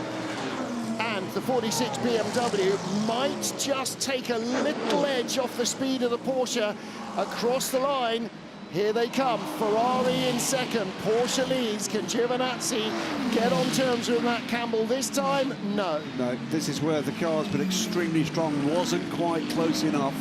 If anything, I think the BMW robbed the opportunity for the Ferrari to take the line he wanted to at that point of the circuit, flashing the lights at him, and actually got the Lexus between the two. So what GT traffic gives, GT traffic takes away. Now he makes the pass. And we're back to close running in the 1-2 for this race. Ebb and flow and Davidson. It's yeah, I mean, Giovinazzi's under no pressure here to overtake Matt Campbell. He knows he's on much better tyres. His mission at the moment is just to make sure that those tyres last right through to the end. And he's conserving the fuel. He's got that gap behind him. Even the Toyota, if it catches, they're out of sync anyway on tyres. It was Nick de Vries only took left-hand side of soft tyres at the last pit stop. So Giovinazzi's got ample amount of performance in hand, and he is just sitting there until the inevitable pit stop. Out of sync, car number 6 has to come in. And the other thing he's got right now, Giovi, is the number 50 car right behind him. So he's got a little buffer as well from attack from behind. The 50 car still potentially could end up on the podium, but right now it's another car that anybody else will have to get by before they can get to 51. And number 50, Fuoco, will fight tooth and nail to keep cars at bay. But yeah, Giovinazzi, I think he's got this well in hand. He's being told, look after that left front. That's the tyre that we've seen from the last pit stop that took the brunt of the force around this track, and we saw not excessive wear from, but enough wear for us to be, you know, just to stay on top of it through to the end of this race. And he's doing everything he needs to. If he sees a chance in traffic with a Porsche, of course he'll capitalise on it. We are thinking going triple left-hand side with Kevin. What do you think? So far the left is okay, the right is giving up, so good work. Copy. What I think that Matt Campbell is doing here, doing fairly effectively, you're right, he's not got that many tools in his box, but what he's doing is he's dragging the Ferrari into a fight. And that's the best he can do, I think, at this stage. Well, Campbell, he's just driving his own rate, like Car 6 has done all day so far. They don't necessarily want to get into trouble here. Their main focus is the Toyota, and he doesn't want to waste time. As far as I see, he doesn't want to waste time in allowing the BMW number 15 or BMW number 20, for example, or car 7 to catch up unnecessarily in fighting Giovinazzi too hard. So I'm sure if Giovinazzi were just to send it down the inside, I don't think Campbell would fight it that hard, because it flies so fast today, so much faster than them. It's not their race, it's not their fight, and he's just focusing now on the next teammate getting in, Kevin Estre, and the tyre choices that they have available. And you want to minimise your pit stop, because you're fighting the Toyotas and the BMWs. You want to minimise the time spent in pit lane to gain you the track position, and it'll be a tough fight for car number 6 throughout the rest of this race, just looking in the mirrors, possibly on older tyres than the rest around them, but having gained track position from having driven such an amazing race so far. Yeah.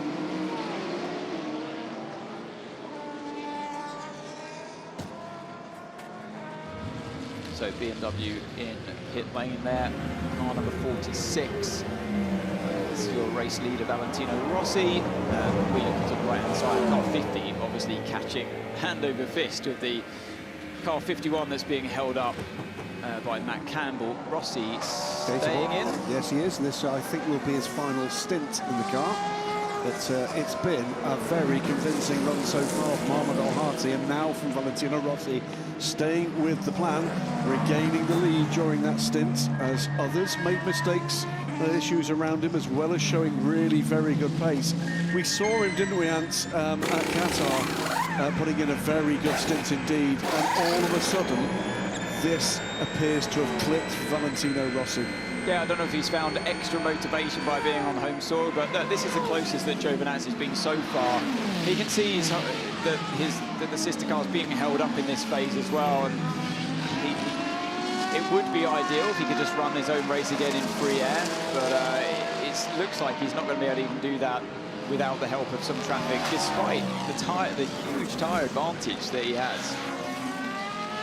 Traffic coming for this group. Which race this going to play out? Corvette is the next challenge, and I think it's an Alpine ahead of that. The Aston Martin. I apologise, I thought it was a blue car. It's obviously but this time, Giovinazzi. It's very hard to overtake it to Piratella, and I think the GT car had forced that trainer cars over to the left-hand side of the Corvette anyway, so it naturally protected the inside of the corner. But yeah, you do sense that Giovinazzi, he's not desperate to overtake, but given the chance, he'll definitely go for it. Side by side here, and that was more than side by side. 31 and the 10, and that's the 31 having made him. Oh no! Oh, that was so close. That was so close. So round the outside, there was room for it there, but then it's just unsighted. It's just. Oh, it's always so difficult to try and go around the outside of it. There might have been quite significant damage here for this number 10. There's already damaged the rear of the car, and there's more damage there. Yeah, you need in that kind of manoeuvre, like a karting style move, you need full compliance of the driver and awareness of the driver you've just sent down the inside of. It's that moment. It's the unsafe rejoin in a way, isn't it? I think we have most of the issue with. That might well come back and bite more ways than one. Yeah, that could be big. Oh, where's this puff of gravel come from? A big puff of gravel. Can't see. There's nobody off. They've got going again, but that was a proper rough ride, rally style through the exit of the Villeneuve chicane. Now, what can Giovinazzi do here? Not much. It's so narrow into Piratella. It's too fast a corner as well. This has got the degree of inevitability now, but if you look at Fuoco here, he's taking a bit of a look. Come on, come on. And 31 off the track in avoidance here. I think might well be damage there for the 31. It's awkward for Fuoco because he is in a hurry, isn't he? It's a very different scenario to that of his teammate, who kind of, inevitably is going to get back into the lead of this race once the pit stops all shake out. But Fuoco, he's hemorrhaging time by watching his teammate just take his time in working his way past. Oh, and there's a mistake from Campbell. There's the chance that Giovinazzi wanted. Through he goes, and that's going to give Fuoco a beautiful run coming out of Ragazza 2 as well. Giovinazzi is back under threat, actually, down this main. The Porsche's got good straight line speed, and I think that's been Giovinazzi out. He's used the traffic very wisely there. Covers the inside as well into Tamburello chicane, so job is done for your race leader. Back in the lead once again. Giovinazzi, we'll look at Fuoco. Has a look to the inside into the Villeneuve chicane, but can't do it there. Remember, this is Fuoco looking to unlap himself from the lead. And there's always that extra pressure when you're trying to unlap yourself as well, because although in a race of your own, you don't want to obviously make a fool of yourself and upset the drivers that are a lap ahead of you. So you've got to make a clean pass, and once you've passed, you've got to pull away because you're going to be getting immediately blue flagged. Another GT car put between the two by Matt Campbell. Boy, he's given us a race for the last half an hour or so. It's been cracking stuff, but finally couldn't resist. Was that outside? It was that outside front the locked. I couldn't quite see. It's a little like that, didn't it? Yeah, it's one of the outside. Yeah, it must be outside front that locked up just over the bump, and that happens when the tyres get so old. You lose the gauge on your tyres, and that is just like Christmas and birthdays coming all at once for Giovinazzi. Is a great situation to be in when you see your rival make a mistake like that. Yeah, and at that point, Matt Campbell did the right thing, realised there was no point he couldn't resist. There were two choices, weren't there? Give the room or have a bit of an accident. He made the wise decision. Here comes the number 7 car, though. He's charging. This is Nick de Vries trying to get on terms with Matt Campbell. Under 2 seconds behind, and that was contact there with the rear right of the 15 BMW. And the number 10 that had been hit just a lap ago by the 31 LMGT3 BMW. Must be wondering what on earth is going on with his day. That car at the moment in the hands of Eduardo Barrichello, by the way. The Swiss entered. Racing Spirit of Le Mans. Aston Martin.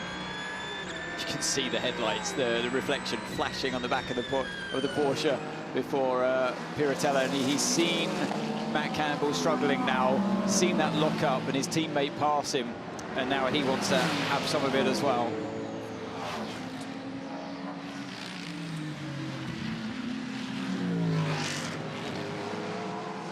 Change here for the lead in GT3, and it's Simon Mann on a charge and is ahead of Valentino Rossi.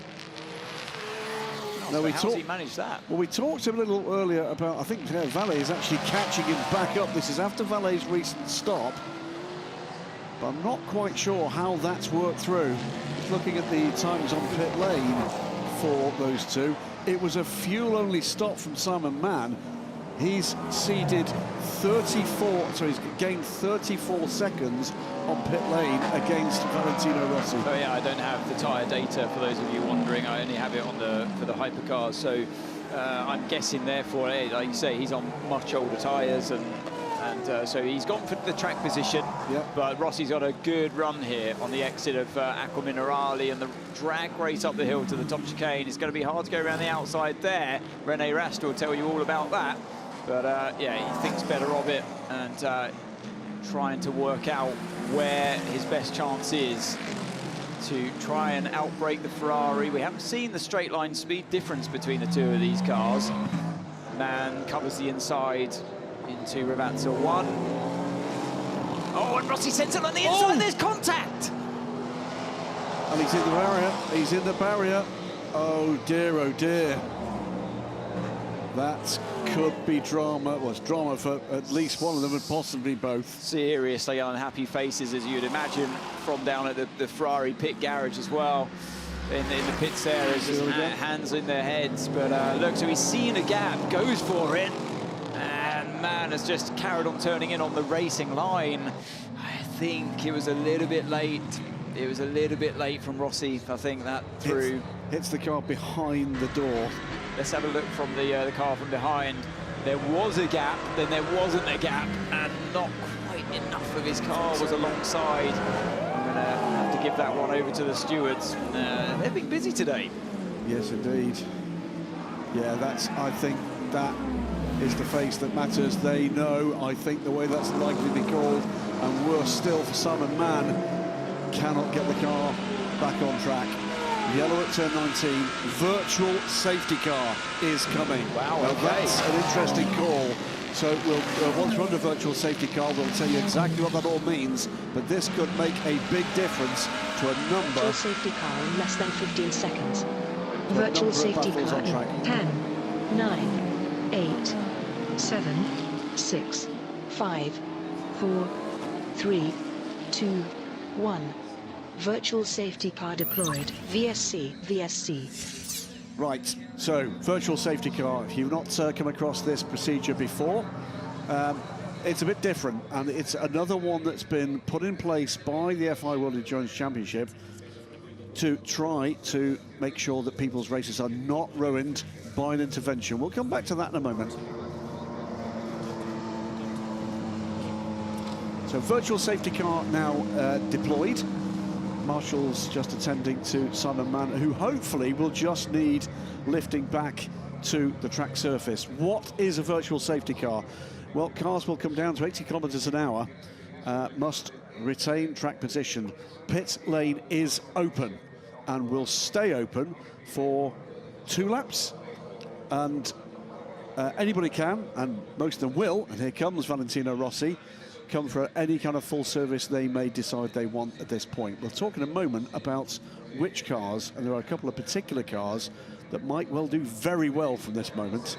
After the virtual safety car period, the safety car will be deployed, at which point, as we watch again, the drama that's led to the deployment here, yeah, that was, yeah, I understand why he did it, but it was kind of like front wheel to rear wheel. If it was, you really need it in a move like that, you need to be alongside. Yeah. The other concern here is that impact to the rear wheel of the Ferrari. That's a big shock on the drivetrain there as well. So let's wait and see what happens with the number 21 car. To complete the point about procedure, at the point at which the safety car is deployed, and it will be, the pit entry closes. If you're in, you can still come out.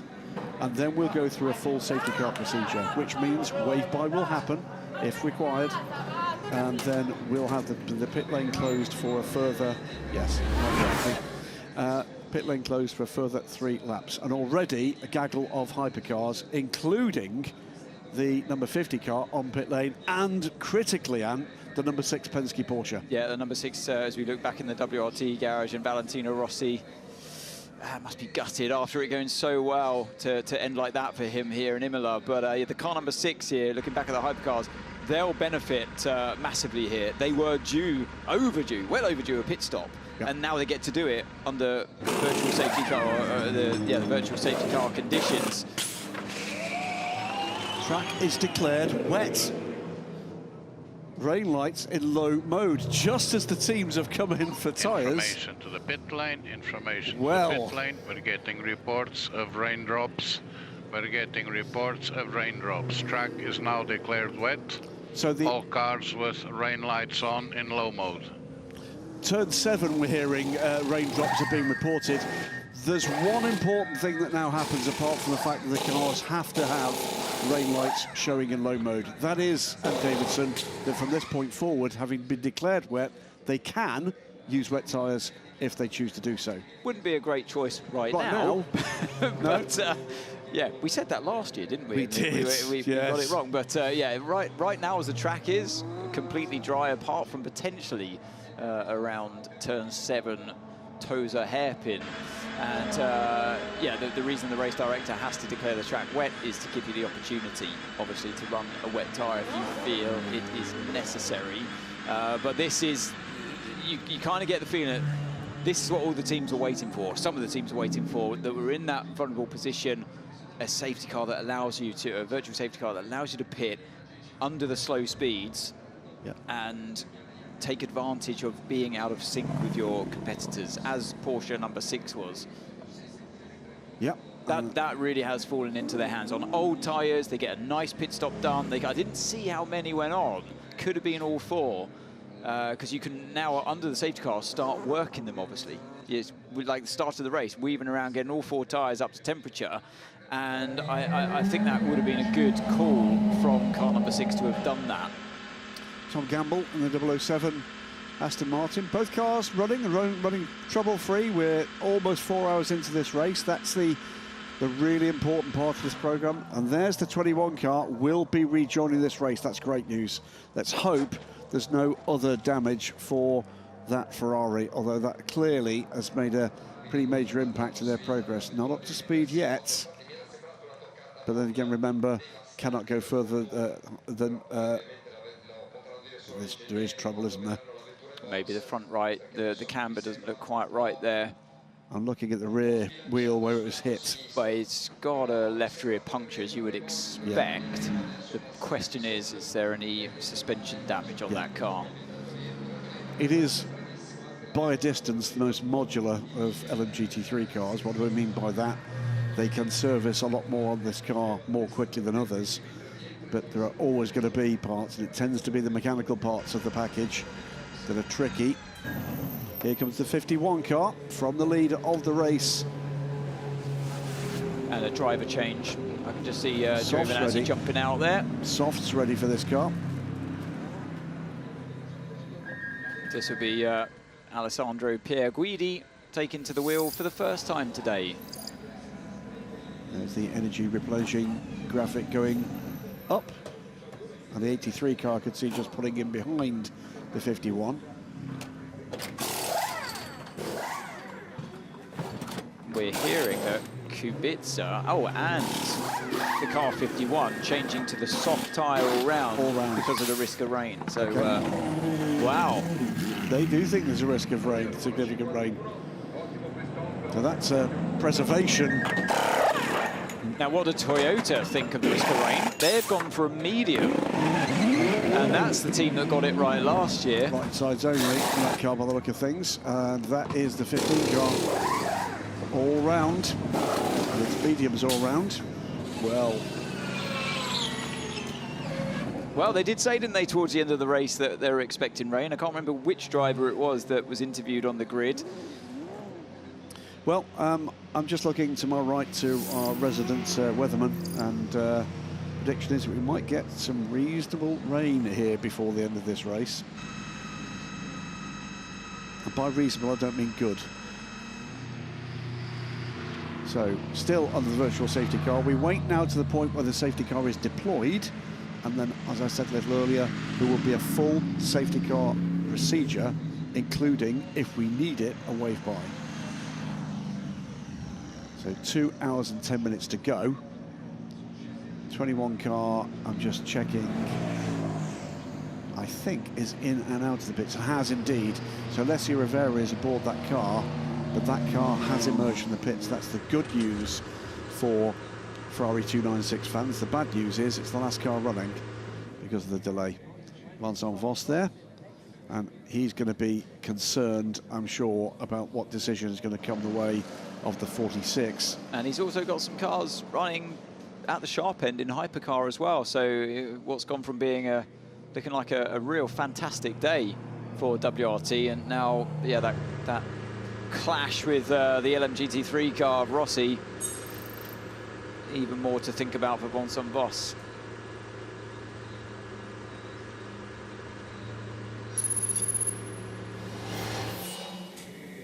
Robin, it's super tight out there at the moment, plus that full course yellow and safety procedure, it mixes everything.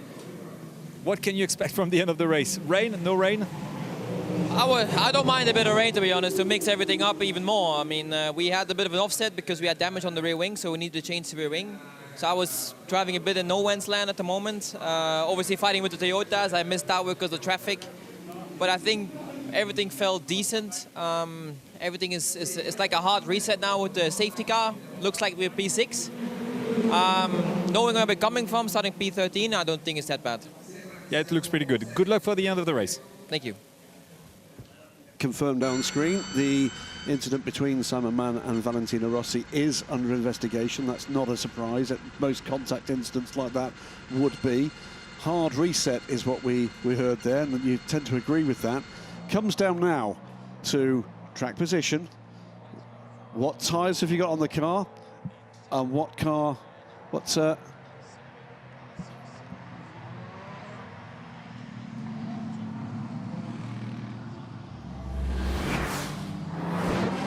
So the start of the race at Imola. Bright skies and full grandstands. It was Ferrari 1-2 with the BMW of Kevin Magnussen trying to get into the mix, failing to do it as the cars came through the first chicane and then dropping back into what would become a tussle, chasing the pair of Ferraris for much of the next couple of hours. Close contention behind the Toyotas, the Peugeots, the Alpines making contact with each other, and behind that, pretty much carnage. LMGT3 and the screaming pack coming down there behind the leading BMW of Ahmed Al-Hati, the 46 car. The Omani under pressure from the number 21 Ferrari of Francois Heriot. Side-by-side action between Porsche and Ferrari as the number 50 car, starting from the back of the hypercar grid, gradually made their way up the step ladder of talent ahead of them. And a very conservative run. Trouble for Ben Keating after side-by-side contact with Célia Martin. The Corvette coming off worse, Célia Martin taking the penalty for that. And there was a pass for the lead by Francois Heriot. Great run in the 21 Ferrari. 50 car continuing to make moves up the order in the hands of Nick Nielsen. And then side by side between the 94 and the 38. No penalty handed out for the hip check on Earl Bamber. And then to the side of the road and over the grass from Julian Andlauer. Loic Duval defended his position with some verve.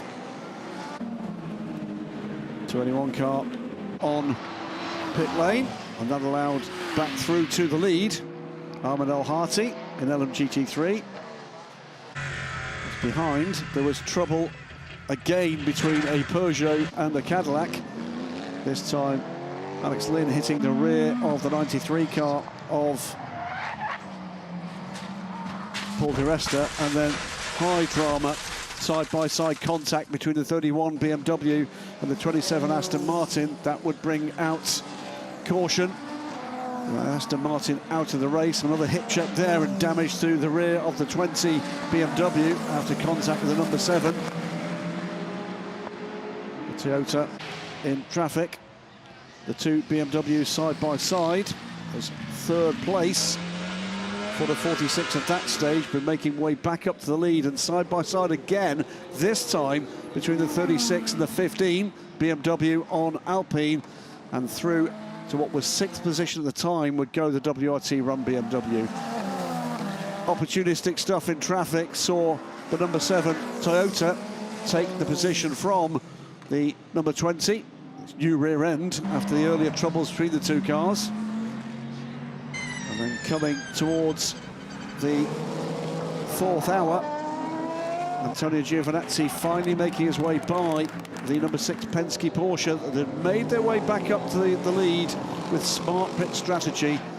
And then trouble for Simon Mann in the mix, was leading the race at that point, and contact from Valentino Rossi means that that incident is under investigation, and the virtual safety car brings us back round to where we are right now. There we are, 135 laps done. We're under the safety car. Pass around is starting, as we say, with the number 6 Porsche Penske Motorsport car behind, then the 7 Toyota, the 15 BMW, 83 the Privateer AF Corsa Ferrari, the 20 BMW, 36 Alpine, 5 Porsche, the 8 Toyota and the 94 Peugeot complete the top 10. In LMGT3, it's led at the moment, but with that investigation looming by Valentino Rossi.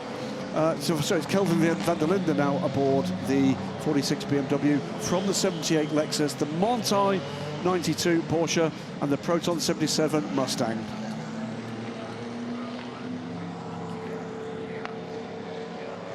So as the field is reset behind the safety car, almost all of the LMGT3s are being waved by because the 46 car was at the tail of the field having stopped. For the second time, by the way. Yeah. However, the car that has been most harmed by that is the 50 Ferrari, back down in 13th place. I'm about to speak to Pierre Alves from Michelin to speak about the tire compound and try to understand a bit better what does the soft compound means and what the medium compound. Pierre, sometimes we hear that the soft tire can actually last longer than the medium. Could you explain why and what's the philosophy behind this tire? This is a very good question, because as you see, in endurance, we are not making tires to make a qualified tire. We make tires to make a race tire. So all the range that we have available in WEC, it's only race tires. We have to, with these 3 compounds, be able to cover all the championship in all conditions to make race tires, because we want to see the cars use these tires for the longest possible. So why we have this soft compound? Everybody thinks on the soft. We see in the other championship that make soft is faster, but not for long. Here's the philosophy is totally different, because we make soft compound, we call it soft, but it's a cold compound. So this is a race tire, but as you can see, we choose a white color. It's for a reason, is because white, it reminds us the snow is for cold. Like this, we identify which tire to use on this condition. So in fact, the tire works at a different temperature, that's it? Exactly, it's only based on a track temperature. So when it's cold, like we see this morning here in Imola, when it's 15 degrees, this tire has a very good warm-up because it's a work on a cold condition. But as soon as we are going to go over 25 degrees, we will switch to the medium compound. Thank you so much for these details. Thank you very much. So wave by goes on, and the safety car is coming down, or coming up to Variante Alta. Lights remain on, so we should have one more lap behind the safety car. There's another weather front coming in. 65,500 fans here in the Autodromo Enzo Edina Ferrari. So that is the official count for today. 2 hours and 40 seconds to go, and our second safety car period of the race. And this one as a result of contact between our LMGT3 lead cars, Valentino Rossi in the 46 BMW, trying to go by this car, the number 21 Ferrari of Simon Mann, the Vista AF Corsa car. There is Simon Mann in the background, and unfortunately it looks like too much damage on that left rear wheel.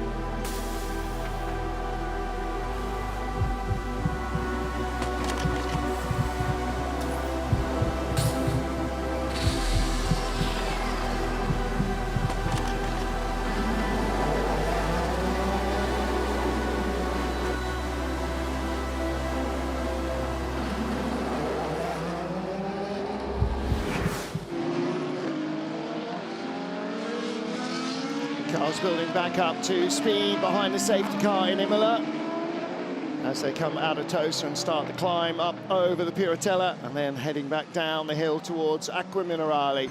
And it is that as the end of timing sector 2, where we should probably see the lights go out on the safety car. Let's pan around the corner. Lights off. Lights are off on the safety car, I think. No, I think they're on. I think they're on. Are they still on? In that case, there must be barrier repairs, because the GT field has joined the back of the safety car queue, so wave around has been completed successfully. But there is water now on the screen, so the first sign with the first of the cars showing the windscreen wipers playing, and we've got a weather front coming in.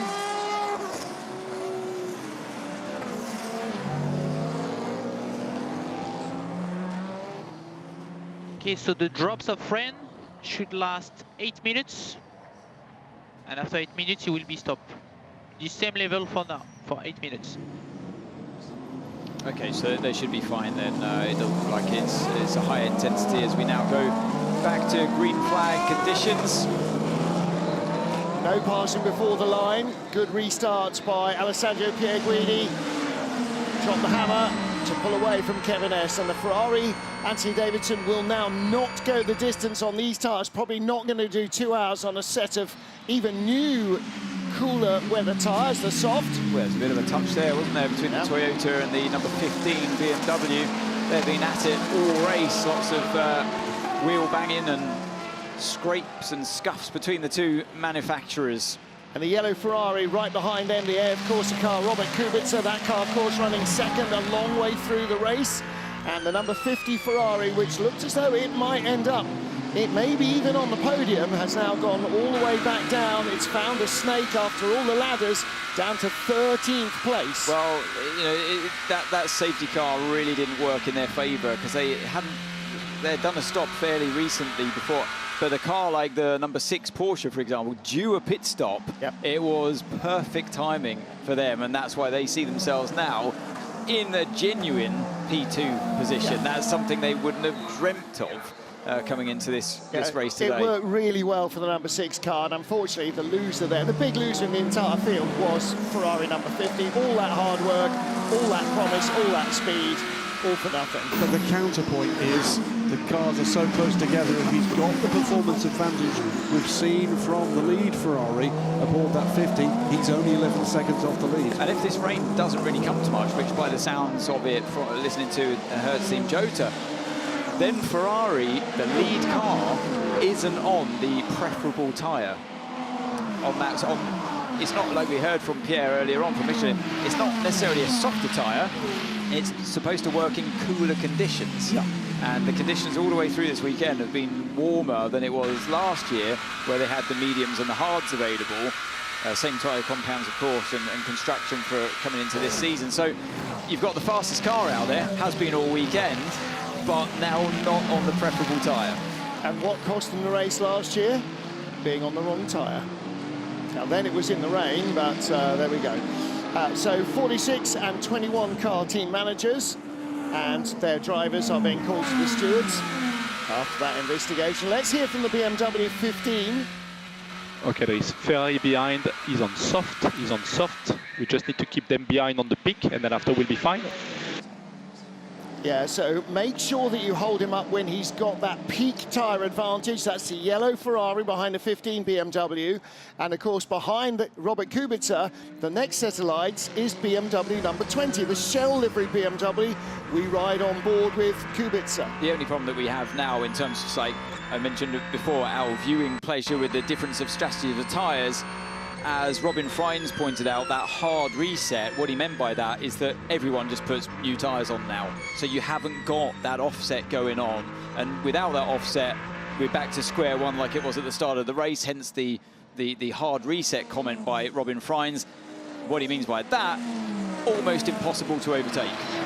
And everybody's on the same fuel strategy as well, so none of that is playing in. So it's basically a 2-hour sprint race. Forget the previous 4 hours, none of that exists. But that's just shuffled up the qualifying mix. The counterpoint is you can't afford to drive as conservatively as you would have done in a position where you held one of those dominant positions before this one. And can I just point out that Andrew Pierguidi's already 1.6 seconds ahead of the second-placed white-nosed Porsche, and he is 6/10, 7/10 ahead of Kamui Kobayashi. So the Ferrari driver in front knows exactly what the problem is, and he has got to clear off and make enough time for a tyre change. The good thing here as well, I suppose, in terms of, like, is there any jeopardy here? I think there is, because we're going into untested waters with the fact that a full set of soft tyres, or the cooler temperature tyres, are going to go further than they've ever been all weekend, or well, for the World Endurance Championship here in Imola, because we didn't have that tyre available last year. So let's see how they go for these 2 hours remaining. We saw the Alpine perform extremely well over a single stint and then change one side of those tyres in the pit stop that followed. We know there's pace enough to maintain that through a single stint, but 2 stints, they're going to have to change the tyre.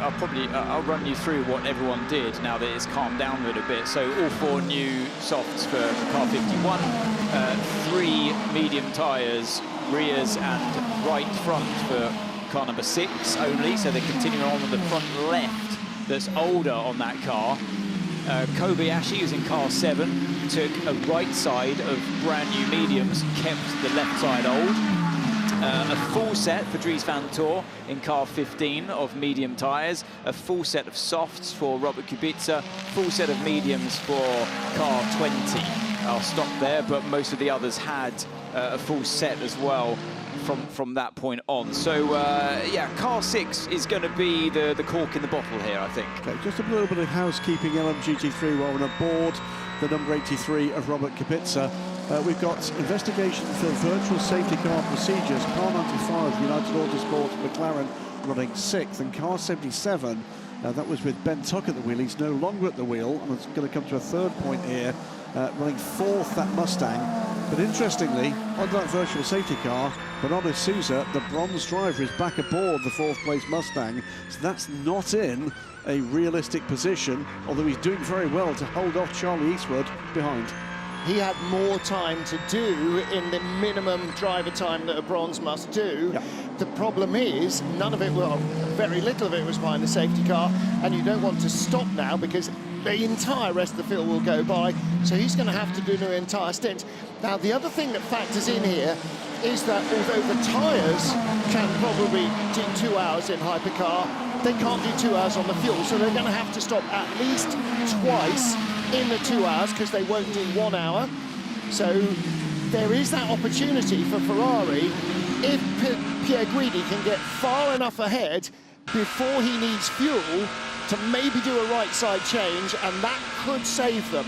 But at the moment, 50 has lost out and 51 has lost out as well, and 83 is going to lose out because they're on the well, what we think might be the wrong tyre, the cooler weather tyre. Now, the overcast and the cooler conditions of the weather front coming through will drop the track temperature. Will it drop it enough to make those soft tyres work? There's only one way to find out. You're going to have to wait 1 hour and 51 minutes before we get the checkered flag. Meanwhile, doing all the hard work all over again is the 50 Ferrari. This time Antonio Fuoco. This car started 18th, got up to 4th, 5th on merit, and then got absolutely hamstrung by having just stopped before the safety car because they were playing with the fuel strategy to give themselves track position. And to prove how hard done by they were. Is he going to go for a move here? Yes, he is on the Peugeot. He's got a great run down towards the rat, so that's 1 car past at least on his run back up the field once again. And remember, all of this really because of his mistakes in qualifying yesterday for track limits excursions. He didn't even put 1 lap together to try and get through to Hyperbole. No banker laps. They were all track limits. So that's the problem, and they fight that fight together because of that. But on top of his pain, and proves that how out of sync they were, didn't even take tyres during that last safety car. So now you're asking a lot from him. Drive-through penalties for the 4th place car in LMGT3, the 77 Proton Mustang of Bernardo Souza, and a drive-through penalty for the car that is 6th in LMGT3, 95 United Autosports McLaren. So 2 of the current top 6 in LMGT3 with a drive-through penalty, and that will move up into the top 6. Clement Schmidt in the 87 Lexus, and Racing Spirit Le Mans, Valentin Ascleur. So under 1 hour and 50 minutes to go now, and once again, gentlemen, one other factor worth pointing out as we get into more battles on track, astounding reliability from this hypercar field. I think Qatar was the biggest finishing total of in hypercar history at 17, and with 2 hours to go, 100 hours to go, and all 18 are still running. This could be a bit of a run for the Toyota here. I think car 6 just got away with that one. Gamon, we see some front rear locking. We see some rear locking. You can go forward B-bar if you can. Yeah, sorry, Graham. I thought that was going to be more of a run for Kobayashi there, because I saw the Mercedes, the LMGT3 car just about to hold up car 6 before Ravazza 2.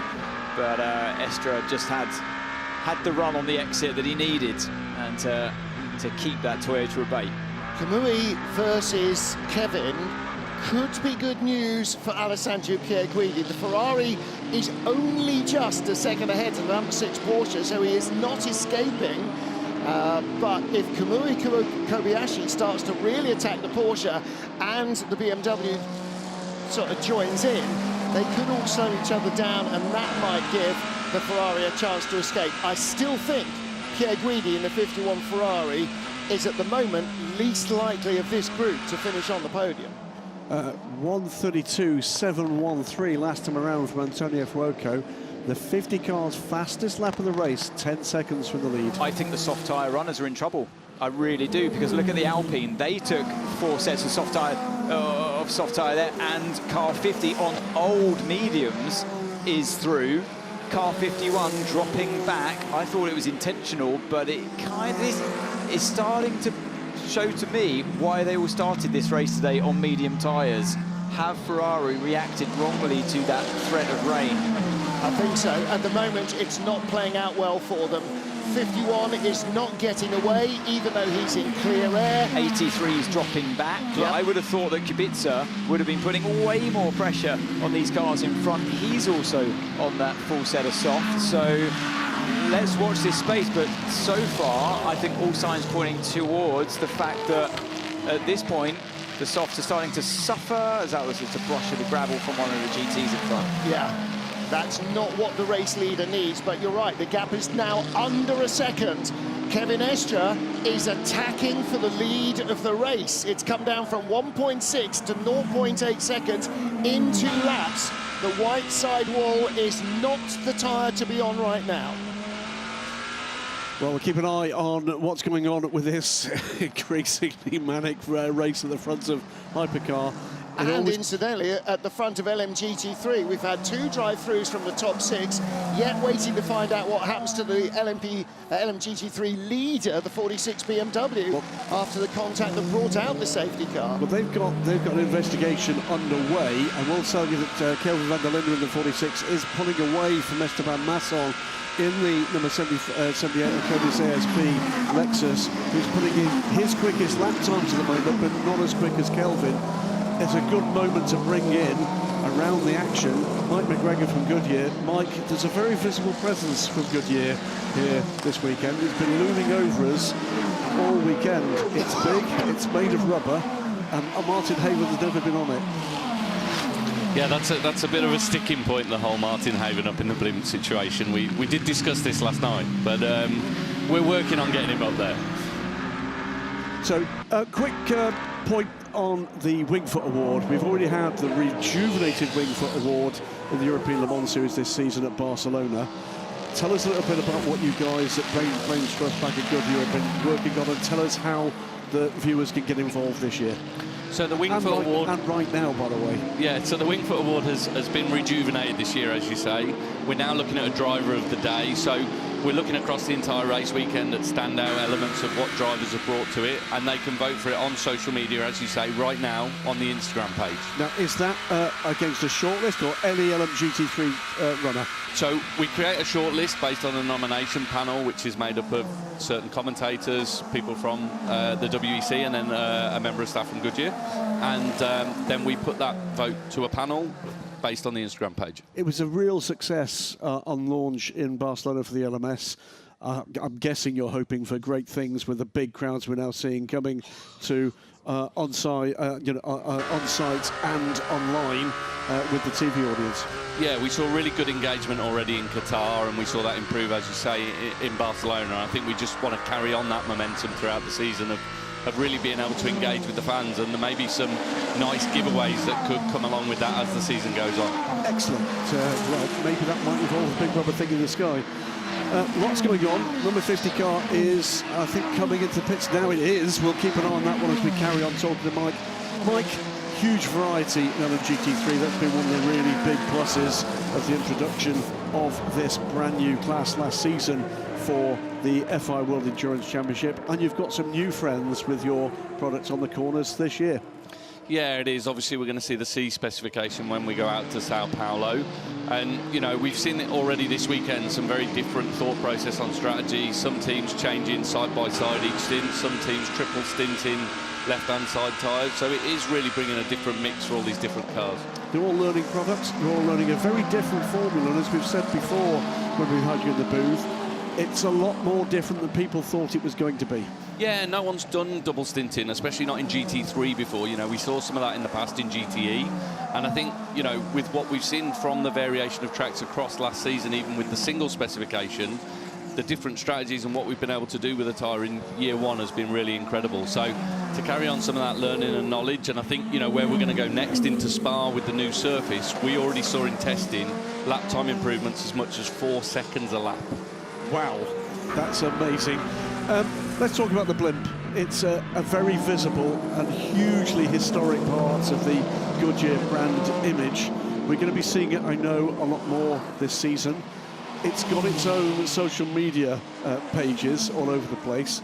And I think, I'm not going to give away the secrets, I think we're going to be seeing a lot more of the blimp, not just over the WC and maybe a little bit of ELMS, but elsewhere as well. You want viewers, listeners, everybody to just send in their snaps to that social media presence as the number 8 Toyota on pit lane? Yeah, of course we do. You know, it's about that engagement. It's the 100th anniversary of the blimp, so Goodyear have been flying it for 100 years. And this weekend we run a competition to win a fly by tagging the blimp in some of those social media posts. And yes, you're going to see multiple motorsport events this year, but also maybe some other events on the calendar. Whether invited or not. Maybe a different conversation. But beyond that, we've also seen the US side of the Goodyear product as the Toyota leaves pit lane. One of the blimps that operates there back in its original livery. Yeah, so to celebrate the anniversary, we rebranded it completely. And as a little sneak, maybe some of the fans should be looking closely at the tyres when we get to the Spa race weekend. Ooh, so something a little bit different. Mike, the efforts of Goodyear, all your guys and girls, are much appreciated. It's a great way to end it on with the branding all over the back of the corner there. LMGT3 proving to be quite the hit, and I know Goodyear have been encouraged by the exposure you're getting. I think we're going to be hearing more of this brand, and let's hope with this guy in the future in the FI World Endurance Championship and elsewhere. Mike McGregor from Goodyear, thanks so much for joining us again. Thank you very much. Well, while Mike was chatting, 2 cars only stopped for fuel. Now, Anthony, nobody needs fuel, so why could they possibly have stopped? Either because they had to get rid of tyres they were on, neither of them did a 4-tyre change, or because Toyota and Ferrari are splitting their strategy, and have they now back-timed full fuel stops to the end of the race. So these guys will have done their short stop, now given up a bit of track position. I can't think of any other reason why you'd randomly come in 5 or 6 laps after a safety car where everybody's fueled up. Exactly, I'm of the same opinion, Martin. We'll have to see how this plays out, but car number 8 is on the same strategy as many cars around them, and has decided to come in and do that fuel stop. Obviously, that fuel stop won't see them through to the end of the race. Their tyres may see them through to the end of the race, even though they didn't take tyres in that last stop. But the car 50 is, or was, out of sync, so I expected that one. It was out of sync until the safety car when everybody stopped and refueled, and that's what crippled them, because they had already just stopped. But now they've made another stop that they didn't need on the fuel they've got. So the only thing I can think of is that both teams have hedged their bets. One is, okay, let's go with what we've got. The other one, they've back-timed it, so there's only one more complete fuel stop. When I look at the circuit map, obviously you at home, if you're watching on TV, you can't see that. But what it's done is it's dropped those 2 cars respectively way out of the traffic that they were in. So in doing that maybe getting rid of that splash that they might have needed at the end of the race, they've done it now to then get themselves into free air and virtually lap faster than any of the other cars that they were within that group of, stuck behind slower cars. That's the only thing I can see that they've done here. So they've got a huge amount, because of the safety car, it's bunched up the whole hypercar field. And now they've got a huge amount of circuit in front of them to drive around in free air at the lap times that their faster cars than those that they were stuck behind can do. We're looking at a battle of the 33 Corvette, Danny Junkadea, battling with Clement Schmidt, and just about to get to the message at the top of the screen. This will be not for what it currently is 7th place, but for 6th, because Kelvin van der Linde will have to serve a stop and go, and that will cost them over 46 seconds from the lead of LMGT3. And currently 46 seconds behind the leader is Marino Sato down in 10th place. So that will drop this car from first out of the points. Well, it doesn't lose 46 seconds because it's still moving down pit lane. This is why. This is why. Also, while we're talking about that and seeing again why that penalty is coming, fastest lap of the race goes to Antonio Fuoco. It's a 1:32.504. Think your theory is beginning to look like it's got legs there. And I think Toyota did the same with car number 8 to hold track position against car 50. So, all sorts going on at the moment. Kelvin van der Linde takes that penalty immediately, so the debate's going to be over shortly. We'll see exactly where he comes out. That's what I mean. It's not 46 seconds lost. It will be, because it's not a drive-through, it's a stop and go. So he'll have to come to a halt and then build up to 80 kilometres, 60 kilometres again. So he will lose more than the drive-through of 46 seconds. So there will be a total loss that will drop him probably to the bottom of the points.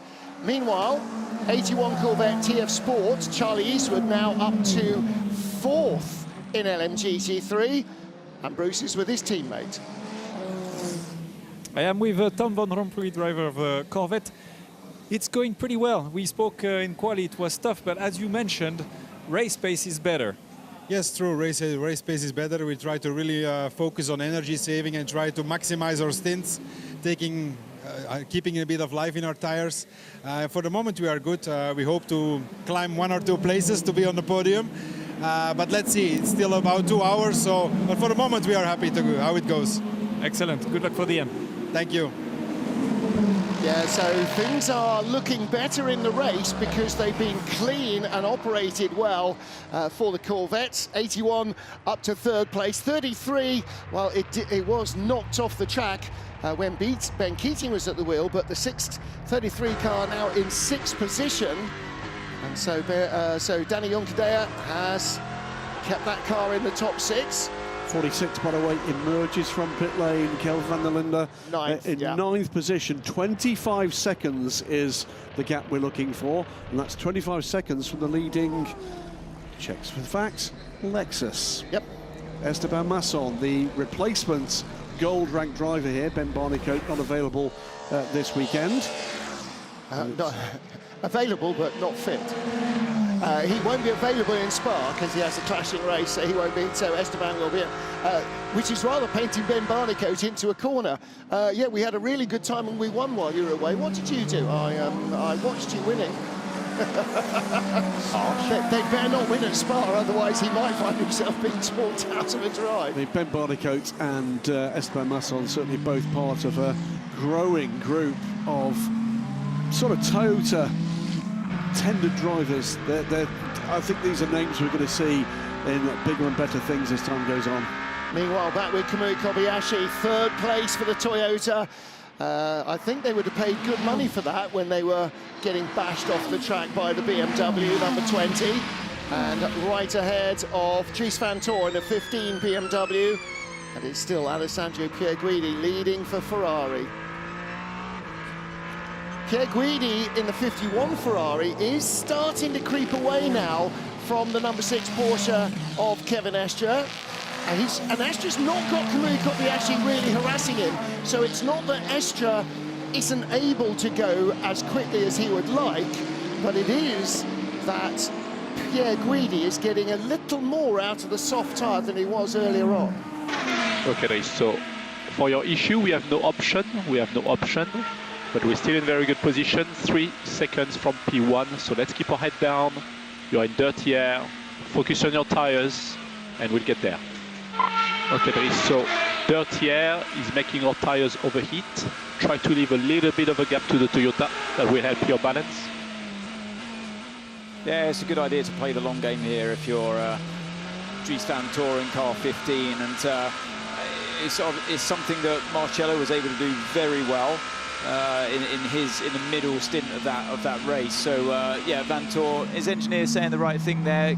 Hang back if you need to help to protect your tyres for when we really need them later on. Kobayashi in front of him, embroiled in that fight, desperate to get past car number 6. So you never know what's going to happen between those two. Look how dirty the screen is, by the way, on Van der Linde's BMW car 20.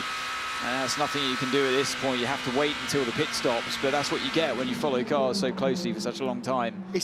Do we think that might be coming from the Ferrari? Because that might be a little bit of a worry, or is it off It's quite GTs? normal. It's quite normal. Okay. It's just that, yeah, that's what you get when you're just following cars so closely and over so many laps. We just heard from Dries Vantor. I was going to point out, actually, both Vantor brothers in the top 4, overachieving little rotters that they are. Absolutely. Both Vantor brothers here, of course, with opposing teams in the factory hypercars. Both Van der Linde brothers, one in a GT car, and we've got Kelvin at the wheel of that car, and the other in the hypercar. Yeah. So, Lawrence on the right, Dries on the left. Purveyor's a very fine podcaster as well, by the way. Really good. If you haven't caught up with the Vantor podcast, you don't have to be fluent Belgian. He's watching that, and he's having a little smile, and he's thinking, they're probably taking the mickey right now, so let's do that. And of course, the number 6 Porsche, Lawrence Vantor, is in second place. Dries Vantor at the wheel of the number 15 BMW there. He is in 4th place, ahead of the yellow Ferrari of Robert Kubica. And what's Kubica's lap time looking like? Kind of the same as, 35.0. It's kind of the same as everybody else, but 34.5 for Alessandro Pierguidi in clean air, so he's got a little bit of an advantage. But Anthony, Pierguidi is just sort of starting to creep away from Kevin Estre. Yeah, the natural is he making the tyre work better, or is it just he's got clear air? The natural speed advantage of the Ferrari is still there, of course, compared to the Porsche, who's been struggling all weekend. In many ways, that car has no right to be in the position that it is at the moment. And the driver trio has done such a fantastic job so far this race today. So that's why Kobayashi's putting so much pressure on, and that's why Pierguidi, luckily for him, he's got the Porsche there that's in second place on the better tyres, and the medium tyres working better in these conditions. If it was a Toyota or anyone else that's had more speed, like a BMW has had more speed this weekend, he'd be under serious pressure right now. Meanwhile, the lead group hits the first group of LMGT3 traffic, and this could throw something into the mix at this stage. Always does, doesn't it? And it also starts to jiggle up the LMGT3 order as well. Looking at the 54 Ferrari. Oh dear! That was massive close. lock-up. Wow, I thought that was going to be a crash. I don't know how Estre was able to lift off out of that and not cause contact with the Ferrari GT car. Sorry for butting it. I just thought we were about to see a T-bone there into Revanta 1. How on earth? Look, thread in between two cars, a lock-up, and I tell you what saved him, the Ferrari's awareness. Yep. Whoever was in that GT car, who is that? That was 54 Davide Rigon. Wow, Rigon, hats off to you, my friend. That was some reaction, because I think many other drivers would have turned in there. Look at this, through the inside one way, to the inside the other way, and that's just, I don't know how there wasn't contact. Yeah, they see it as well. That was my reaction. Wow. Davide Rigon, long-time Ferrari factory GTE Pro driver. He saw that coming. And did you see that the car was behind? Was the 46 BMW. That's for position. Luckily, didn't go down the inside and hit another silver Ferrari. That's for position as well, and he retained his position. I did a move did a brilliant move. Reminds me, I did a move once. I think it was in Bahrain on Alex Lynn down into turn 1. I was in the LMP1. He was in the GT, and I saw him after the race. I just looked at him. I knew what he was going to say, and a bit late, wasn't it, mate? But it was a bit late. I'm really sorry. Thanks for not turning in. And Alex reads me well. I'm looking, and I could see that face and that tone that he would have delivered that in.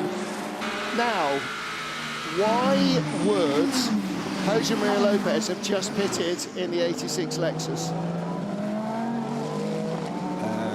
not sure. Anyway, that's dropped it a little further back in LMGT3, and in fact out of the points, unfortunately. But Esteban Masson leads in the 78 Lexus, ahead of Ricardo Perez Porsche, and Charlie Eastwood up to third in the 81 Corvette. And the 46 BMW, remember, had that penalty, came back out in ninth, back up now to seventh, Kelvin van der Linde, and some cars just tenths of a second ahead of him. So Kelvin has in fact got ahead of Davide Rigon Silver Ferrari, and just in front of him was Michel Gatting, in the Iron Dames Porsche. It was moments ago Danny Juncadella, but he's now got ahead of Michel Gatting, and they've got their mirrors full of... And there is Michel Gatting, just being passed by Davide Rigon, and ahead of him is the 46 BMW. So the BMW is now right on the back of the 81 Corvette, and that 33 Corvette of Danny Juncadella, and that is for 5th position. It's all happening. So he lost that position, obviously, at the exit of Ravazza 1, didn't he, to the BMW. That's what you get for, well, he lives to fight another day, and he's still in the fight, but you've lost a position. If he had turned in, there would have been damage to the left-hand side, possibly spun him out. So although it's painful, he did the right thing in not turning in, and can refocus now and try and mount the pressure on the BMW. But as we know, the BMW's been the fastest car all weekend so far, so that's a tall order. That's a mark of progress, by the way, from Kelvin van der Linde since that penalty. He has picked up now 3 places and dropped no time to the class leader at all. In fact, if anything, he's picked up something like a second. All over the back of Danny Juncadella. If he's going to make Kit carry on that progress, needs to get by the Corvette now, and that is not going to be easy, as we saw at the end of the race in Qatar, when Danny doled out an absolute defensive racing masterclass. Yeah, I'd forgotten that. He really did, didn't he? Should say, by the way, also comes to this race as he looks out the inside now, on the back of a win on his debut in LMP2, Danny, and there goes the position. Just didn't have the straight line speed to fend off the hard charging BMW. Surprised that he didn't defend on the inside, but he's in trouble there as well. That's Sebastian Bourdais going through the hypercar. That makes more sense. Whoa. Bourdais threading the eye of the needle inside the 46 BMW as well. But he's under pressure here on the inside, potentially, with Rigon. Thinks about it inside of Tosa. Yeah, didn't quite have the run out of Tosa, but he's still there as they climb the hill. Yeah, and ahead of this group, next car in the train is Valentina Hazzaclo in the number 10 Racing Sprint Le Mans car. We'll see that car there as the camera pulls out. Rigon is going to have a look down the hill, either into Acqua Minerale or more likely into Ravazza. He's definitely closing in on the Corvette. Not quite close enough. Meanwhile, through goes the number 6 Porsche. Kevin Estre in second place. Kobayashi, the black Toyota, with him in third. There's the white nose of the Porsche Penske Motorsport 963. Yeah, and Kobayashi's now looking to be he's a bit more desperate to get past Estre, because they're starting to lose too much time to Pierre Guidi in front. Is now the gap's over 5 seconds. So yeah, that moment that Estre had down into Ravazza certainly hasn't helped that. But Kobayashi clearly in the faster car at the moment. Pierre Guidi, one of 3 cars in the 33s. The other ones are the number 50 Ferrari and the 99 Proton Porsche. Okay, Kamui, it's 11 laps to go and 54 overall, so you will bring these tires to the end. So now it's 11 laps to go.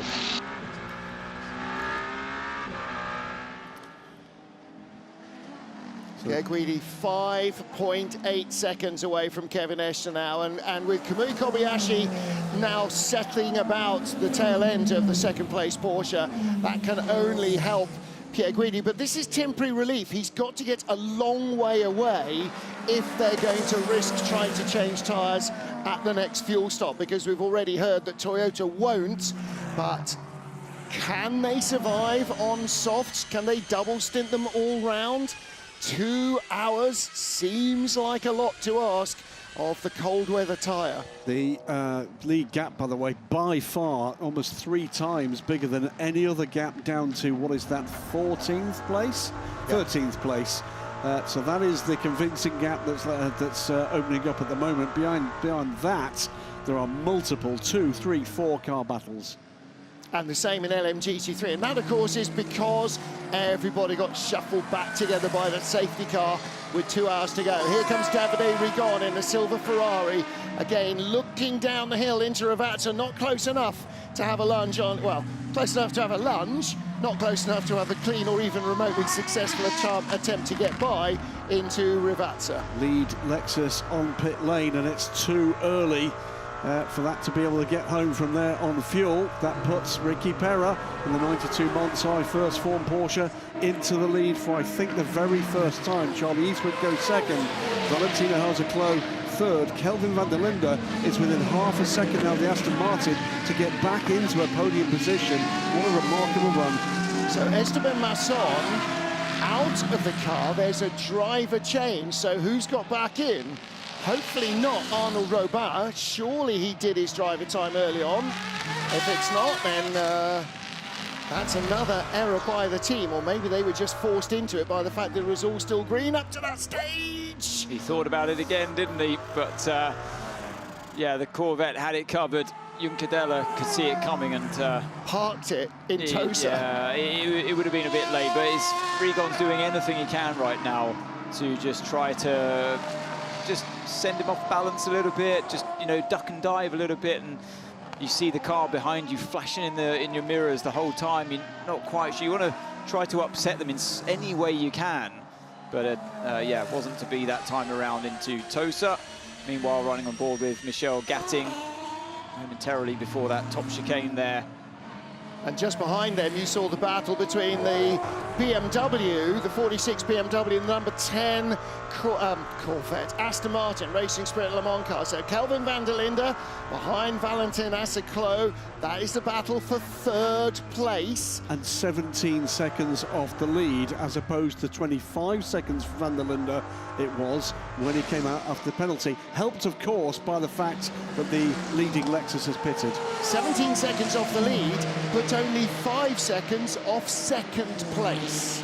So they might not get back to the top of the pile, but they're going to be very close if they can get by the Aston Martin there. They don't quite, but this is the battle. Valentin Haase-Clos with the Dayglow yellow nose, and the Dayglow yellow nose on 46. Kelvin van der Linde. Through comes the Aston Martin, through comes the Toyota as well, squeezing through this battle, and that's the opportunity for the South African. He's going to have to go the long way around the French driver, and he's going to try and make it work. He'll have the run on the exit, and that means Haase-Clos can't use all the power, can't drift out wide. That was great opportunism. Here comes the 50 Ferrari into the mix here. That's going to make it trickier for Val Haase-Clos to get back involved here. He's lost that moment, and away goes Kelvin van der Linde. What a run back to a potential podium place it's been for the Team WRT driver. And sometimes the opportunity presents itself as the tiniest sniff of a glimmer, and he was straight in there like a rat up a drain pipe. Great work. Rigon's going to try and go around the outside here. Round the outside. We know it's difficult, but he makes it work. Brilliant driving by both of them there, and proves that you can get 2 cars side by side through that chicane. And that's proper pro driving as well by Danny Juncadella, because he could have shut the door and had him off and heaved him into the undergrowth and picked up a penalty and some damage probably, but he's a grown-up and he went, okay, you've tucked me up, right, I'm going to have a go at you on the next lap. You've got to survive these incidents, otherwise you're never going to finish the race, and that if you don't finish, you can't win. Into the pit lane, Celia Martin. Now, I'm not quite sure why we're seeing so many GT stops, so let's take a look at this. It's Michel Gatting. I think it's going to be, Martin, it's where they were left after that virtual safety car, because they'd all have fueled at that point. They're going to be on a strategy that doesn't take them to the end of the race. So what we're into now is a position where they're all going to need a splash, and that's going to make it pretty exciting. Well, they're not going to go an hour and 18 if they stop now. Well, but everybody had the same opportunity to come in within 2 laps and fill up. So why are certain cars coming in early? Either they're not fueled properly, or I don't know. Because they want to make advantage or take advantage of their being in a faster car and not getting caught in the train of slower cars. So they wanted to offset their strategy. Meantime, it's the battle of the light-footed at the front, as well as the heavy-footed at the lead of this race. 9 seconds the good now, Alessandro Pierguidi. He's been on a tear for the last 2 or 3 laps and has been drawing that lead out, and Davidson, by about 3/4 of a second a lap. Basically, if you look at, if you have the circuit map, if you've got that available, it's worth looking at where the car number 6 is, and all of the cars behind him. There are at least 8 or 9, 10 cars that are just trapped behind him. I said he might be the cork in the bottle. He is absolutely materialised into that way, and that's why car number 8, car number 50 pitted early to get themselves out of that train. And they're car 8 and car 50 just coming past the main straight now, past the commentary boxes where we are, and the rest of the gaggle of cars going through the top chicane, all following car number 6, and meanwhile 51 continues to streak away in the distance. So I think that's what's going on here, and it would all come out at the end of the race once the pit stops rebalance. Right now, it looks like almost whole field pit stops, certainly wholesale pit stops in LMGT3, and 46 back to the top of the pile. 33 are winners in Qatar, are second, as the 10 Aston Martin, the 92 Porsche, the 81 Corvette, the 51 Ferrari, and the 95 McLaren all stop. So Team WRT's 46 BMW back to the lead, but will still need to pit in this cycle, without a shadow of a doubt there. They're going to be there for closest, and with the lightest of splashes at the end of this cycle. Talking of which, spots of water on the camera lens there in the pit lane. There we go again. Lightest of splashes. And maybe that, if there is just a little bit of precipitation, just a tiny bit of precipitation, that will help maybe those soft tyres on the lead Ferrari survive to the end of the race. Because at the moment, I don't know if they know, but I know that we don't know what's going to happen with those tyres. Out comes Valentin Asclot, that is the Racing Spirit of Le Mans Aston Martin. Out comes the 81 Corvette, off goes the 95 United Autosport McLaren of Marino Sato, and Richie Leitz is in the Manthey first form, the turquoise Porsche. As we get back to the battle for second, Kamui Kobayashi chasing Kevin Esch. That's the car right in front. White nose on number 6, and right behind them, still Dries van Tor. Second, third, fourth across the line, as quick as you can say it. As we know, the Porsche's had pretty good straight line speed, hasn't it? All the way through this weekend so far, and that shows its hand once again to Kamui Kobayashi. Nothing that he could do that time around. He's going to need the help of traffic somewhere else on the lap to help him through. But for now, Estra more than has it covered, it seems. Number 5 Porsche in the pits, and you can see how close everybody else is. Who is closest to needing fuel? 93 Peugeot and 12 Cadillac, and the least necessary stoppers will be the 51 and the 83. They might maybe go an extra lap longer than their rivals. And then you look further back and you can see the car number 8 and car number 50 on their much higher percentages of fuel or energy compared to the rest. So that's that's the game they're playing here. They're trying to maximise that the clear air that they're in. By the way, car 50 is really catching Sebastian Buemi in car number 8 now. So yeah, that's the reason they bought car number 8, to protect themselves from the much faster car 50. To cover off the undercut in Formula 1 parlance, sort of fuel-y, tyre-y undercuts. Well done, well done. Yep. And it's interesting, you look at an undercut playing out over 2 hours rather than, a 12-lap stint or a 15-lap stint. So under an hour and 15 minutes to go. Big gap opening up, 10-second gap opening up now. Alessandro Pierguidi to Kevin Estra, but behind that, it's just a train. It's 0.3 of a second, it's a second, it's 0.8, 0.5, 1.9, 2.4, 1.5. It's nothing. And Pierguidi, the race leader, is still the only man in the top 10 in the 1:33s, apart from 9th place Paul Chatin in the Alpine. And in fact, his last lap was a 34 anyway, so behind him, Mikkel Jensen in 10th place, just in a 33.46. Leader in LMGT3, Kelvin van der Linde, makes his final stop. Ooh, Corvette versus Ferrari. Around the outside, Davide Rigon doesn't quite get there. There wasn't quite enough of his car alongside. To have any hope of overtaking around the outside of turn 2 into Tamburello, you need to be basically ahead of the other car as you turn in. You need to have a significant part of your car ahead, and in that situation, he wasn't there. Look at this. So the traffic getting in the way there at the top chicane, and Kobayashi thought about it, got very close, and then was pinched to the side of the track by Estra. It's that kind of moment he needs.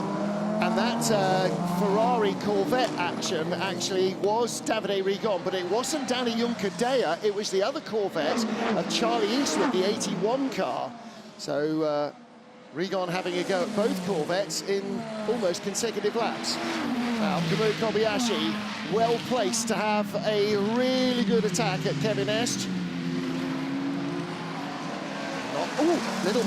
Little sideways moment for the Porsche, and when we saw that for for Matteo Gemini, next thing that happened was he went off here and gave away the position in the 99 Proton car, but the Porsche's tail definitely stepping out there in Tamburello. Yeah, I mean, tyres have a memory as well, and the more you punish them, the more you slide them, they remember, and you continue to lose more and more grip from them. But somehow, usually, Estra gets away with it. Now, what's going to happen here? Piratella, big traffic in front, and that's going to give Kobayashi the run that he's looking for, but not much you can do into Aquaminerali, pretty much single file into that one, as Loic Duval found out earlier on in the race. But here's a good run. On the exit of Aquaminerali, he's drawing alongside. There is a GT car, though, in front, and that's going to be a problem.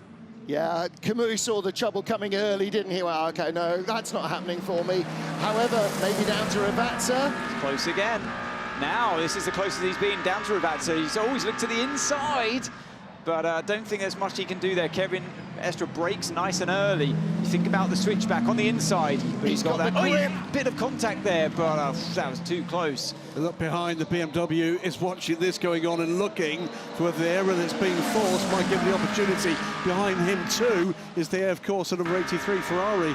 So where's he going to go? To the outside, surely to the outside. And he's got enough of his car alongside now. It's all about the braking, but he's not far enough alongside. And that situation I was speaking about before happens once again. But Estra is struggling. He's massively on the defensive here, and he's got to find his rhythm once again, because Kobayashi's got him running around here on different parts of the track that he's not comfortable being on. He's driving defensive lines, picking up marbles here and there as well when you do. And look at the trainer cars that follow now. He's losing the rear of the Porsche. It was really interesting on board coming out of Ravazza. Kamui having to check the mirrors to see where the BMW of Dries Van Toor was before he committed to that move on the Porsche ahead of him. He's got to look ahead and behind at the same time. And behind Dries Van Toor, the yellow Ferrari, Robert Kubica. And behind him, we ride on board with Sheldon van der Linde, and he's... That's what I said before, wasn't it? Car 50 really has caught up to the back of car number 8. And this is important, this is critical for both 50, well, mostly for car 50's progress in this race today, because they purposely pitted early out of sequence of other cars to maximize its potential. Down the inside, finally, Kobayashi, a little bit of wheel banging there. I think that was fair. That was good hard racing between two hard drivers. Yeah, he was square alongside, unlike a couple of the touches we've seen there. Yeah, it was good. I mean, and Estra, to be fair to Kobayashi, Estra did make his life very hard by slightly moving under the braking zone, well, not moving under the braking, but taking an early turn in, and you know, tightening, basically creating a funnel situation, and that's really hard when you're the overtaken driver. You've committed to a braking point, and then suddenly you're going into a wedge. And it's an awful situation to be in. So what Estre did there, and he knew what he was doing, so he opened up at the end. But if he had continued that wedge, there would have been more of a contact. He didn't slam the door, but he certainly didn't leave it open. But again, the pro he is, he made sure they both survived. He made it as hard as he possibly could, but he's still there in that position. But he's under threat here. You can tell he's not getting tired, but they're wearing him down. They're queuing up to have a go, and I think his tyres are getting tired. The back end of that Porsche doesn't look stable. Dries Van Tor next up, Kubica, Sheldon van der Linde, and here's the number 8 Toyota. This is the battle for 10th place, the last point. The longer this goes on, the better it gets for everybody else other than Ferrari. Yeah, that train of cars following, who were following Kevin Estre, at least if you're Kamui Kobayashi, who's been released. It's Kobayashi, after all that work to get through now, and they're all diving in to the pits for their next fuel stop.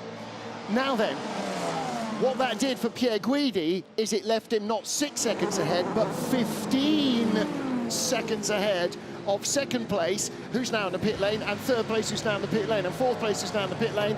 So through has gone the yellow Ferrari. Robert Kubica there is now back up to second with 1 hour and 7 minutes. That's more than one stop. And behind, here comes Dries Van Tor, I beg your pardon, Sheldon van der Linde, under real pressure from Mick Schumacher, starting to ramp up his box office again in the Alpine. Cracking stuff again. It's another group that have their moment in the, well, not the sun, it's getting darker again. And I think our radar is showing us that there's particularly significant rain that potentially could graze this circuit before the end of this race in the next hour and 7 minutes. Some teams are expecting rain about half an hour from the end, and some teams are saying, no, it looks like it's moving away, but it's weather, who can tell? Until it arrives, it's Schrodinger's weather. It's neither wet nor dry until you either get rain or you don't. Is that a thing? I'm not sure.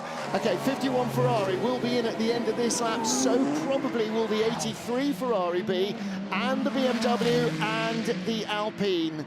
Minute and 13 seconds on pit lane for the number 7 Toyota. Kamui Kobayashi rejoins. Dries Van Tor, 2 seconds longer, joins just behind the number 7 Toyota. And look on the left-hand side of your screen. What has happened to the number 8, number 50 battle? It's no longer for 9th. It is currently for 5th, and more cars stopping ahead of them. Suddenly that all becomes very, very relevant. That offset fueling might end up coming back to reward one or both of those cars. Leader is in. Leader is in. Robert Kubica leads the motor race at the moment. Will always a pit stop shortly, but the 83 car is on pit lane. Oh, right, okay, so no, he's not. 51 is, so 83 hasn't come in yet, and that means for the first time 83's leading? 83 had 2% more energy than 51, because I think following the Porsche, naturally saving a bit more fuel. Not the fastest of getaways from the standstill there on the 51 car. Here we go. This is Fuoco's best chance yet on Sebastian Buemi. Where are you going to send it? To the outside, probably has been the driver's favourable place. And where does 50 come out in front of this? Fuoco's going a long way around the outside, but there's a McLaren in the way. Yeah, that scuppered his plans, didn't it, there, that time around. So Buemi used that GT car wisely to his advantage, but this is really losing Fuoco time, that virtual race that he's in against the other cars behind the Penske Porsche. Fantastic start from Sebastian Buemi.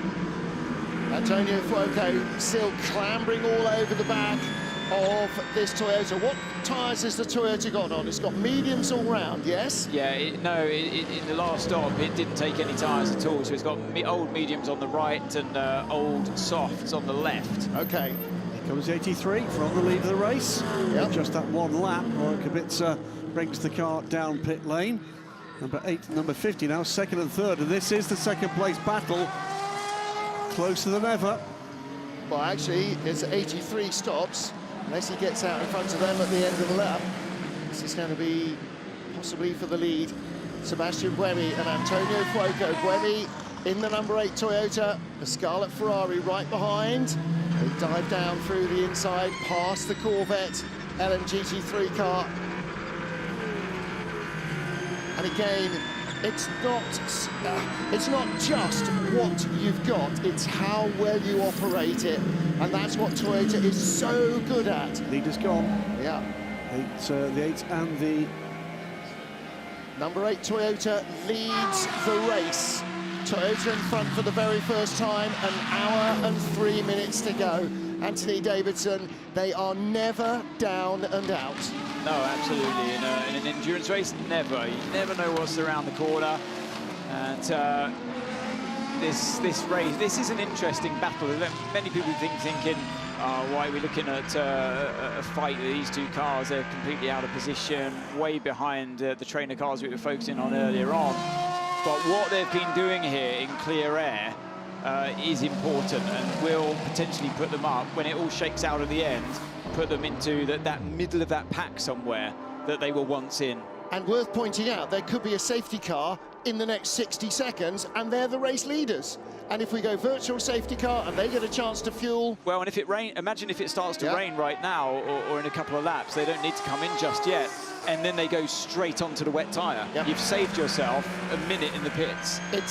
Again, it's how you operate the car, and both these teams are exceptional at doing that now. Ferrari may possibly have slightly miscued with the soft tyre call, but again, only hindsight is going to tell us whether they were right or wrong. It would have hurt them more, definitely, for car 51 if it was the Toyota behind them of Kobayashi instead of Kevin Estre. Now, what seems to have happened is that the 51 Ferrari of Alessandro Pierguidi has come out 3 seconds behind Sheldon van der Linde in the number 20 BMW. Well, that's because Sheldon van der Linde did not take tyres, and I'm pretty certain that Alessandro Pierguidi did. So the difference in the pit stops last time around was 21 seconds to the advantage of the BMW. 1 minute and 2 seconds on pit lane for the 20 BMW that sits third, 1 minute and 23, but retaining their tyre advantage for the 51 Ferrari. But that tyre advantage only really comes into play if this race stays dry. I think, was it Robin Fine said, a hard reset? We might be having another one of those if it's wet. But look at Fuoco now, this is desperate stuff, isn't it? It's the speed that car's had all day. And I thought they might have been the race to be watching today before the start of it, starting in P18. But it's been fantastic to watch in many ways. It could have been out in front, just blasting off into the distance. We are on energy compared to him, and we can undercut him or not. Yeah, we are trying to get you there, mate. It should be in 8 laps at the moment. 8 laps. We're going to pit or the lap before him or the same lap.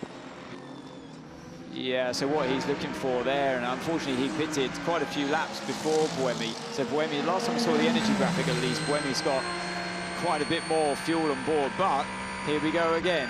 Just slowly catching on that Toyota. And there's another GT car in the way, and Buemi's going to go to the inside of that. Which not. No, but he thought about it and had it covered anyway. So, yeah, Fuoco, I'm surprised he didn't sound, and impressed, he didn't sound more frustrated on the radio. It was still quite calm for the action that we're seeing unfolding here. He is sanguine, isn't he? Desperate to try and get by the Toyota any way he can. Can we undercut? No, probably not. Right, okay. Well, but that at least means it's clear. Okay, I have to do it on track. Yeah, exactly. I have to. I can't just sit here and save another litre of fuel. And confirmation, 51 Ferrari took tyres, new softs on the right-hand side. They didn't go medium. I am with Brendan Hartley, driver of the Toyota number 8. What a race Seb is doing, and all you guys. You were not there at the beginning, but as usual, you're always there on strategy. Yeah, look, we were fighting pretty well at the beginning in P4. We took a penalty on our car with a full course yellow infringement. Not really sure what happened. I'm pretty sure that it was safe, so we have to review after. Now we've gone off strategy, quite heavily off strategy. It's hard to see how it's going to play out. I feel like virtually we're maybe fighting for P4 and 5 now. We have one more stop, and so do the others, but the others just have a splash. Except there's a safety car or something. Yeah, we don't know, or maybe some rain. So look, we're still in the fight. The Ferrari has way more pace. They're managing at the front, and Foucault's right behind. Seb's trying to keep him behind, but yeah, I'm just watching the TV now. It's a great fight. We're hoping we can still fight for a podium. Kamui's also fighting for the podium, so if we can score some good points again, it would be damage limitation on a weekend we don't have the full pace. But it's been a nice race, honestly, with many cars and the midfield battle, let's say. Absolutely, and we're all watching the race and the fight at the moment. So good luck for the end. Thank you. I tell you what, Brendan's right. This is an absolute masterclass in how to defend. He's just got enough straight line speed to keep Foucault at bay. Foucault can just about get a nose in there, but Buemi's got the inside covered every time into turn 2. Then he defended in towards the Villeneuve chicane, but gave a car's width on the outside when he moved back on to or close to the racing line. So he's being very fair, but he's just placing the car in all the right places and carrying the speed where he can as well. Problem is for these two, in Foucault mounting this pressure, they're both losing time compared to the others that Brendan talked about. But what Brendan was talking about there is it encapsulates what's been going on this race. Graham, he's thinking about going to the inside, yeah, but look at Buemi again. He moves the inside and back to the racing line just to put Foucault off the scent of I was thinking he was going to go to the inside. If I was Foucault, that's what I would try and do. Yeah, point we're going to make here really quickly because it's happening so quickly. We came into this race with a fair number of people telling us it was going to be a foregone conclusion for Ferrari. Hurry up. It's not, for all sorts of reasons, and that's what makes it brilliant. Well done. Just to pick up on Anthony's point about this battle slowing these cars down, they are lapping in 1 minute 35s, the slowest 2 cars in hypercar in the top 10. Okay, mate, they will have to triple the soft on the left and double the medium on the right, the Toyota, if they don't change at the next stop. There will be on the triple soft on the left and double medium on the right. So let's have a look at so basically, Foucault does have the tyre advantage. Of course, they took the right side of medium's last pit stop. But that means that Ferrari are committing him to a no tyre stop, fuel only, to jump ahead of Buemi. And don't forget, this is not a random battle of guys who are going to drop down to 12th. They are the leaders right now. Rain, safety car, somebody else's incident, all of that can play into their hands. These two could end up first and second. There's no good reason why they wouldn't. What we've seen already in the first 5 hours of this race, and we'll watch this, who is coming right behind. Here's his chance, Anthony. No. I don't know how he's carrying so much extra speed before the right-hander, before the Ravazzas, but Buemi, I don't know whether he was just lifting coasting or what, to make sure that Foucault's momentum came to a halt before the braking zone. If that's what he did, incredibly smart, but maybe it's the way they're using their energy as well, I don't know, but that was interesting before that corner. I haven't seen that before. It looked like he had him dead to rights. It really did, but he couldn't do anything with the momentum because it's not an overtaking corner. And then Buemi kind of sped up. He basically killed his momentum before the braking zone. It's going to be interesting when he does get a run in the right place there, which he's simply not had. There's always been traffic. Yeah, the GT cars have really, they've fallen okay for Buemi, and he's really capitalised when there's been a slower car in front that shuts half the racetrack off for Antonio Foucault, which means he only has to guard half the width of the track, and it's not a wide track in the first place. Let's just remind people that there is still a battle underway in GT3. It is Ricardo Leitz leading for the Montai First Form Porsche squad, the 92 squad, from the 46 Team WRT, Kelvin de Linde, pedalled car at the moment, and then the 2 Lexus behind that contesting the final podium position. Let's see this again. Same part of the track. What happens? So not much of the difference in speed that time around, which makes me think it can't be. You know, it's nothing to do with their straight line speed naturally in the car. Maybe Buemi did. Maybe he did lift off a little bit there. Well, it's again what we're seeing here. We heard it with the radio calls for both teams. Here's where I think he's got an advantage. If he's got a clean run down to this turn, and he does. Can he get around that? He can't. Because Buemi had the inside covered. Fuoco wanted to look to the inside. Buemi just hugged the inside, took the shortest distance on the road towards the corner. And but that's where the Ferraris had a massive performance advantage all day, but it doesn't seem to be there right now. Fuoco's going to have to think again here. He's really, like, it has to be the element of surprise, because Buemi is a wise old fox here. He is placing that car in such a way that is making, it's like when you see, again, the reference to Monaco and F1, if you do it right, it's impossible to be overtaken. Buemi is putting in as good a drive now as he did in Bahrain at the end of last season in such a different way. Sebastian Buemi, the race leader in the black number 8 Toyota, right behind him, underneath him, along both sides of him, over the top of him, Antonio Fuoco. He's looked everywhere, and Buemi has kept the door closed. He's stuck his staff in the bridge. They shall not pass. But here's the point, Buemi doing a fantastic world-class job here. Has been put in that position by brilliant work on pit lane and by brilliant strategy from Toyota, and we've seen that all the way down through this field, which is why we've had so many different cars and so many different manufacturers in the hunt.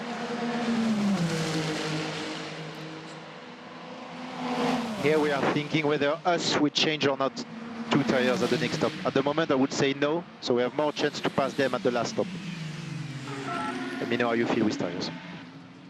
This is shaping up from Seb Buemi to be somewhere close to what we saw at the end of Bahrain last season. I tell you, any young driver watching this, if you want to be in the World Endurance Championship one day, driving these beautiful cars, and you want to maybe defend for your life one day, this is how you do it. Take all the notes you can from car number 8, Sebastian Buemi, right now.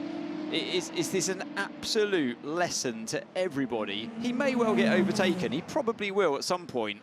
But so far, the job he's done right up to this point,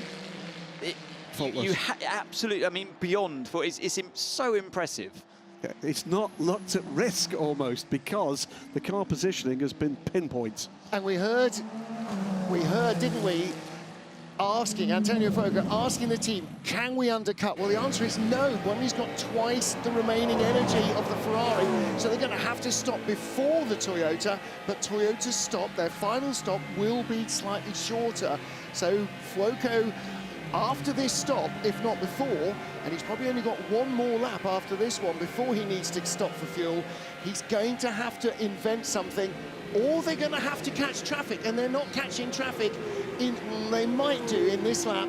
There's a couple of big clumps of GT3 cars in front who are very close together because of all the safety car positioning.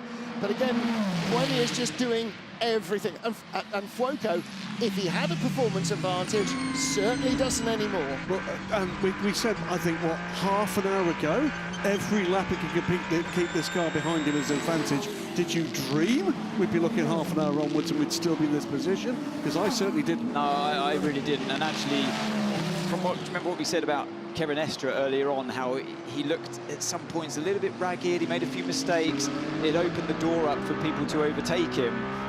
Buemi has been absolute millimetre precise perfect, not flustered in any way at all. He's rolling it still, he's keeping it smooth, he's carrying momentum where he needs to, and it's impregnable, isn't it? There's no way, it's watertight. And all credit, by the way, to Fuoco for keeping his head, actually, and not a lunge. Traffic right in front of them. Here we go, up to the top chicane. They've gone by the 59 McLaren. There's another couple of GT cars. In fact, that's the 95 McLaren. 59 is in front. 77, the Ford Mustang, down the bottom of the hill. Yeah, it's going to work. But Fuoco's pitting this lap. This is his in lap. I was going to say that's going to work in Buemi's favour where that car was at that point. But OK, so Fuoco, it's 0%. He has to pit surely this lap. And he does. So Buemi maintains that track position. Yeah. World class. Just world class. Absolutely. Any form of motorsport, anywhere. You know what? Class. I'll go as far as you could take many Formula One drivers currently on the grid today and get them to try and do what he just did, and they would fail. Yep, absolutely faultless. Yeah. Possibly with the exception at Monaco, where there's even half the track width we've got here and no runoff, but exceptional stuff from Buemi. And he totally blunted any advantage that the Ferrari might have had. Tyres are ready. And are they going mediums or softs? Well, 48 minutes left. It's going to be softs. Are they going to do the tyre change? The thing is, whatever Ferrari do here, Toyota they can retaliate, they can just mimic them, they can copy them. And maybe if Ferrari don't do any tyres at all, do you risk it with Toyota to do that triple stint and carry on that track position? So that's what Ferrari, they've forced Toyota's hand here by not putting any tyres on his car. But I think Ferrari couldn't afford to take tyres and they'd just lose too much ground. I think and they're not that old, they had to go with it. Meanwhile, back in LMGT3, car number 10, Valentin Aciclo, Charlie Eastwood right behind him, the yellow Corvette, and right behind him, Davide Rigon. This is 4th, 5th, 6th and 7th, and behind them, one of the hypercar Toyotas coming through, but 8th place, Michel Gatting in the pink Porsche. So 5, 6, 7, 8 here in LMGT3. That is Buemi, isn't it, behind this Gagler car, so he's going to peel off now and come into the pit lane, and he maximises the momentum that he had by cutting onto the grass slightly as well. So fantastic job done by driver. Unfortunately caught that Gagler cars right at the end. He would have lost a lot of time there. I don't know what Fuoco's traffic looks like this time around, but we are expecting some tyres to go on this Toyota. Surely they have to. He's actually in the lead battle for LMGT3 at the moment. He's going behind the 46. I don't see any tyres. No tyres. No tyres. No, they can't afford to. The battle is too close, and he's done too good a job on those softs. He's just got to go with what he's got. Minute and 16 seconds it was on pit lane for the number 50 car. And that's part of why we say what a team sport this is, because there's so many times, as in Formula One, where the pit crew can make a difference and make a change in position. Halfway around the lap is the number 50 car. Yeah, luckily we've got that track map on your right-hand side of the screen. You can see exactly where Fuoco is, and on the left-hand side now, we've got his onboard. This could be very close as Buemi now trundles down, painfully slow, 60 kilometers an hour. You're wishing the car on, you're looking at the pit lane speed limit. As the time ticks by so slowly. Fuoco's out of Ravazza 2, that's him on board on the left-hand side. This is going to be tight. The hammer. Fuoco's got speed, Buemi's ahead. Look at the inset picture. There's Buemi in front. And Buemi stays in front. They're both on hot tyres, and actually the gap grew maybe even as much as a second. Great job then, therefore, by Toyota in the pits. I didn't see the times. 2 seconds quicker from Toyota in the pit lane. Now, it was 1 lap less fuel, but they made sure that there was no dramas. And would marginally offset the delay we saw him having traffic. Let's not get away from the fact we've got a BMW leading this race. Sheldon van der Linde in the number 20 car, 3.5 seconds ahead of Alessandro Pierguidi. And Mick Schumacher, 3rd for Alpine, as we return again to Buemi versus Fuoco. Another 45 minutes of this, I think. Well. And Fuoco loses out behind the Iron Dame, so that car has just stopped. So too have both Lexus. So too, so the leader is still Richie Leitz in the 92 Porsche. So with 45 minutes to go, we know that the hypercars can get through that. So this is it for car number 8 and 50 through to the end of the race now on their tyres and fuel. Okay, so we're very close to being virtual P3. So P3, P4 is in the hunt. We just need you to go fast like always. He can't do any more.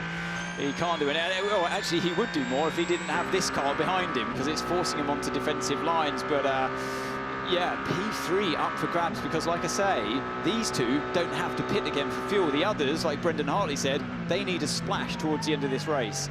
And that's what these two did. Or some rain. That's what. Well, forget all of that. That's just an added complication. But for the straight strategy, these two cars did their splash early on, like we thought. Yep. And that's what they were doing. They were trying to get clear to the end of the race on just one fuel stop. That meant they ran heavier, longer. Battle for 3rd place. Valentin Aciclo getting bounced around there from behind by Charlie Eastwood. There was contact, rear diffuser of the Aston Martin damaged, I think. And the Ferrari of Davide Rigon went by him as well. Leader into former leader into the pits. Yeah, Kelvin Vanderleer in from second place. And he was 6 seconds back from the lead Porsche at the point at which he came down pit lane. Richard leads in 92, the remaining driver from the trio that won the LMGT3 championship last year in the Porsche.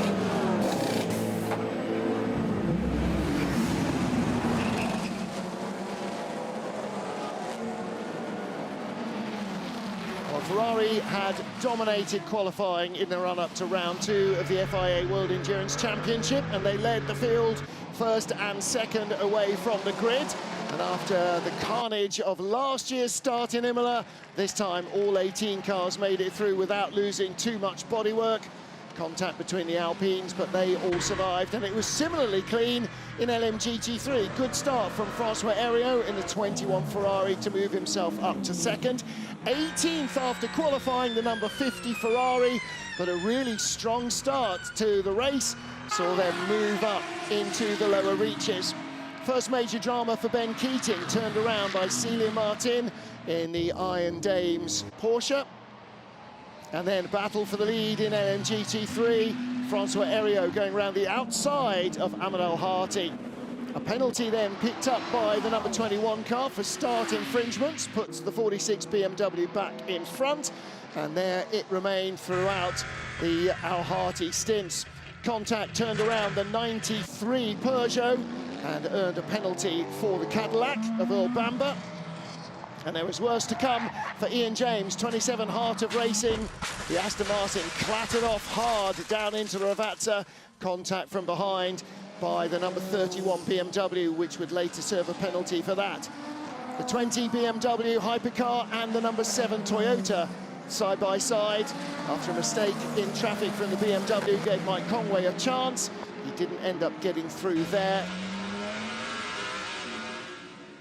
BMW and Alpine, this time the number 15 car, working its way back up the order, having been third early on in the hands of Kevin Magnussen, and then moving back towards the top 3.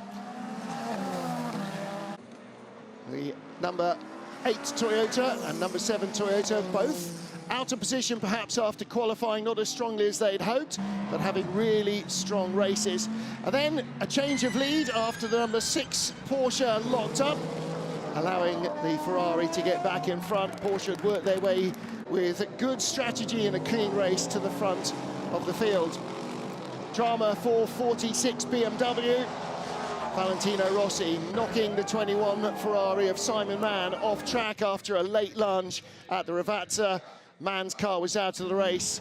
Rossi would have to serve a penalty. And in the battle for hypercar honours, both Toyota and Porsche, after not qualifying strongly, having very exciting races, maybe a little too exciting there for Kamui Kobayashi and Matt Campbell, but Kamui finding his way through. Kamui Kobayashi and Kevin Estre, in fact. But it is the number 20 BMW of Sheldon van der Linde that leads, as number 8 and number 50 continue their battle. So there is your race leader, the Shell BMW that had to stop after losing half the rear bodywork early on. The 51 Ferrari is in second place, 3.3 seconds back, and Mick Schumacher's Alpine, the number 36 car, is in third place. Hands up who had that in their lottery selection for heading the race with 40 minutes to go. You see the energy on screen. The Alpine is due a pit stop, so too the BMW, but with 53% of usable energy, 52%. Can the 51 Ferrari go all the way? Well, the 83 Ferrari further down has got 58% energy. Toyota, number 8, and the 50 Ferrari with 80% energy perhaps show you what you need.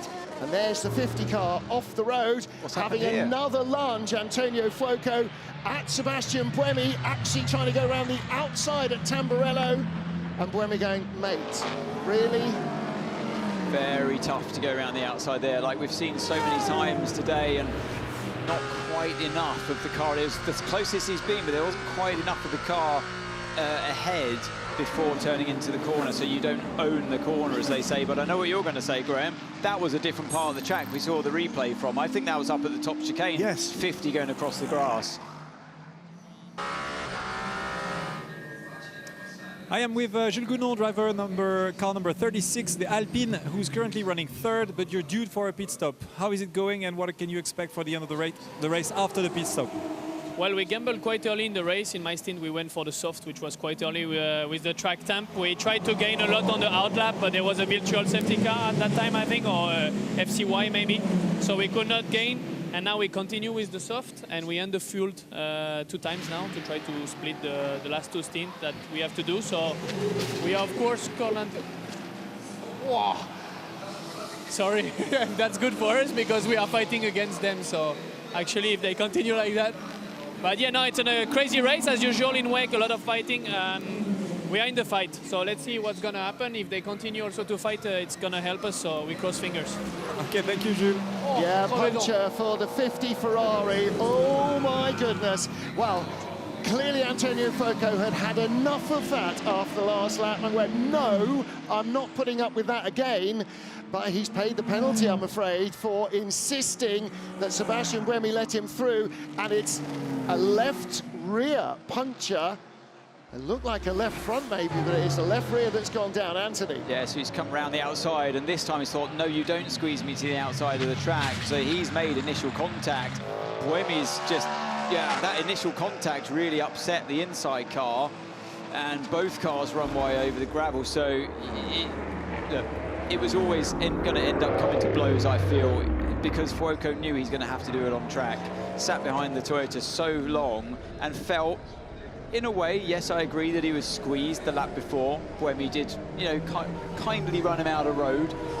Buemi had the track position there and the car slightly ahead, and he utilised that to all his worth in pushing him. We see it so many times in that corner, and that's why you do need to have a significant of your car in front if you're the outside overtaker before that corner. The stewards will look at that one. The initial contact was made because of Fuoco in a straight line. He swerved to the left to try and bash Buemi to the inside. Yeah, now we see Fuoco limping around the final 2 corners with that left rear delamination caused by the sharp bodywork of the Toyota right front to Fuoco's left rear. And again, people at home looking on the timing pylon, well, it was a battle for 8th. They're not even in the points, really. But we heard Buemi's engineer saying, potentially, this might even be for P3 or P4. It's important because all the cars in front need to stop again. Only for a short stop, but they do need to stop again.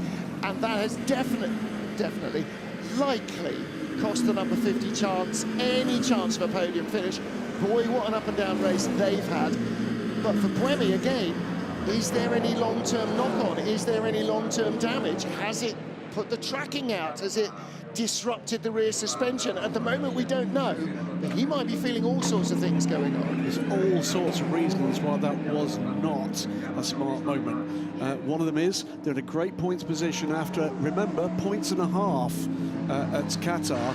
They needed points to retain that advantage because of the way the rule set works and the way that the performance is managed through this whole field as we go further deep into this championship. Fuoco was in a position, I completely agree, Martin. He had run out of patience. He had sat there for too long and felt like he was wrongly pushed wide the lap before. That's only natural until we can see now at the top of our screen that, of course, that incident is under investigation. Yeah, both incidents. It's 18-18 and 18-23, so they're looking at all of it. I don't see that Buemi's got a case to answer. I'm sorry, I don't. No. Fuoco wasn't in front in either case. He was alongside and he had an overlap, but he was not in front. Buemi was on the inside. He had nowhere to go. I didn't see Sebastian Buemi do anything he hadn't been doing for the last 45 minutes. Well, that's not the same as I don't think he's got a case to answer. Well, no. I think it was good good defence. I mean, in the last 45 minutes, it hadn't been coming to blows, and Fuoco, to be fair, hadn't been anywhere near alongside Wemi. So the last couple of laps, he had found extra momentum somehow and been completely alongside. Not quite enough on the first go, hence being pushed, squeezed wide. Second time, had more of a part of his car alongside. And that's the one you could argue, has he won the corner? It's all about how the stewards feel who has won the corner. I think first time around it was Buemi's corner, second time around might be a bit different. Here comes Kamui Kobayashi's black Toyota, and right behind him, the number 15 BMW of Dries van Tor. This is currently for third, will be for second, because the inset picture, the number 20 BMW, that is peeling into the pit lane, so it is out. And the 51 Ferrari leads. That needs to stop again. But the Toyota and the BMW, now this is not perhaps for a virtual, but an actual podium position as well. So again, both Toyotas could be in the mix, or either of the Toyotas could be in the mix for a podium. And actually, either the 20 or the 15 BMW could also be on the podium here. 20 BMW on pit lane from the lead of the race. Alessandro Pierguidi in the 51 car that led for so long early in the race makes it back to the top position with 33 minutes to go and will need to stop again. Toyota Gazoo Racing's number 7 car in the hands of Kamui Kobayashi, Dries van Tor in the number 15 BMW, and Robert Kubica in the 83 Ferrari. Now fill positions 1 to 4, but also will need to come in. Now, don't forget that the later you have to come in, the less distance there is until you get to home. So you have to put less fuel in. And so, effectively, although the BMW is stopping now, number 20, and 51 owes us a stop, it will be around a 10-second shorter amount of fuel going in. And that means their overall pit stop is less, which means basically the BMW had to be 10 seconds ahead to stay level, and work it out yourselves on the back of an envelope. However, back to number 7 versus number 15. And again, really good for the championship to see BMW really pushing hard. Ferrari's in it, Toyota's in it, Porsche's still in it, number 6 car in 5th. And hang on, where's the Cadillac come from? The number 12 car in 6th position as well. Peugeot and Alpine still in top 10 positions. And the BMW is in the pit lane. And that is the 31 car that had the penalty early on. Swinging left end plate on the rear wing there. I didn't know that flexible wings were a thing outside of Formula One. That's a big bit of bodywork speed. I'm surprised they didn't just rip that off. Being held on by one screw. Sort of giving the Queen Elizabeth wave, isn't it? That's giving me, because it's been on camera quite so clearly. No. Oh, the driver did it. No. Oh dear, Augusto Farfus may just have earned himself a black and orange unsafe vehicle flag. Now, if only he'd pulled it a bit harder and it'd come off in the handcuff, that would have been safer. Back to the lead of the race, the 51 Ferrari of Alessandro Pierguidi. Now, one thing, Anthony, I'm going to venture here, probably not a big risk. I don't think they'll be looking at changing the tyres on that car unless it's a downpour when they come into the pit lane. That's right, yeah, they took the right-hand side new soft, didn't they, in the last pit stop. So, yeah, the 4 new that they took the time before that will see them through this next half an hour, I'm sure. Meantime, Alessandro Pierguidi, the lead of the race, 25 seconds to the good. Looking for a clean run now for the final half hour of this race. Looked easy, didn't it, at one point for a long time.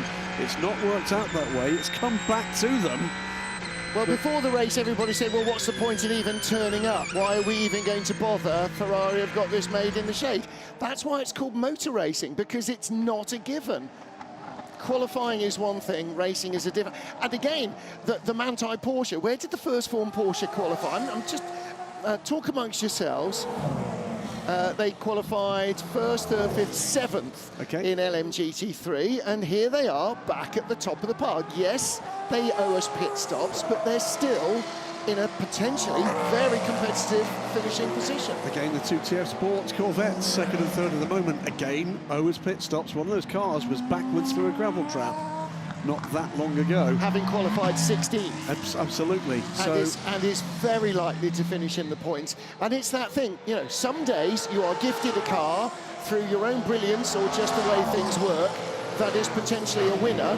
You've got to win. And on the days, and those are most of them, when you don't, then you have to take the points and the black and orange flag.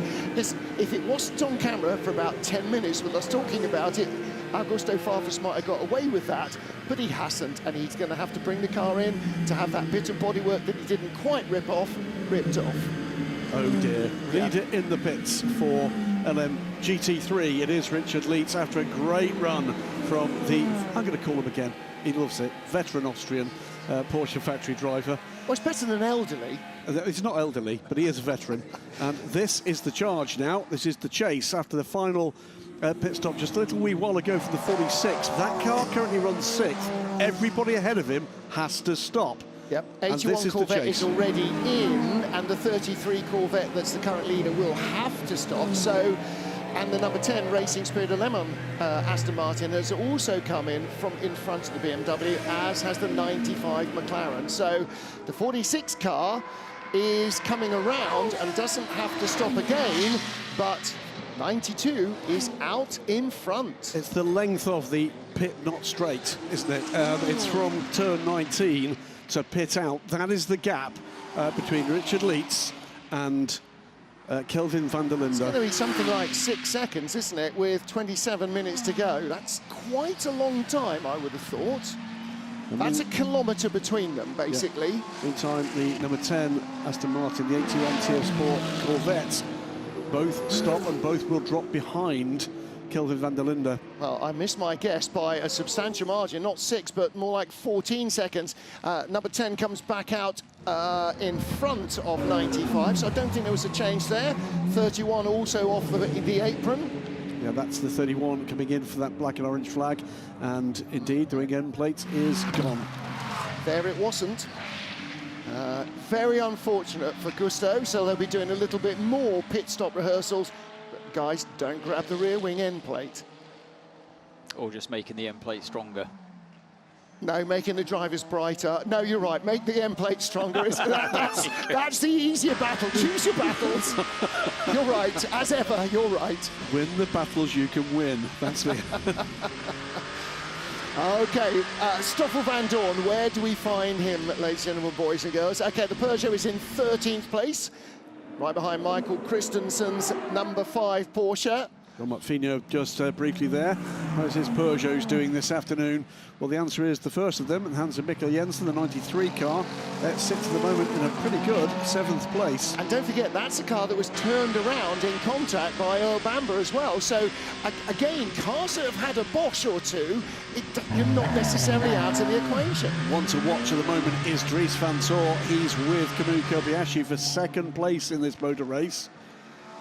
So the number 15 BMW, that is a switcheroo between Aston Martin and McLaren, two British sports car brands here. Yes, I think that's Marino Sato going by Valentin Asiclo, but there are 2 McLarens there, and they're a little hard for a man with my feeble eyes to tell apart.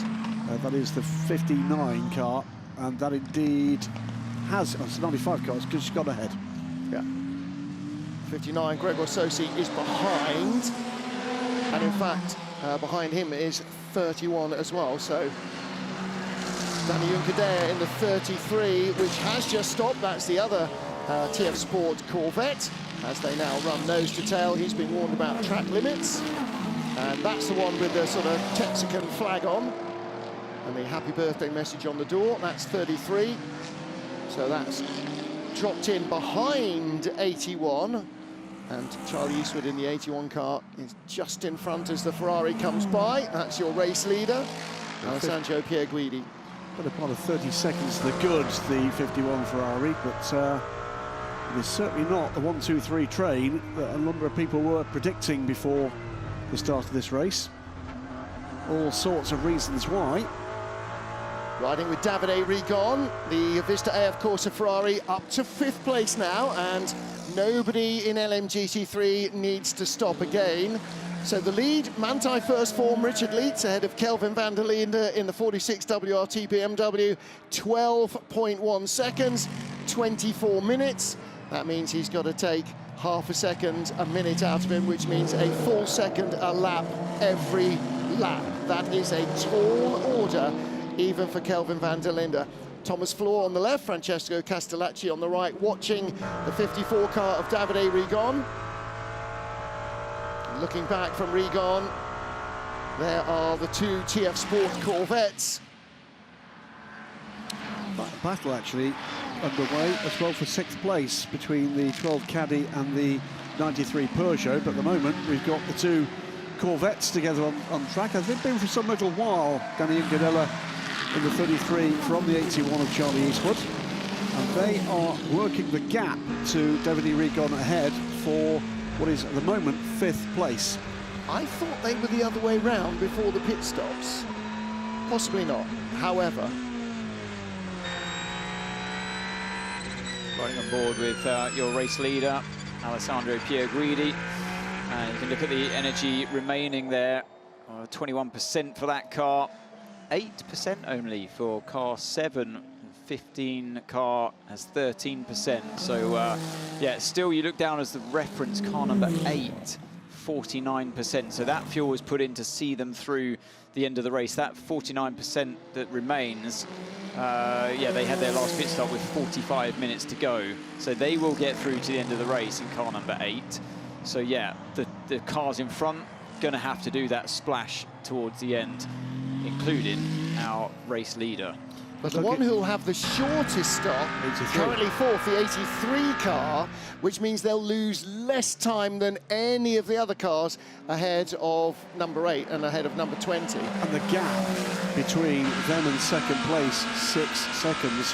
So that's the gap that Robert Kubica will be working right now, and he is indeed quicker at the moment than either of the two cars ahead of him. This is interesting, the graphic at the bottom of the screen as well. So you look at car 7's 90-lap old left-hand side soft tyres compared to the right-hand side, on the right-hand side, much better aged tyres from Dries van Tor. They took a brand new set, not in his last pit stop, but the pit stop before, but more critically, all 4 tyres on the mediums. He definitely has the tyre advantage to see that car 15 through to the end of the race. I'm sure they're going to be mounting a challenge. On top of that, they've got more energy left, double, in fact, to what Kobayashi's got. So Kamui's tyres have done what was that, 90 laps of 197. So basically... That's what I call sweating the asset. Certainly is. Certainly is. Well, team principal now, Kamui Kobayashi. Yeah, surely looking at all of the figures. Stock control. Yeah, it's the stock control. Stock control. Dear me. Just had a mental image of Kamui Kobayashi as a time in motion man. Well, he is a man in motion, It's amazingly believable. Again, fresher left-hand side tyres for Kevin Esch than the old right-hand sides, and you think as you're sort of getting towards the end of the, into the final couple of hours, presumably that's because the left-hand sides had already done 4 stints and they absolutely had to be changed, not because it was a performance advantage, but because there was nothing left of them. Norman Nato, 6th place, Mikkel Jensen in 7th position. So again, they will need to stop before the end. The lead car that probably doesn't need to stop is Kelvin van der Linde, isn't it, in the number 20 BMW in 8th position. Yeah, I'd say anybody that's got more than 44% of fuel remaining, because I'm using Toyota car number 8 as my reference there, are good to see them through to the end of the race. Well, in which case, the number 5 Porsche might be in trouble, because that's got a bit less, only 2% less, and that might be battery power. Drive-through penalty for the 59. 2 Corvettes. bit of contact there, I think there was, in the right hand of turn 6. Just to clarify, by the way, with thanks to Corvette and GM, this position did only change for the first time on the last pit stop, and boy, oh boy, are they still close. Yeah, well, that side draft again that we often see. 81 has been in front throughout the race and goes back in front again. 81, Danny Juncadella, Charlie Eastwood rather, ahead of Danny Juncadella in 33. I don't think Juncadella was particularly happy with that, because he's flashing away, isn't he, after his teammates passed him. Well, they probably have a don't hit the yellow card rule. Exactly, yeah. We've heard of papaya rules, this is yellow rules.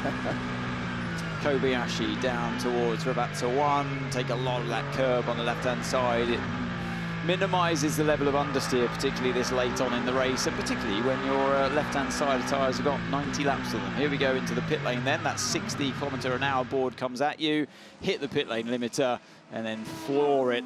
The car holds at that speed. Keep an eye out for the right-hand side, your pit board coming up. You see your car crew, and neatly stop just at the arrow. Keep the car as square as you can to make the life of your pit stop crew as easy as you can. Clearing tyre debris out of all the really critical cooling vents. Having a bit of a polish of the splitter as well. Why? Because it helps stop rubber sticking. So they put 37% of fuel into that car. And that's Norman compared to Nato getting a little top-up of energy as well. That's compared to 40 for the BMW we were using as our reference last time.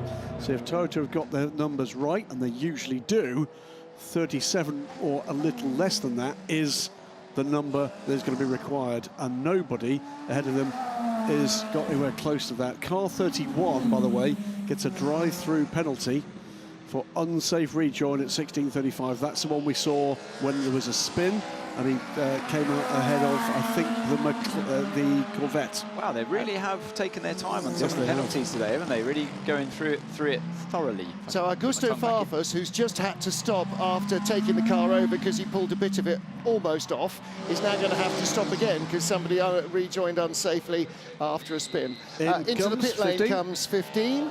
Yes, 15. From second place, Dries van Teur. Been a good day so far for the WRT team, apart from 31 who's just had those 2 penalties. He corrects himself immediately. And Robert Kubica, still 18% of usable energy, which means he will have to stop something like 6 minutes from the end of the race. Valentino Rossi wins the Wingfoot Award. I think that's the first time Valet has won the Wingfoot Award. Voted on by the viewers, I would never have believed it. 31. Well awarded, actually. He did drive extraordinarily well. 31 BMW, and that's across the weekend, so he qualified extremely well as well. 31, the BMW, no further action for contact with the number 10 Racing Spirit of Le Mans Aston Martin, which is probably just as well. Otherwise, there'd be so many penalties heading the way of 31, they'd never leave the pit lane again.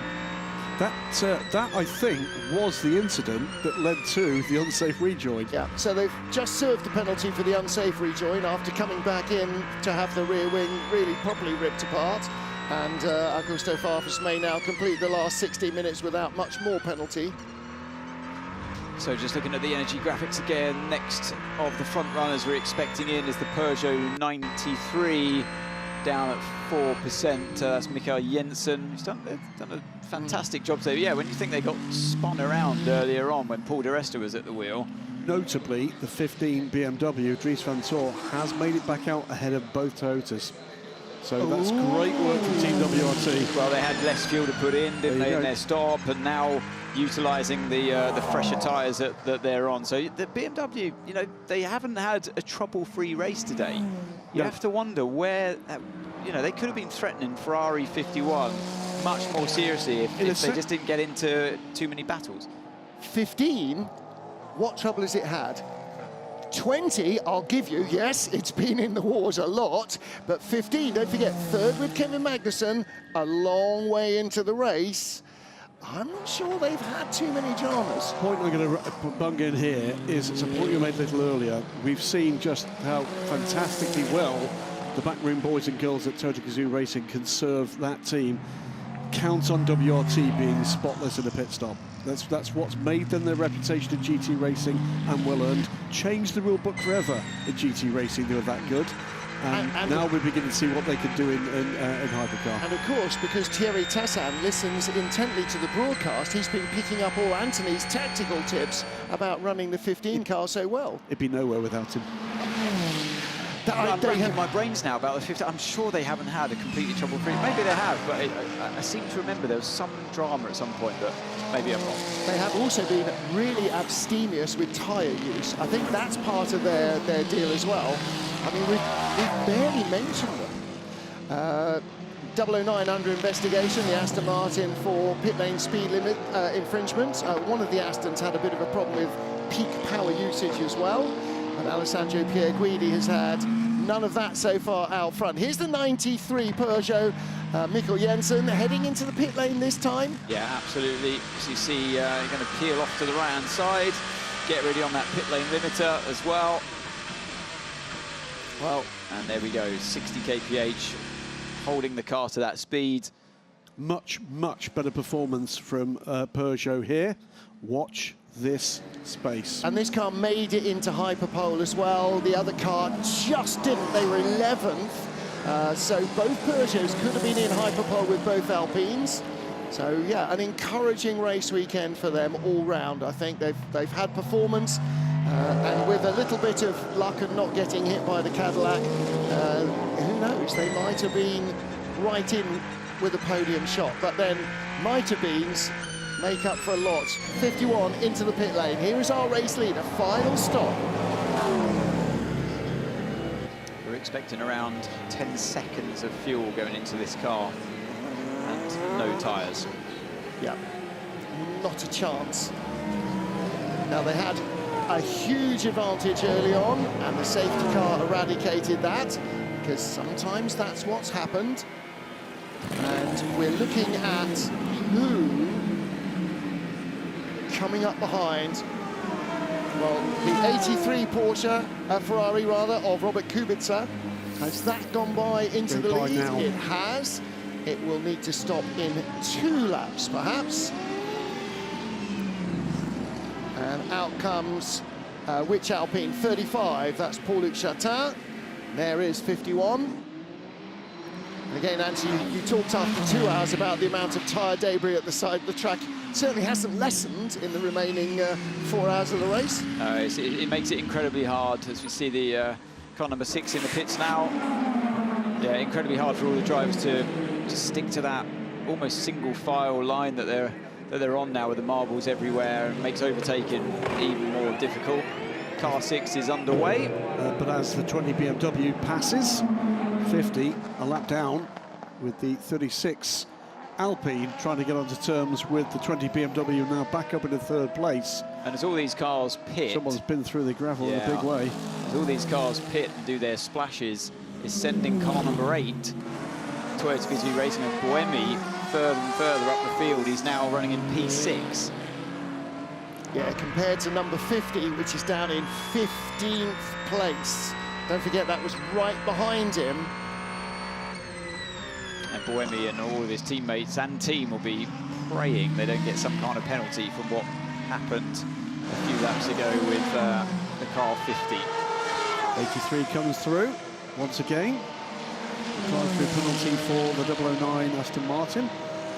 Sits in 17th place. We'll say, with 11 minutes to go, we stand with a possibility of a record number of finishes in hypercar. I think 17 was the record last time out. And at the moment, all 18 cars are running. Yep, and that's a remarkable achievement, considering one of them, the Aston Martin, is only in its 2nd race in the World Endurance Championship. Yes, it has raced 3 times in North America as well, and they are still very much in the learning phase. So 83 will be in this lap from the lead. Robert Kubica can't argue this time about whether or not he surrenders the lead. Look how old those tyres are. 71 lap old softs all round. Again, there will be no tyre change. 10 minutes, maybe 6 laps, maybe even as few as 5. So close, this race. And it's not, I mean, yes, we've had a virtual safety car, but the pace of the leading pack has been absolutely magnificent. It has, yeah. And actually, I'm really surprised by the speed that the Ferraris have been able to maintain. And other cars that have tried the soft tyre as well today. Makes you wonder why there was that rule change in the first place for yesterday in qualifying. Why we didn't see the soft tyre come out in hyperpole. You know, is that late last-minute rule change to run the medium tyre instead of the soft, which is the usual regulation. But as we've seen at 83 into the pits now, I think the soft tyres performed perfectly well. Absolutely. By the way, including a magnificent stint from Jules Gounon on the Alpine. So we'll listen what's going on. After our pit, we will be in front. After the pit, we will be in front by 5-6 seconds. Okay, by 5 or 6 seconds. In front of whom? You'll be in front of somebody, but won't be in front because there's the leader. So the leader goes through, 51 Ferrari back in front. Inside 10 minutes to go. Now, will they be in front of the number 20 BMW of Sheldon van der Linde? I'm getting the van der Lindes confused. No, they won't. Will they be in front of the 36 Alpine? No, they won't. Will they be in front of the number 8 Toyota? We're counting them down. BMW, second place currently, and 8.5 minutes to go. And the number 20 car, which has been properly in the wars, had bits missing off it, had to stop because some of its wing had disappeared. Again, Anthony, what? Hello? How? Well, that's my point about the car 15. Is that, yeah, so this now, the car 20 can make it through, obviously, to the end of the race, and they're ahead of the car 15. So something, I can't remember what it was, but something did happen to the car 15, put it behind their teammates, which had, definitely not a trouble-free race. We're all good to go now to the end of this race with 8 minutes to go. Bit of a wobble there from the Alpine. It is 15 seconds to the good Alessandro Pierre Guidi from Sheldon van der Linde. 5.7 seconds back to a great run from Alpine in third with Mick Schumacher. Robert Kubica is a further 4 seconds back, then 6 seconds back to, well, one of the heroes of this race, frankly, Sebastian Buemi, who is just ahead of a charging Dries van Tor, half a second there. Kamui Kobayashi in the second Toyota, Kevin Estre in the 6 Porsche that led this race, the 93 Peugeot in 9th, and the first of the Cadillacs, the number 12 car, in 10th. Remind me, has Alpine finished on the podium yet? Did they finish on the podium last year? I should say, by the way, I don't think they did either. The only factory team that does not have a car in the top 10 is Aston Martin. Yeah, and that is a great spread. And yes, the vagaries of racing and all of that. Sebastian Buemi, last lap round, 1 minute 34.1. Last lap round, Alessandro Pierre Guidi, 1:36.5. So the Toyota is definitely still a competitive proposition, no matter how down he was on balance of performance before the race. The performance has been balanced. Ferrari first, BMW second, Alpine third, Ferrari fourth, Toyota fifth, and Alpine achieve finishes in the Fuji. Okay, I was trying to think, was it Brazil?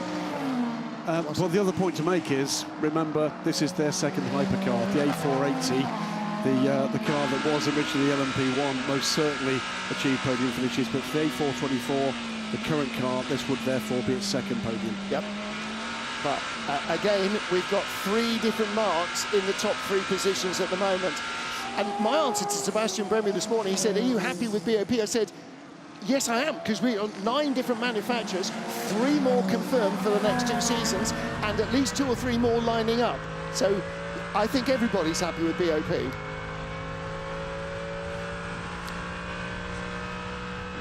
I'm struggling a lot. Yes, mate, we see that. We see that the car is not the best.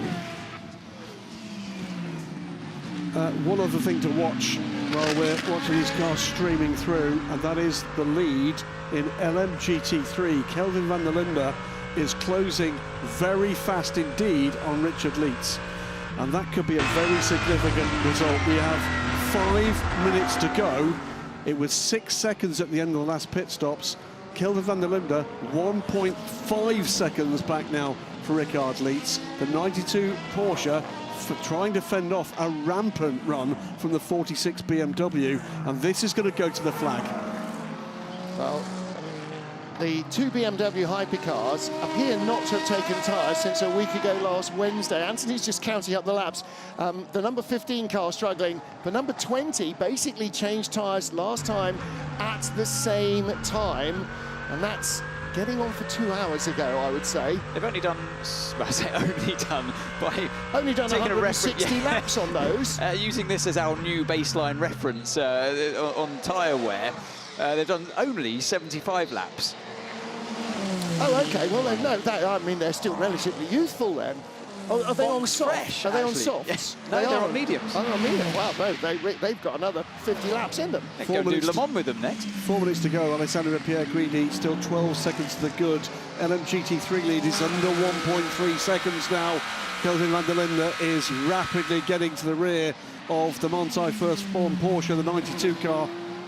We might have to start taking a really close look at that, because the car that started on pole versus the car that won last year's championship, and in fact 92 started on pole here last year and ended up winning the championship. Meanwhile, here's the number 20 BMW, Sheldon van der Linde. And again, to have both BMWs in the top 6 is a very, very strong effort. They had a quick car today, they really did. They didn't have the pace of the Ferrari at the start in the hottest conditions, but after that, they really came on strong, and actually now are lapping quicker than your race leader. Actually, last lap was 2 seconds faster, but yeah, it's nice to watch the car having such performance, but they haven't had that trouble-free race that the car 51's enjoyed. There's our LMGT3 battle, the turquoise Porsche, Richie Leitz, and behind him, the blue 46 BMW, Kelvin van der Linde, with a tyre advantage. 20 laps, 18 laps fresher tyres, and Leitz on his final public warning for track limits.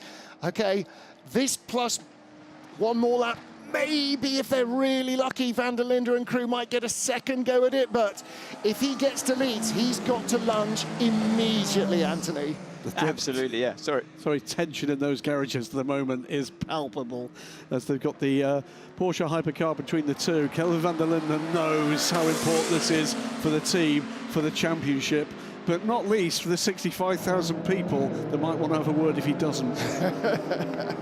They definitely won't blame him. It's been a really good race from the 46 car. That one lunge just here, you can see the tyre marks actually from the car that Valentino lunged. Very unfortunate they got the penalty, but he's right there. DRS is open. We know that BMW's had great straight line speed all weekend, particularly compared to the McLarens. How does it fare against the Porsche? He's right there, isn't he? It goes for the inside, but just thinks about it. If there's one driver in this field that's not going to be sold a dummy, it's Ricard Leitz. Because he's a veteran of motorsport. He's a veteran, yes. This plus one more, and look at that, van der Linde like weaving around behind him, showing his nose in both mirrors. Showing, I can do this, you bet you can't. On those tyres, Tom. You have a weave, let's see how that works out, but yeah, at the end of this lap, they'll have one more to go. The battle for victory in LMGT3. Will it be Porsche or BMW? Will it be... I don't know, but whichever way this ends up, as long as neither of them go off, we will have 3 different brands on the podium in LMGT3 as well. Oh, that's what you don't want, right Lexus there. 3rd and 4th. Look at them. Look at that distance that you've lost with the hypercar lunging in Acqua Minerale. It's going to come down to this. Who gets the luck of the draw with the traffic? It's this and one more for these cars, because the leader here is on his final lap. Yes, he is. 11 seconds to the good. Looking at gaps behind as to whether anything can be done. Robert Kubica, I think, is going to fall short of a podium finish here. It looks to me like it's going to be 3 different makes on the podium, but he's back right with him. There's another hypercar there in contention. It really is. It's one of the Cadillacs, and a little bit of a drift wide from Kelvin van der Linde. Last lap coming up for LMGT3. He's a little bit closer than he was last lap around. but I'm not sure it will be enough. Leitz is going to place the car to the inside. I don't think it's enough, is it? But he goes to the inside anyway. Again, yeah, it's the same as before. It might work with me, mate, but I don't think with him.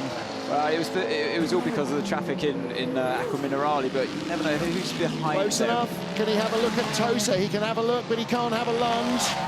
Maybe, I don't know. He was close in Villeneuve. It might happen at Tosa. Here is our race leader. Out of the final corner comes Alessandro Pierguidi. Ferrari 51 started in front. It will claim victory for the first time in Italy.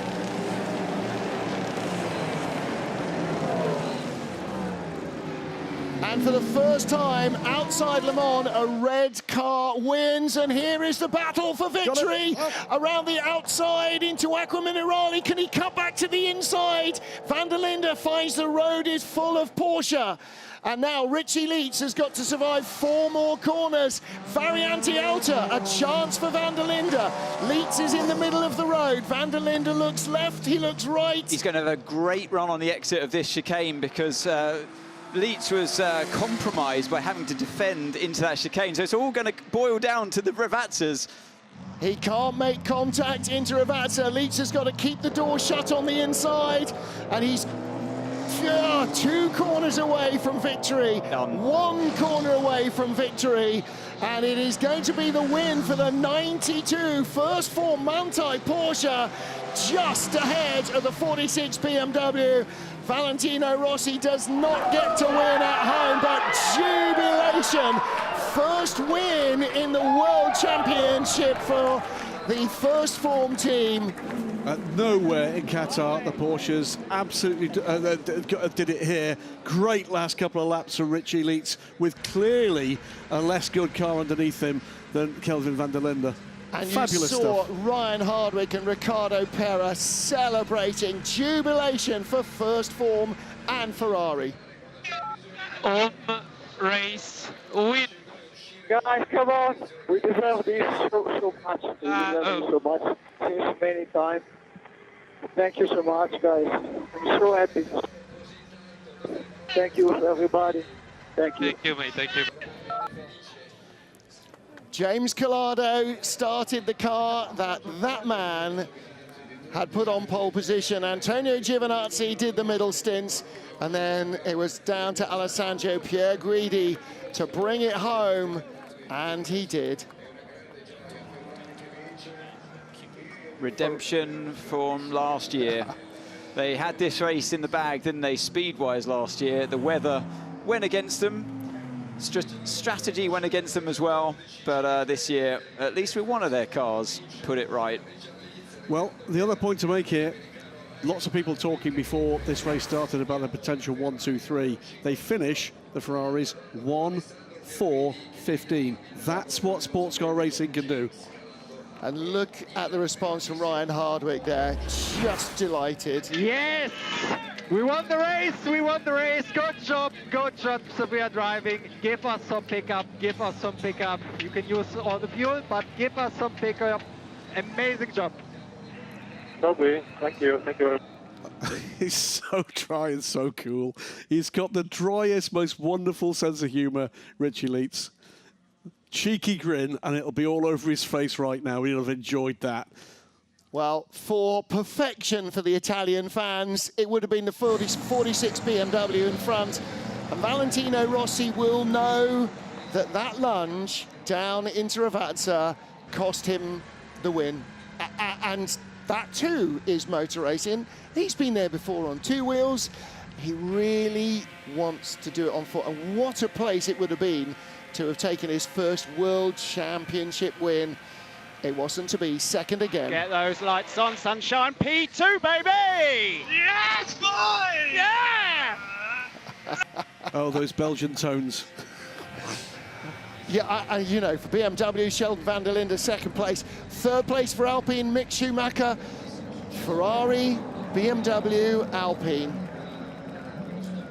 This is just the tight turn to get it back into the pit lane the wrong way. Yeah, not run out of fuel and get in a push home as a la NASCAR. But magnificent stuff. Great run from the Alpine team, and Mick Schumacher, a great run at the end of that race. He's growing into this as well, isn't he? And he's enjoying it now. Yep. No question at all.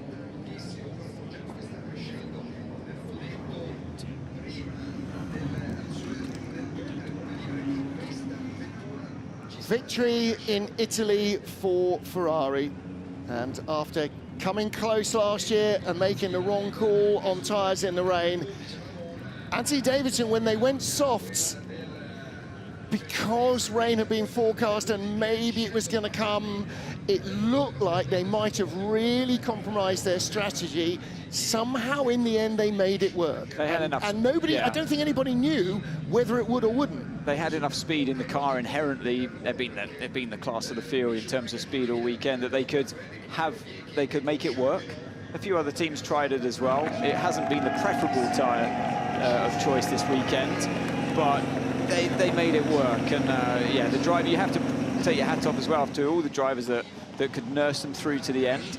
I do think if they had the BMW behind them instead of the Porsche of car 6 or the Toyota instead of the car 6 from early on when they went on committed to the soft, we might have seen a much closer motor race towards the end of this day. But luckily they had that buffer of Estra behind them. And don't forget, you can diagnose what happened behind the scenes, how many fingernails were left in the closing stages in that battle between 50 and number 8 in 51 with the number 6 Porsche. With all of those battles going on, lots of that has been caught by our full access crew. And in the first week of May, a week before we head to Spa, you'll be able to catch up with that. So 2.7 million of you watched last year's episodes of the full access program, and already over 350,000 views for the one that's currently online after the season opener in Qatar. And I'm sure, what with Red being at the top of the pile again, there's going to be an awful lot of loyal tifosi who will want to tune in and see what happened behind the scenes. Great to see so many of the crowd staying on for what's going to be a joyful podium celebration. Ferrari victorious, but they know they've been in a fight today without a shadow of a doubt, and all credit to the teams that gave them that fight, in particular BMW M Team WRT, the Alpine Endurance team and Toyota Gazoo Racing, all of whom just put on a stellar fight, and for that matter the Penske Porsche team. Yeah, and although the number 6 car finishes down in wherever it is, 8th position, oh boy, they had a big starring role in this. It's not been, they started at the front, they stayed at the front, they won. That's exactly the opposite of what this race will be remembered for. A real roller coaster. Yes, Ferrari had the speed. Did they have the... If they'd been on the mediums, they might have been miles away at the finish, but they managed to make the soft tyre last. Alessandro Pierguidi in his fireproof carpet slippers, somehow keeping those tyres alive and claiming victory for the Italians in Italy. And an interview with the winners, James Calado, you're probably the most Italian of the British drivers. You must be delighted today with the crowd in front of you. Yeah, no, thank you, Tifosi. I mean, it was just amazing. It's been a long time since Le Mans, where we got our last win in 2023. So, you know, the team did a superb job with the strategy. The car was brilliant to drive. I can't say any more. My teammates did an amazing job, and everything went to plan.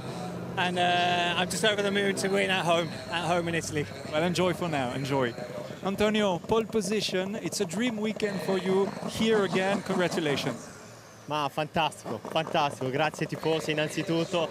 It was a fantastic weekend since FP1, we've been always on top. Yesterday the pole, today finally the first win. With my teammates, you know, we deserve after a tough start in Qatar, but you know, we knew that we can do so. Yeah, thanks to the team, to my teammates, and to the tifosi that this weekend it's been a fantastic atmosphere. Thank you, congratulations. Last word for you, just fresh out of the car, or rather hot out of the car. It's a revenge from last year, and the rain that was tough last year. I wouldn't say revenge, but it's just for this guy that came for us, and yeah, we deserve as well. We were close so many times in terms of performance, but somehow we never managed to win. And yeah, of course, win in front of our tifosi in our home race, it's a dream come true. So we were waiting till last year, and now finally we did it. Congratulations, Alessandro, and go and enjoy the podium. Thank you. So much, thank you. Yeah, congratulations, Sam. Of course, Red Dragon maybe for James Collado. Wow, Ricardo Pera hugs Richie Lees, but the man with the biggest smile there, Ryan Hardwick. Boy, they went through the walls in their Mustang last year, and now a World Championship race win. It's great when you see such emotion. Moment. It's great when you see such emotion, that elation when they win the race, and it reminds everybody, you know, that's why we do it. Yeah, it wasn't the car that started with the fastest laps that ended up with the trophy.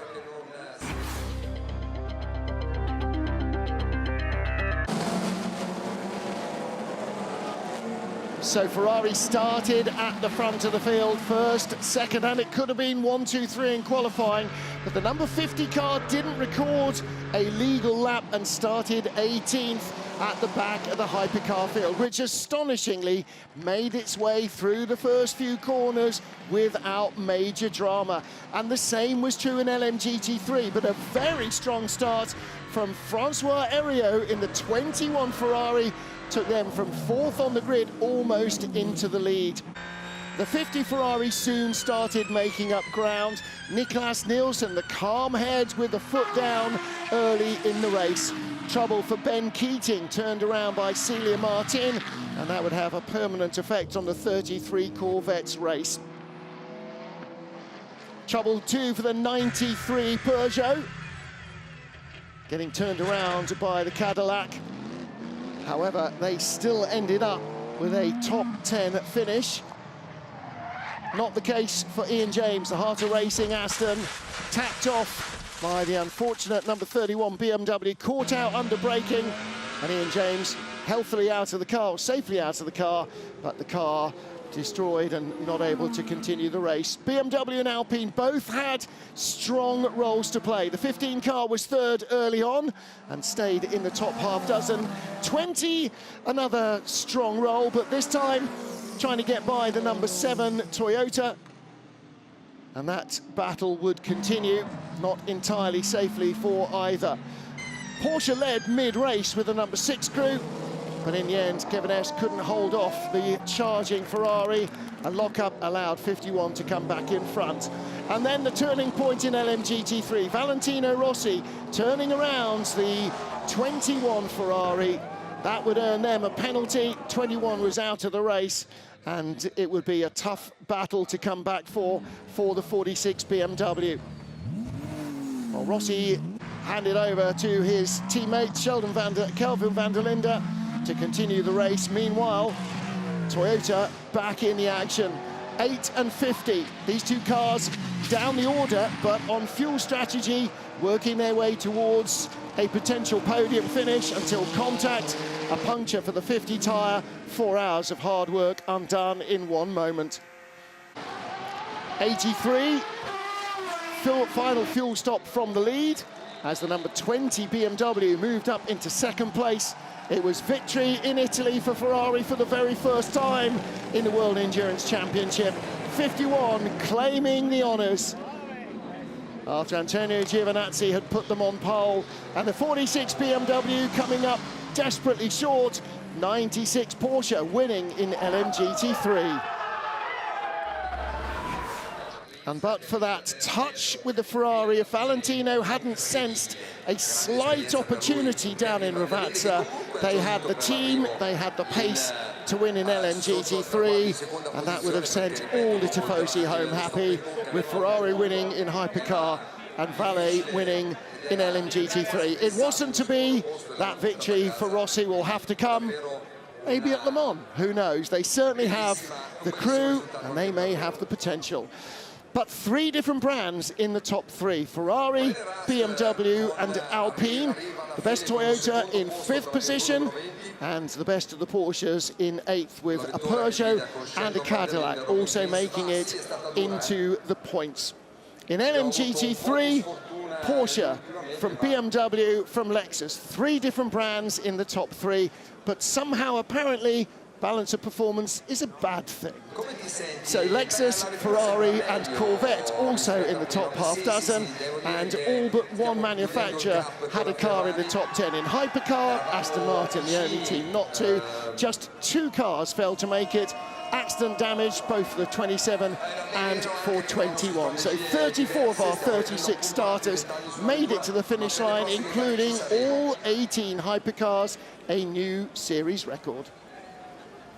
Completely correct. It's also the first time we've had back-to-back wins in the WC for any manufacturer since Toyota back in 2023 at Fuji and Bahrain. That's not happened since then. Both Vanthoor brothers on the podium, and both this time in 2nd place. Well, there you go. And the 46 BMW was 2nd last year in the rain to the 31 BMW, 2nd this year in the dry to the 92 Porsche team, and there they are, Manthey Porsche. What a tough team they are to beat. And Richie Leakes, the remaining man from that driver lineup of last year, still in there and swinging. And Alessandro Pierguidi with James Collado celebrating pole position yesterday from their teammate Antonio Giovinazzi, and celebrating victory today. But it was not a foregone conclusion. Here's the podium. It's the Alpine team to be followed out by the 36 crew. Mick Schumacher bringing home that car. Fred McAvecchi and Mick Schumacher. So René Rast, not quite sure who's being prayed to there by Robin Freins. From BMW and Team WRT, it's René Rast, Robin Freins and Sheldon van der Linde.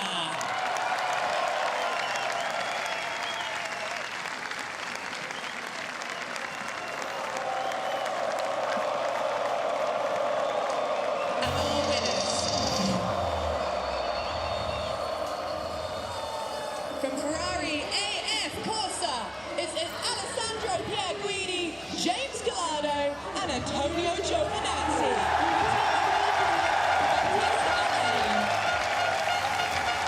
Can't hear you. Have the fans all left? I think they're going to get quite the reaction to the national anthem here. They enjoyed that. Well, there was a stirring rendition before the cars left the grid. National anthem of the winning team from Italy. And there will be again.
Races, please. What Fantastic. A choir, what a great rendition of the Italian anthem. And that's something that shows it's taking another step forward, doesn't it?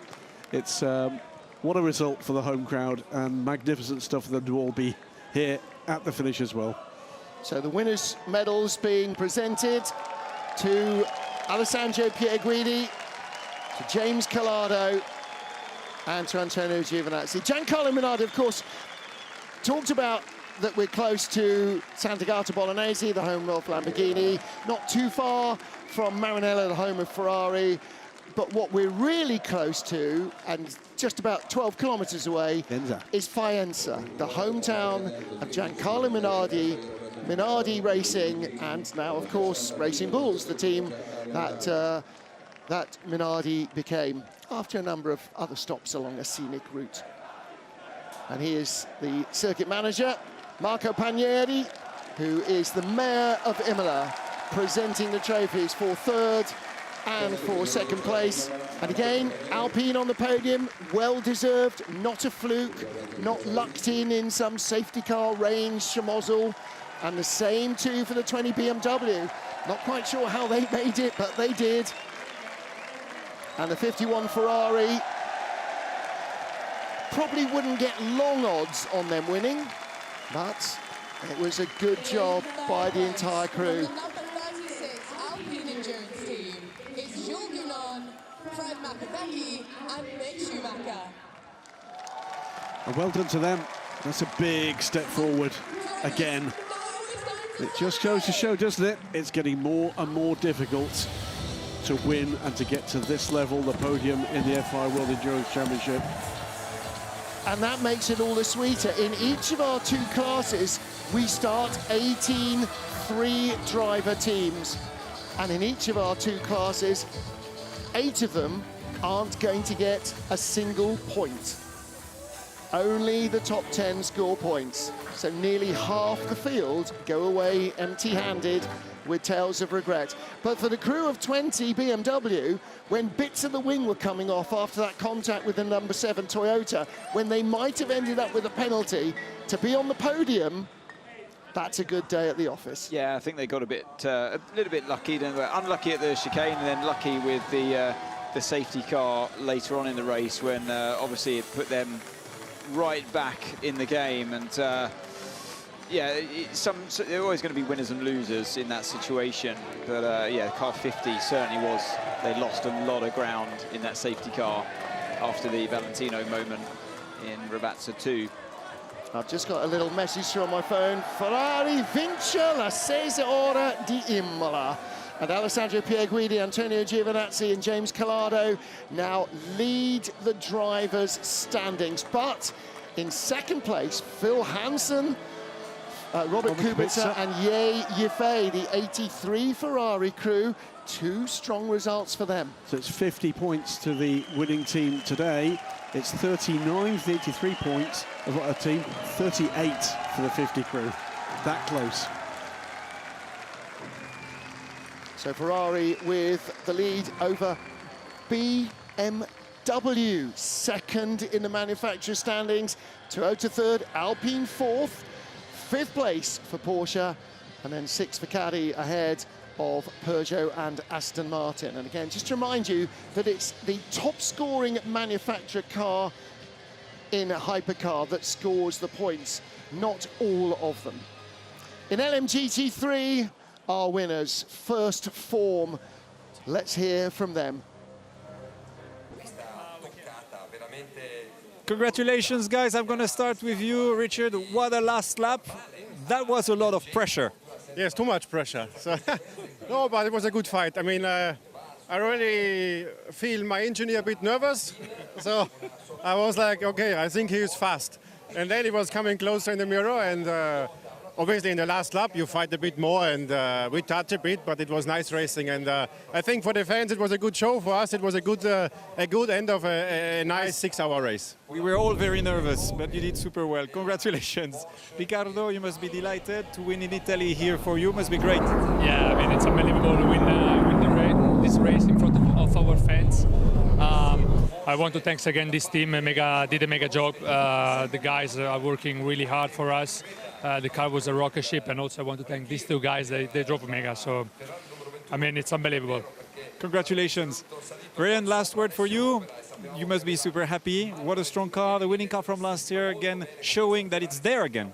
Yeah. I mean, this team never went anywhere, right? But, man, what a special day. For me, this is my first win in the World Endurance Championship, so this guy's had plenty. But it was a special day for me. But I can't think both of these guys had amazing stints. You know, we did not have the fastest car at all in this race, but, you know, others made mistakes, and we ran a clean race with no mistakes, no penalties. And that's what's so great about this team. You know, these drivers, it shows you can win. You don't have to have the fastest horse in the race sometimes, but you just got to be smart and consistent. So, yeah, it's a special day. Happy Easter to my family all back home. Sorry they couldn't be here with me. Wish they were here to see this, but hopefully we can do it once more again this year, maybe 2 times more. That'd be nice. Why not? Thank you very much, and now it's time to enjoy the podium. Well-deserved one. Thank you. Thank you. What a different Imola to 2024 for Ryan Hardwick. That turquoise car last year was not a happy ending, and here he is, top step of the podium, his first World Championship win.